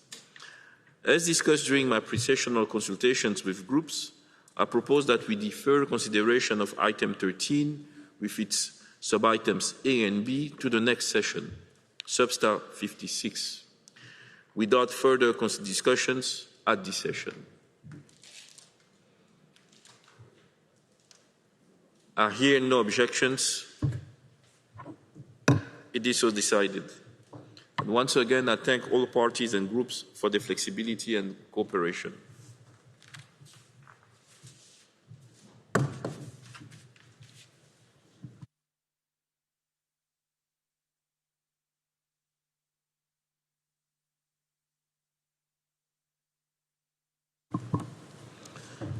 I now invite parties to turn to item 14, methodological issues under the Paris Agreement, sub-items A to E.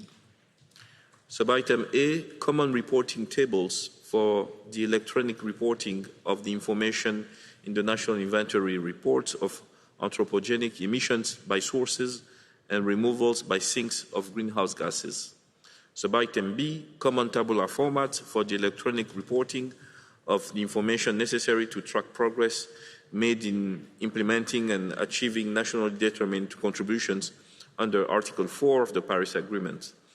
Sub-item C, common tabular format for the electronic reporting of information on financial technology development and transfer and capacity building support provided and mobilized, as well as support needed and received under Articles 9 to 11 of the Paris Agreement. Sub-item D, outlines of the biennial transparency report, national inventory document, and technical expert review report pursuant to the modalities, procedures, and guidelines for the transparency framework for action and support.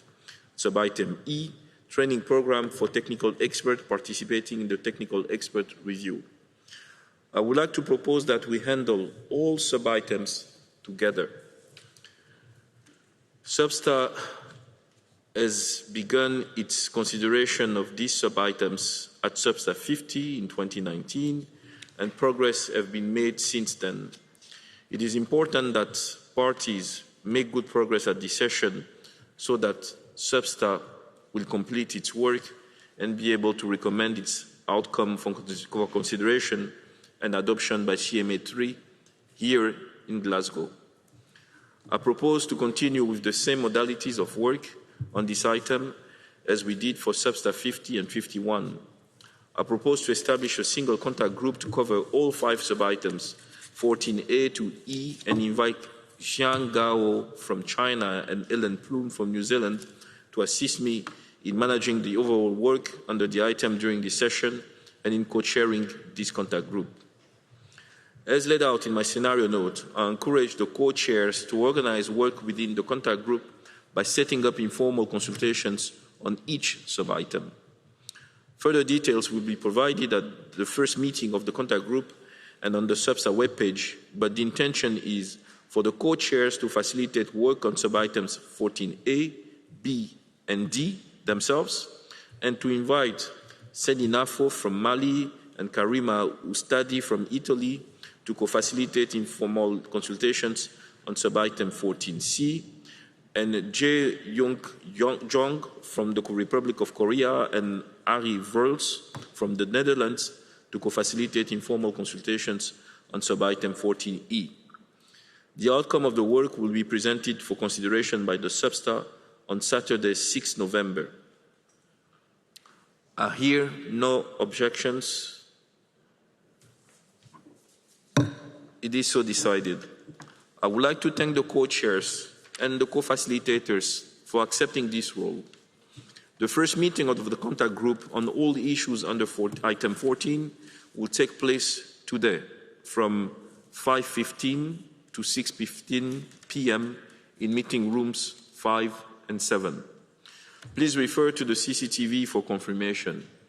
Further information will be available during the meetings of the informal consultations that will be organized in such a way as to avoid clashes and enable all parties to take part.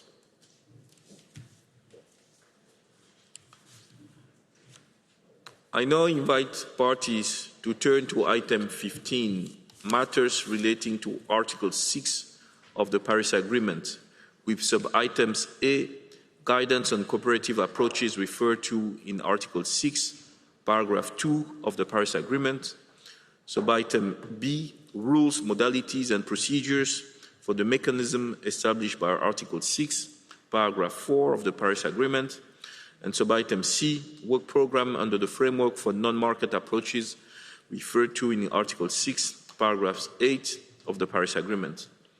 I propose to establish a contact group covering all 3 sub-items, which I will chair myself. During the first meeting of the contact group, I will propose that informal consultations be convened for negotiations on sub-items A, B, and C. I intend to suggest at the contact group that these informal consultations be co-facilitated by Mandy Rambaros from South Africa, Hugh Seeley from Barbados, Per Jansen from Norway, and Kim Stolberg from the Netherlands. More information will be provided during the first meeting of the contact group. The outcome of work will be presented for consideration by the Substa on Saturday, November the 6th. I hear no objections. It is so decided. The first meeting of the contact group is planned for tomorrow, Monday the 1st of November at 10 a.m. Please refer to the CCTV for confirmation and details on the room numbers. I now invite parties to turn to agenda item 16, market and non-market mechanisms under the Convention. Sub-item A, framework for various approaches. Sub-item B, non-market-based approaches. Sub-item C, new market-based mechanism. During my pre-sessional consultations, parties supported my proposal to defer the consideration of the matters under these 3 agenda sub-items to Substa 52 without further discussions at this session. Accordingly, I propose that we defer consideration of these matters to Substa 56. Can I take it that the Substa agrees to deferring the consideration of the matters under agenda sub-items 16A, 16B, and 16C to Substa 56? I hear no objections. It is so decided. I thank all parties and groups for their cooperation in managing our time and agenda. I now invite parties to turn to item 17, cooperation with other international organizations. As mandated by the Substa many years ago, the Secretariat prepares a report every year to share information with parties, providing a summary of the cooperative activities with United Nations entities and other international organizations that contribute to the work under the Convention. The report prepared this year is contained in document FCCC/Substa/2021/INF.1. The previous report, prepared in 2020, is contained in document FCCC/Substa/2020/INF.2. Our work on climate change under the Convention, the Kyoto Protocol, and the Paris Agreement cannot be seen in isolation from wider multilateral action on sustainable development. This interagency activity contributes directly and indirectly to the work under many items on our agenda and to those of the SBI and the governing bodies. I think it will be helpful to give it greater attention. In June 2021, I held an information event and invited the Secretariat to provide a briefing on its interagency activities planned through 2021.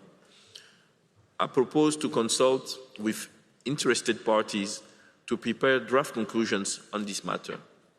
Further information on the organization of my consultations will be made available on the Substa webpage, in the daily program, and on CCTV. I hear no objections. It is so decided. I now invite parties to turn to item 18, annual reports on technical reviews, sub-item A, technical review of information reported under the Convention by parties included in Annex 1 to the Convention in their biannual reports and national communications.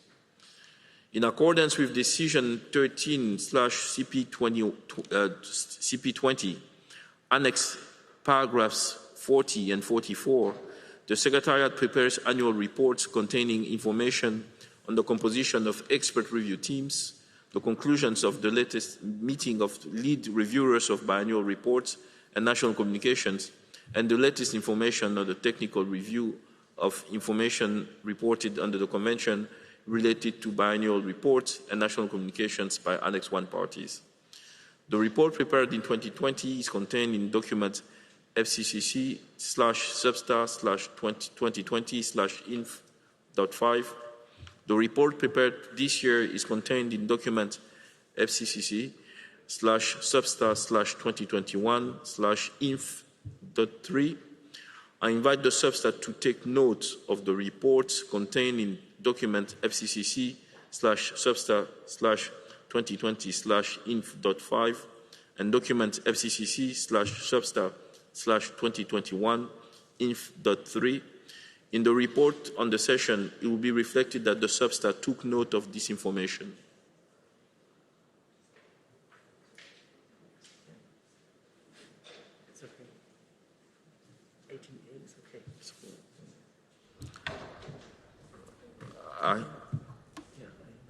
I hear no objections.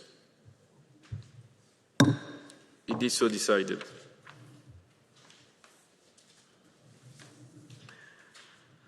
I now invite parties to turn to sub-item 18B, annual report on the technical review of greenhouse gas inventories from parties included in Annex 1 to the Convention.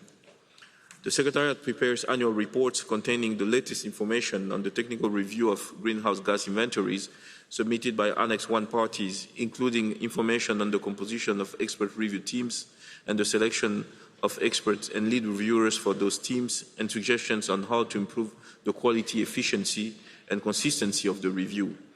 The report prepared in 2020 is contained in document FCCC/substat/2020/INF3. The report prepared this year is contained in documents FCCC/substat/2021/INF4.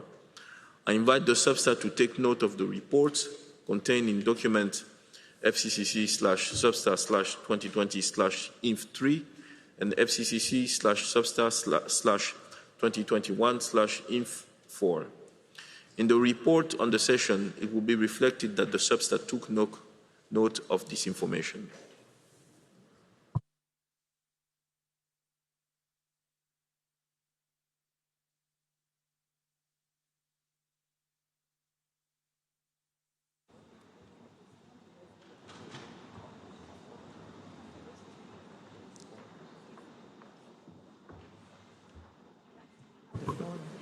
Yes, Ukraine has asked for the floor. Ukraine, over to you. As already mentioned by Ukrainian delegation, we propose to defer the consideration of the agenda sub-item 18B until the Secretariat makes respective amendments to the documents prepared by the Secretariat under this agenda sub-item, namely FCCC ARR 2020 rules referred in the document FCCC Substat 2020 INF3. The nature of inaccuracies committed are known to the Secretariat and were voiced by the delegation of Ukraine at the previous sessions. We also asked to include this statement in the report of the Substat session. I thank you, Mr. Chair. Thank you very much, Ukraine. I noted your suggestion to defer the item. Is there any objection to this proposal by Ukraine?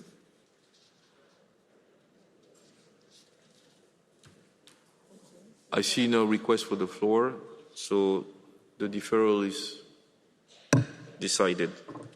Thank you.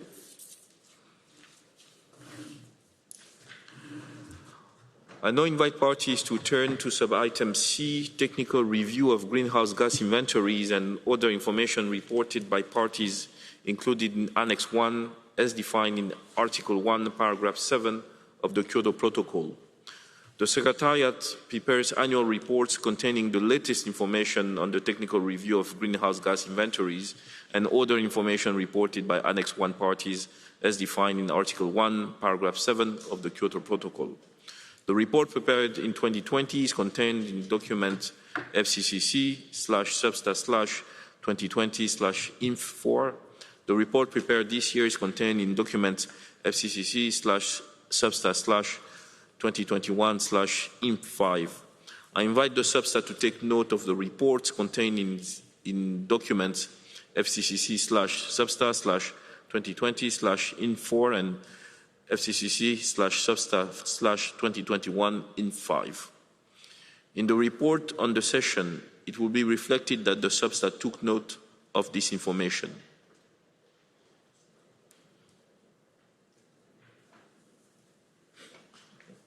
I hear no objections.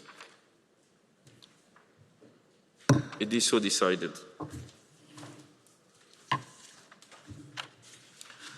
I now invite parties to turn to item 19, other matters. Are there any other matters that parties may wish to raise?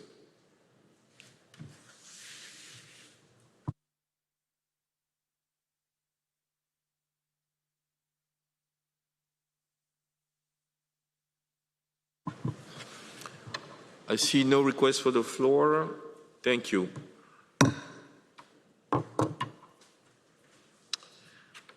I thank parties for the contributions. I propose to consult with... I'm sorry.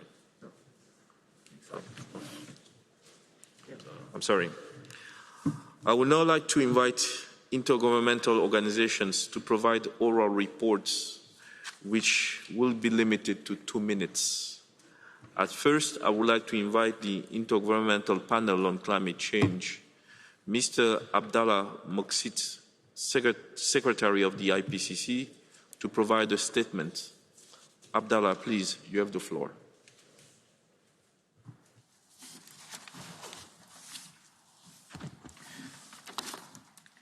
Thank you very much, dear Chair, dear friends and colleagues. I'm very honored to brief the SEBSTA on the work of IPCC. As you know, we are old by 33 years, and we are now running the 6th cycle, the most intense cycle in the history of IPCC. We already delivered 5 reports in this 6th cycle, and we are looking for 3 coming one. As was highlighted by all the dignitaries in this opening ceremony of today, the Working Group 1 contribution of IPCC 6th cycle was approved in last August. And the key messages were clear. We should act, and it is time to act. And I want to highlight that for this report, and thanks to the huge work of the communication, we broke many records of media attention. We were pleased to the cooperation with the NFCCC. And in this 6th cycle, what was really highlighted is that thanks to the excellent cooperation with the NFCCC Secretariat, executive management as well as the whole team working with IPCC. And thanks to them, the voice of climate change science is about to reach all delegations. And this is the year of good coordination. Not only for NFCCC, but also it is the time all working groups and task force for inventory of IPCC are working together in coherent manner. It is a year of coordination. We have come here to Glasgow, Cop26, to showcase the finding of the last report, including the past report of IPCC, including special report. But this time we are coming with a pavilion which was built with unique construction involving cooperation with IPCC, the World Meteorological Organization, one of the parents of IPCC, the other parent is the United Nations Environment Programme, the ECMET Office, and partners, foundation, funding coming from regional representation, South America and Africa. They are coming to speak about the citizen perception of climate change. I am really inviting all the delegations to come visit this pavilion and to follow the program this year. It was also tailored to be in line with good synchronization with the program of this COP26. I am inviting delegations to go there, to be well prepared, to bring the voice of science, and they can be armed to negotiate in all the plenaries. We want this pavilion to be like a sort of toolbox for each one to take what is adapted in its needs. We also welcome the opportunity to engage with negotiators In the second structured expert dialogue, will be starting tomorrow so that we can facilitate a thorough understanding of the report for parties. We are looking forward to the SEPSTA IPCC special event presenting the report on 4th November and welcome you to it. On the 3rd of November, IPCC will present at the Earth Information Day of COP26, which is under the Earth observation of a climate system and climate change team. I am very pleased to inform you that work is well advanced on the other part of the 6th assessment cycle, namely the Working Group 2 contribution for IPCC related to vulnerability and impact. The report is scheduled to be approved in next February, and Working Group 3 related to mitigation and solution to be approved in March next year, and the scientific report, which will be approved in September next year. All these 8 reports will constitute a package to be used also in this toolbox to inform global stocktake in time, as the one special report 1.5 informed the Talanoa dialogue. This shows that IPCC deliverables are useful by your community. This is a practical request. The final government distribution of the Working Group 2 report started at the beginning of the month and runs until late November 2021. I am inviting you to participate to this review, as well as the final government distribution of the Working Group 3 reports will run from 29 November 2021 to 30 January 2022. Yes, I think the work of IPCC in this cycle is well visible, but we should thank many, many actors in this huge work. We should thank the 195 countries working without stop to contribute to the assisting science. Just the last report we assist 14,000 papers. We dealt with 78 comments from government and observer organizations and experts. And also the approval process was the first approval line by line, handled totally in virtual. And this is the first time, the first achievement in this context. That this shows that all the delegations are keen to provide good science and to listen to science. I want also to thank all the countries contributing in the effort of IPCC. The 45 countries, I can say that in 2016 we started by 24 countries contributing. Now we have 45 countries contributing, including developing countries and economy in transition. I should thank them very well. I am inviting the others to do so, because your contribution, it is not contribution just by finance, but it is to trust that what is provided by IPCC is useful. I want also to thank our parent organization, because they are assisting IPCC with huge support, WMO and UNEP. And then once again, I am going back to thank deeply UNFCCC, our third. We are like a triptych. This is, I think, thanks to them that the voice of science is communicated in good manner to the delegation. I should thank UNFCCC Secretariat, Executive Management, as well as all the team in relation with us. We are developing good work.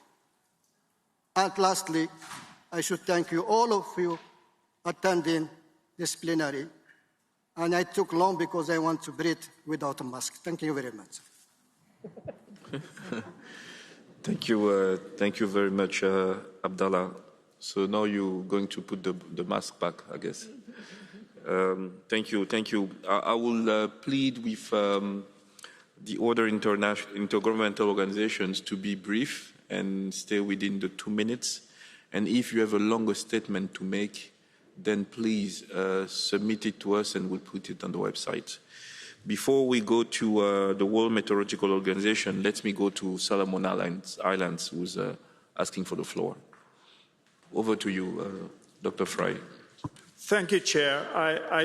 I can't leave this moment without expressing on behalf of the LDCs our extreme gratitude to the very hard work of the IPCC. We want to congratulate them on their Working Group 1 report.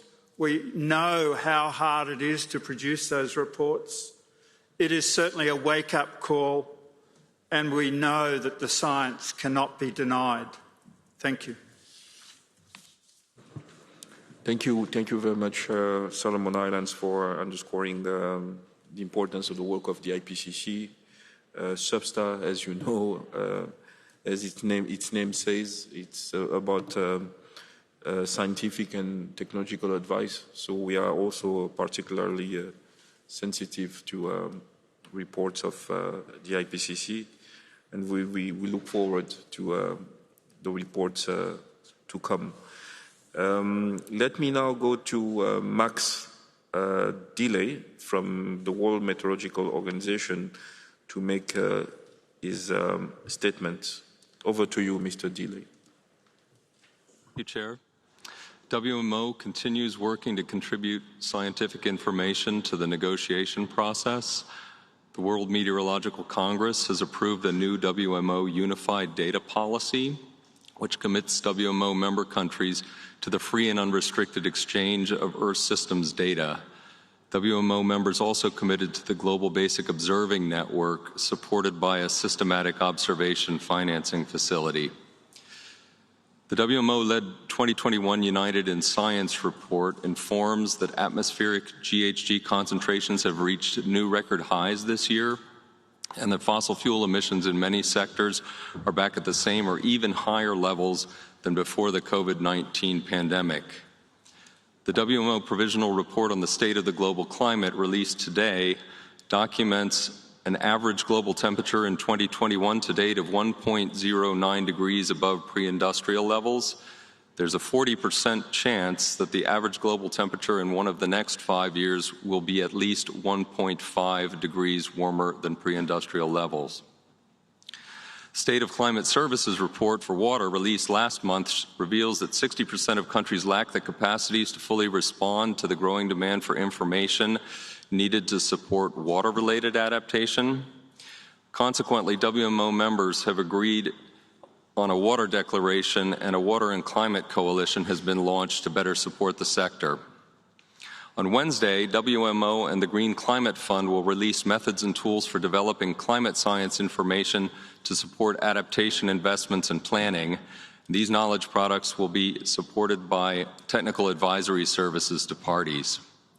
Finally, the WMO Global Atmosphere Watch program has identified that by combining traditional emissions inventories with observation-based estimates, improves such estimates while simultaneously providing data for improving air quality.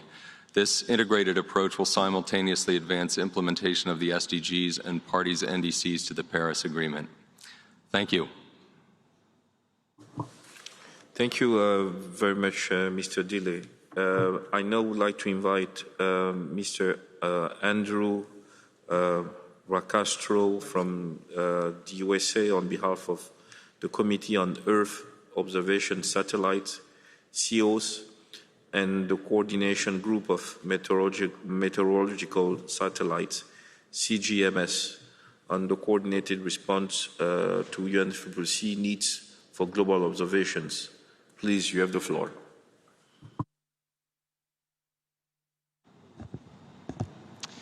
Thank you very much, Chair. The U.S. is pleased to deliver this statement on behalf of the Committee on Earth Observation Satellites and the Coordination Group for Meteorological Satellites. CEOS and CGMS coordinate space agency activities that advance the systematic observation of the Earth's climate system by implementing the architecture for climate monitoring from space. The data provided by CEOS and CGMS agencies supports both the climate change mitigation and adaptation objectives of the first global stocktake and the Paris Agreement.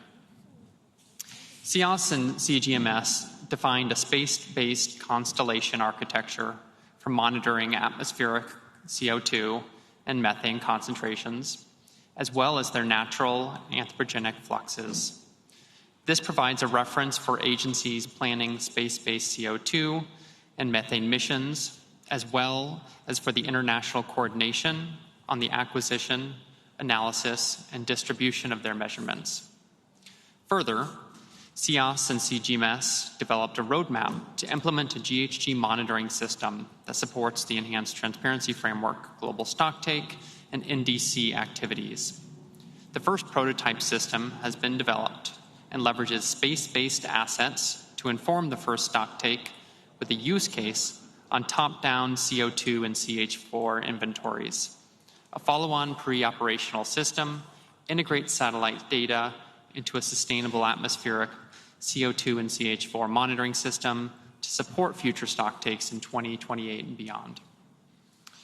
To address overall system implementation goals, CEOS and CGMS continue to coordinate their activities with other stakeholders, such as the WMO and relevant modeling centers, and maintains partnerships with national emission inventory and policy user communities. To this end, the space agencies of CEOS and CGMS are coordinating with other organizations on the development of a synthesis report on contributions of the systematic observations community to the first global stocktake.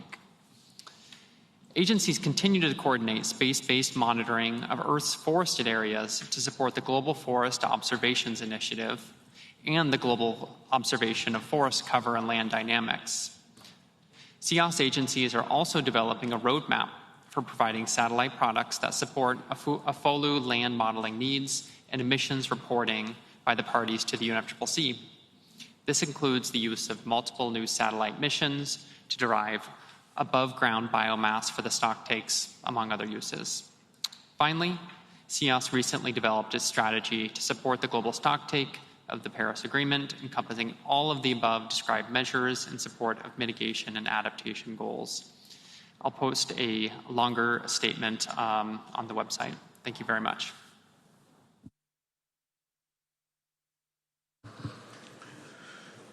Thank you very much, Mr. Rexrow, for this sharing this information, and we look forward to receiving the report. The longer statement, I mean. I would like to invite Ms. Jane Oop.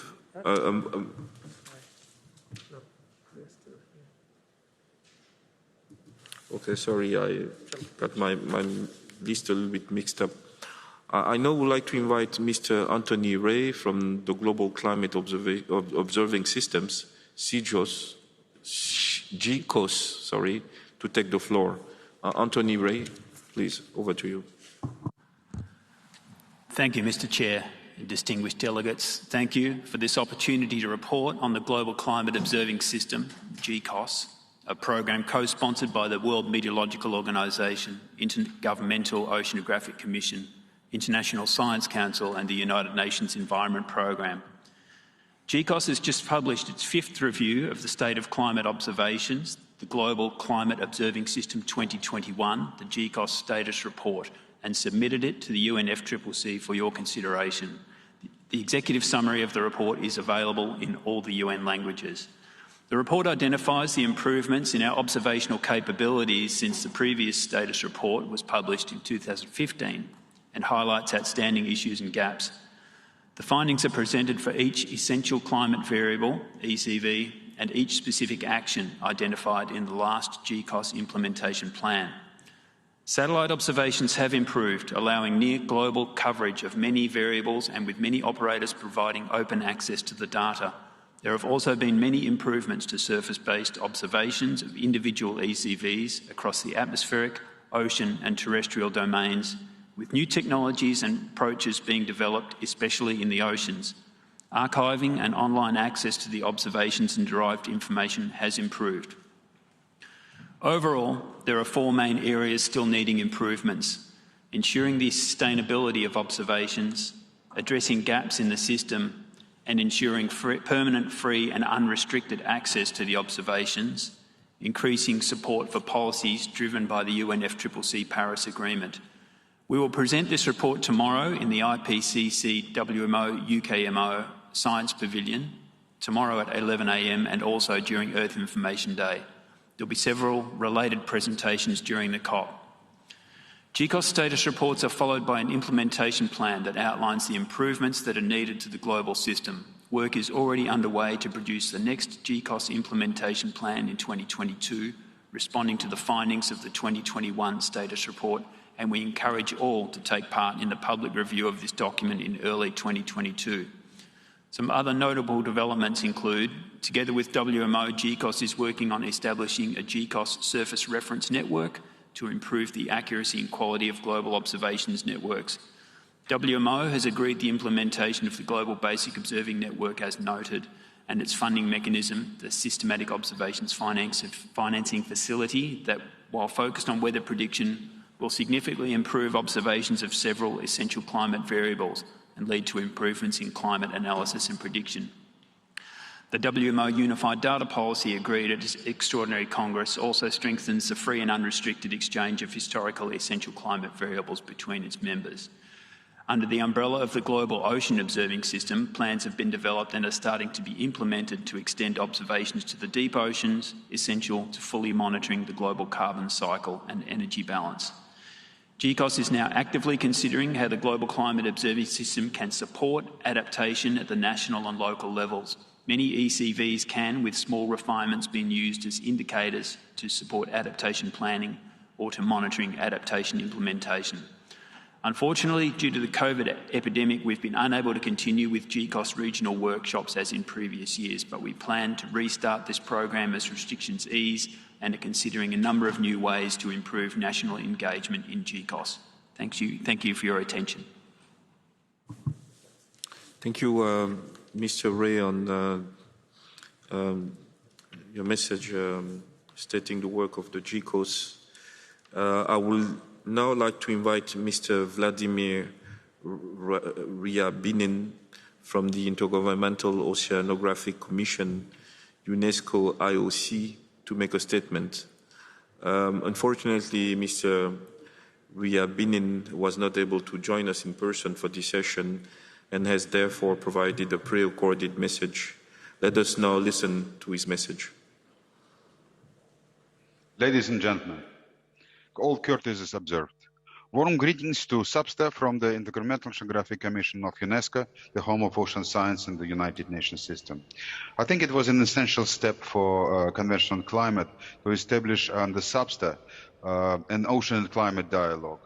Let me quote in this connection the deliberations from the high-level panel for sustainable ocean economy, that ocean solutions can help to cover 20% of the carbon gap that is needed to remain within 1.5 degree warming. The GCOS status report highlights remaining gaps in ocean observations that would be of direct relevance to climate, especially along continental boundaries, the polar oceans, the marginal seas, and the IOC is the lead agency for the Global Ocean Observing System. GOOS also has conducted the first survey of observing programs measuring 13 biological essential ocean variables that would be key in understanding the carbon cycle and also the impact of climate change on ocean life.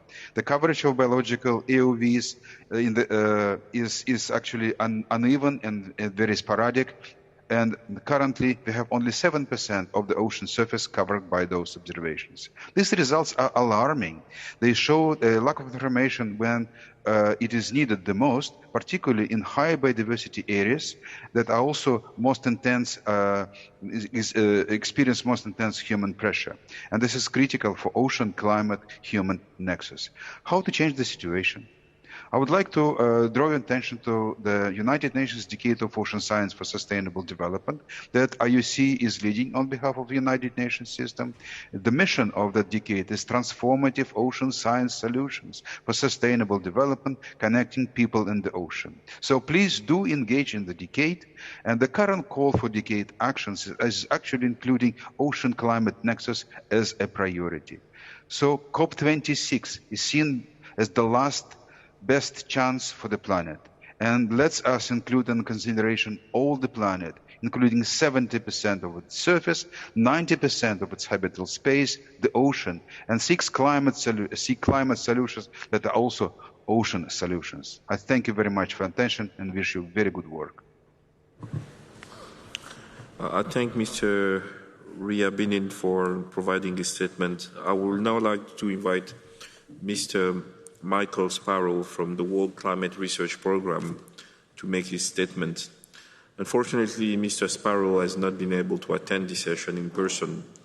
Let us listen now to his statement, which he has also recorded.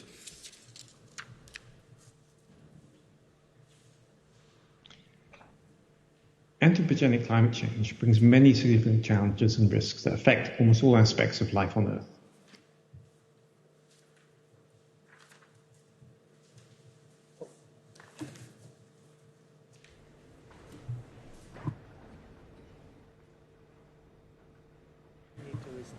Yeah, there seems to be a technical glitch. Maybe we need to restart the video.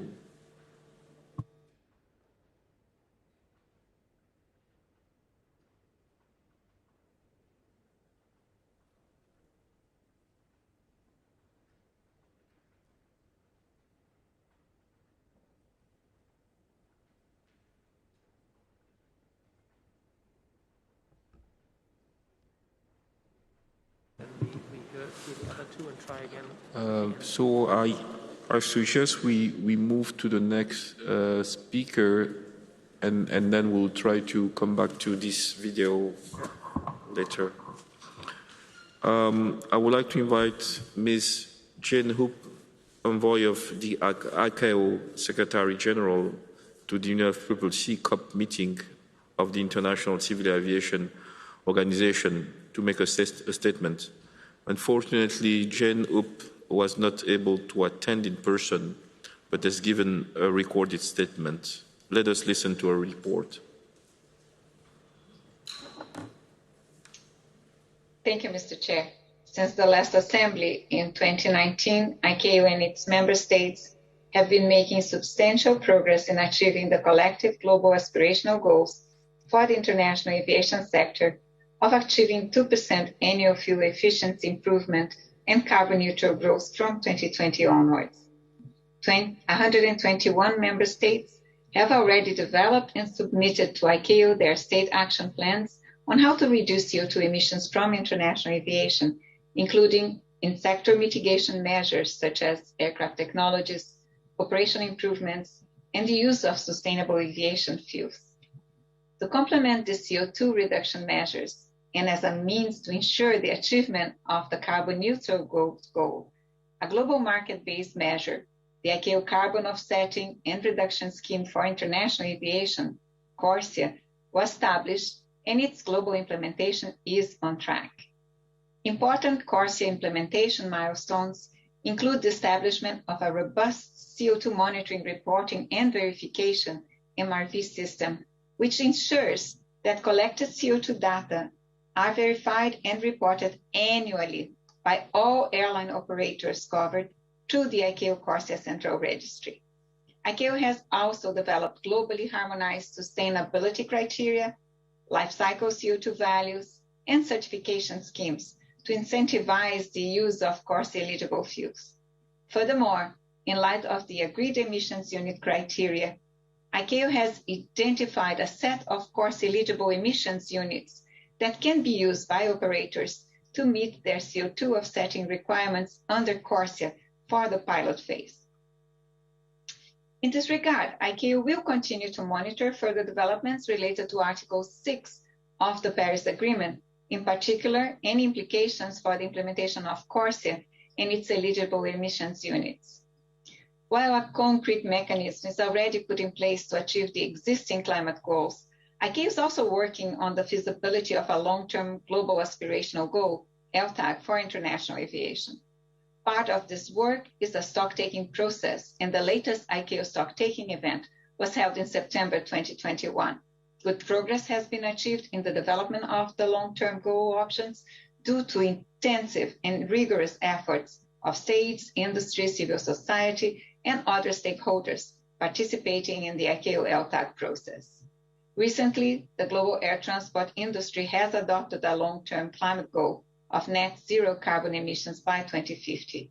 ICAO has been working to bring together the ICAO Global Coalition for Sustainable Aviation to facilitate the development of green, innovative technologies and to accelerate the implementation of such innovative solutions to reduce greenhouse gas emissions at source.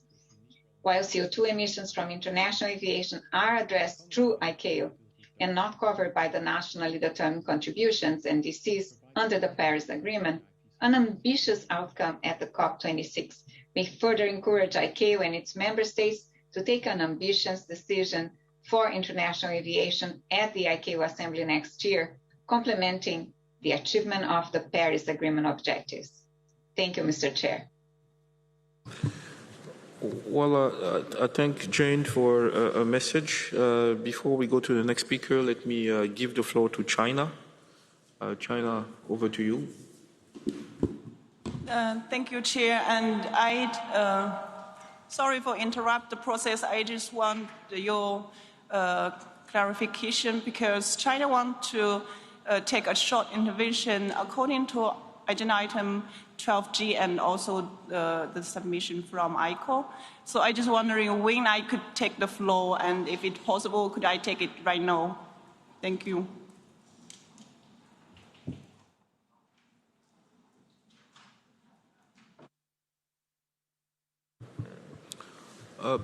China, thank you for your intervention. I did mention that for a statement by countries and a group of countries, we will have a joint plenary with the SBI chair.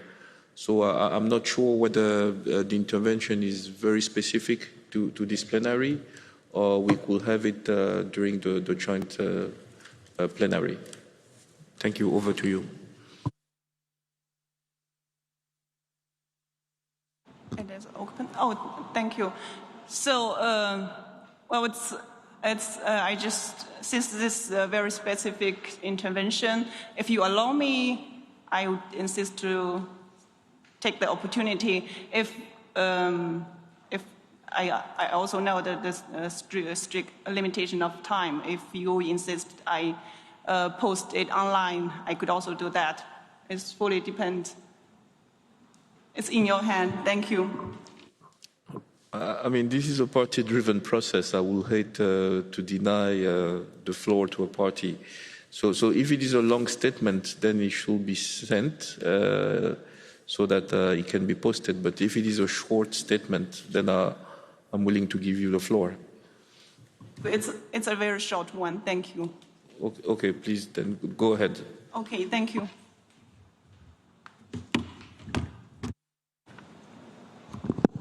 Thanks, Mr. Chair. Now, we fully understand that because of the time restriction, the agenda item 12G has been postponed. And thanks for the ICAO reporting. But however, we still want to take the opportunity to present our deep concern on the latest submission of ICAO on 28th October. As a developing country, China is disappointed with the contents of this submission. The national determined contributions are at the heart of the Paris Agreement and the achievement of the long-term goals. To reiterate, the emission reduction of international aviation should enter this architecture and complete with the principle of CBDR and respective capabilities. Requesting all the member states to reach the same emission reduction goal of international aviation at the same time does not complete with the heart of Paris Agreement. That is the member state to implement reduction measures to reach the emission reduction goal.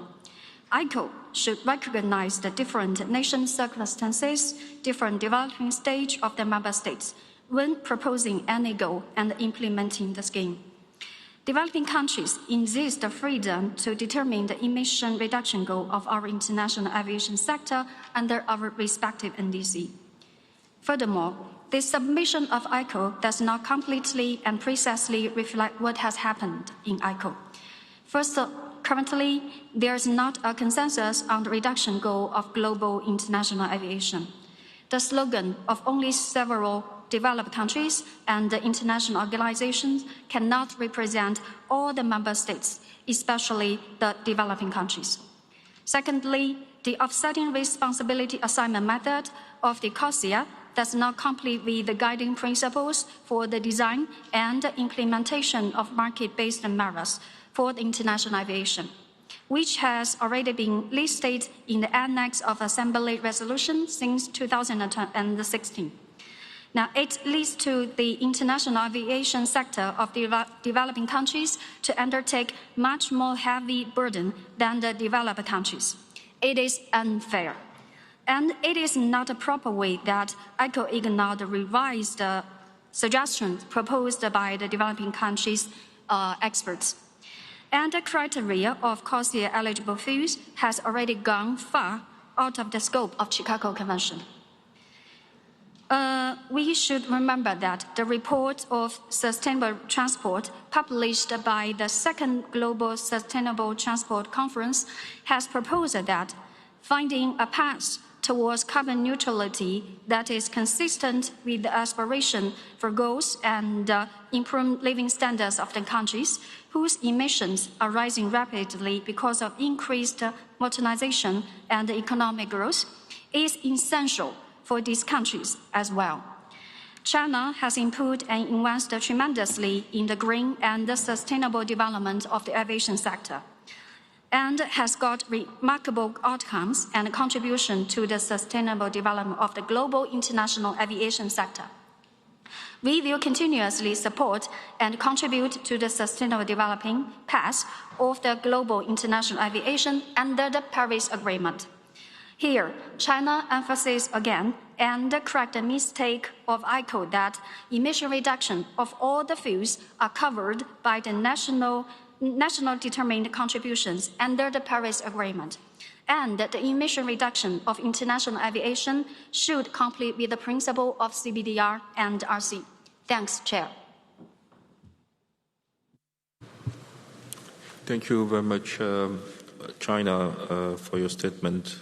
I now would like to give the floor to Mr. Camille Bourgeon from the International Maritime Organization. Mr. Bourgeon, over to you.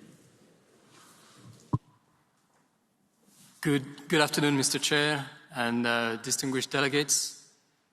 Thank you for this opportunity to provide a brief update on IMO's work to address greenhouse gas emissions from international shipping. Mr. Chair, as previously reported to Substa, IMO adopted in 2018 its initial strategy on reduction of GHG emissions from ships to enhance IMO's contribution to global efforts. This strategy, which is due to be revised by 2023, sets out a vision and ambitions for the maritime sector in line with the goals of the Paris Agreement. The fourth IMO greenhouse gas study, published last year, showed that although shipping carbon intensity had significantly reduced since 2008, absolute emissions from shipping would continue to rise without additional action. Drawing on this and following a comprehensive assessment of their possible impacts on states, the IMO Marine Environment Protection Committee adopted in June this year mandatory short-term measures to reduce the carbon intensity of international shipping by at least 40% by 2030. This important achievement will drive further energy efficiency improvements in the global fleet and pave the way for further GHG reductions. In addition, IMO has started to consider concrete proposals for mid- and long-term GHG reduction measures for shipping, including potential market-based measures, and how to further progress work on impact assessments. Moreover, aware of the importance of the maritime sector within the wider energy transition, IMO accelerated its work to promote sustainable low and zero carbon fuels and technologies that shipping decarbonization requires. In parallel, as a full member of the UN family, IMO increases its efforts to support developing countries, LDCs and SEEDs, through technical cooperation, capacity building and transfer of technology in the maritime sector. Finally, Chair, IMO is actively engaging with stakeholders from the maritime, port, financial and energy sectors to facilitate a just and smooth transition towards zero-carbon shipping. Mr. Chair, distinguished delegates, further details on IMO's progress and achievements can be found in our written submission to SEPSTA, and I also invite all delegates to visit the IMO Pavilion in Hall 4. Thank you. Yes, thank you very much, Ms. Bourgeon, for your statement on behalf of IMO. I see that there is a request for the floor from Japan. Japan, you have the floor. Thank you, Chair. I am obliged to make a three-sentence statement on CBDR. With regard to the issue of CBDR, Japan would like to note that aircrafts and ships are able to go across national borders and be registered under any country. It is fundamentally necessary to establish regulations which apply to aircraft or ships in universal, global, and equal manner, irrespective of their operation or registration. Introducing the CBDR principle will distort a level playing field and seriously affect the market and global system of international transport sectors. I thank you, Chair. Thank you very much, Japan, for your statement and for keeping it very brief, because we need to adjourn the SEPSTA plenary as soon as possible so that the contact group on transparency can start its work. So let us, as a last speaker, let us try to go back to the video of Michael Sparrow from the World Climate Research Program. Can we have that video again?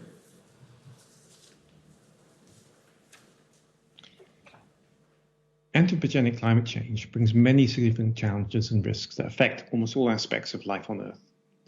In order to meet these challenges, the co-sponsored World Climate Research Program, WCRP, makes fundamental and significant contributions into humankind's ability to understand and predict the climate through its unique role in spearheading climate science and modelling. This has culminated in the capability of WCRP's Coupled Model Intercomparison Project, or CMIP, to provide climate change scenarios to the IPCC assessment process. Planning for the next phase, CMIP 7, is currently underway, which will be helped considerably by a new CMIP office that will be hosted by the European Space Agency in the UK. Building on CMIP, CORDEX is a WCRP framework to evaluate regional climate model performance through a set of experiments aimed at producing regional climate projections. Recently, 4 new flagship pilot study proposals have been endorsed, details of which are in the written statement. WCRP's Strategic Plan 2019 to 2028 reorientates WCRP's core research towards providing the science, knowledge, and understanding needed to target and provide answers for frontier problems such as disaster risk reduction, climate adaptation, mitigation, and intervention strategies. As part of this, WCRP has developed 5 new lighthouse activities. These are designed to be ambitious and transdisciplinary and are focused on managing climate risk and meeting society's urgent need for robust and actionable climate information more effectively. Their scope encompasses building new knowledge of the Earth's climate system, its near-term predictability and longer-term trajectories, through to harnessing emerging technologies to better simulate the Earth system via a digital twin, as well as exploring new approaches for managing climate risks that start with the decision context and user needs. To ensure that communities around the world have a voice in WCRP priorities, the programme has established a series of climate research forums with over 50 regional focal points from around the world. Building on this, a WCRP Open Science Conference in 2023 will focus on bridging climate science and society. WCRP's community stands ready to work with our co-sponsors and partners and to support nations to ensure that society has the climate knowledge and information needed to meet the challenges of our changing climate. Thank you. So, thank you, Mr. Sparrow, for this message from WCRP. Let me now go to Venezuela, which has been asking the floor for a while. Thank you for your patience, Venezuela. Over to you.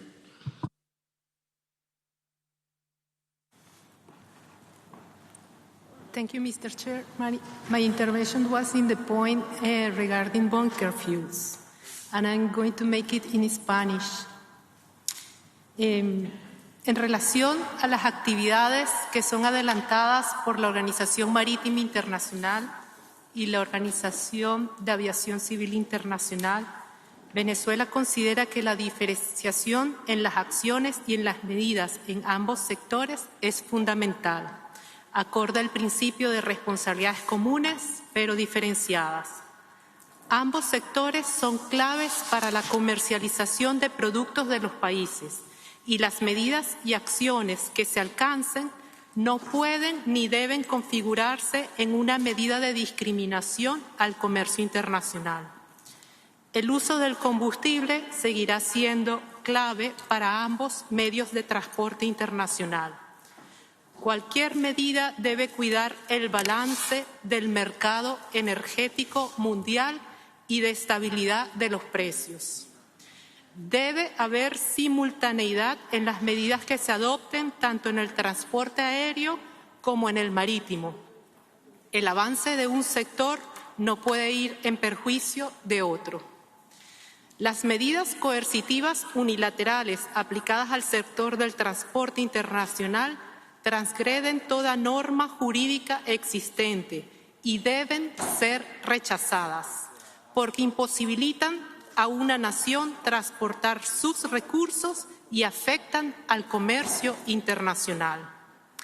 Ambas instancias, la OMI y la ICAO, deben encauzar sus mecanismos de mercado en las reglas que estamos definiendo en el Acuerdo de París y su artículo 6, para que sus acciones complementen aportes a las metas de adaptación. Este órgano subsidiario es para oír los reportes de los organismos y girar recomendaciones. Por eso pensamos que es interesante poder tener la oportunidad de oír los reportes de estos organismos internacionales. Venezuela quiere recomendar que ambas instancias se enfoquen en acciones inmediatas de reducción de emisiones, plazos progresivos de corto y mediano plazo, antes de definir metas de largo plazo en un escenario aún incierto de recuperación por la pandemia. Además de la inconsistencia en el sentido de urgencia que el cambio climático requiere para ser atendido. También Venezuela observa importante la inclusión de la evaluación del rendimiento del combustible complementarios a los ya existentes, en este interés de ir en plazos progresivos de corto y mediano plazo. Por ello se cree muy complejo el planteamiento de incorporar otras fuentes de combustibles como alternativas para el desarrollo y crecimiento de estos sectores en una etapa pospandemia. Venezuela apuesta a que ambos organismos se comprometan a seguir trabajando en la búsqueda de soluciones prácticas y tecnológicas para reducir el impacto del uso de los combustibles en estos sectores, entre las estrategias para la reducción de los gases de efecto invernadero.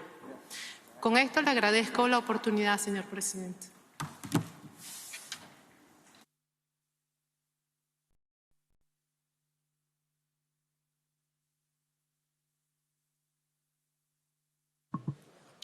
Thank you, Venezuela, for your statement. Before we come to the end of this meeting, let me briefly correct the information I provided on the first meeting of the informal consultations on item 7, the joint annual report of the TEC and the CTCN. This meeting takes place tomorrow at 11:15 a.m., not 10 a.m. like I said earlier. I just wanted to clarify that. Dear colleagues, we have a lunch, all our work for this session. I look forward to receiving significant outcomes at the closing plenary on Saturday, November the 6th. And I assure you of my fullest support and commitment in the coming days. Before I will close this meeting, I would like to remind you that in a very short while, we will open a joint plenary of the COP, CMA, CMP, and SBI in this plenary hall, Cairn Gorm, to listen to statements from groups, parties, and observer organizations. This plenary meeting of the Substa is adjourned. Thank you.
Dear delegate, for your information, the joint plenary statement will be in this room.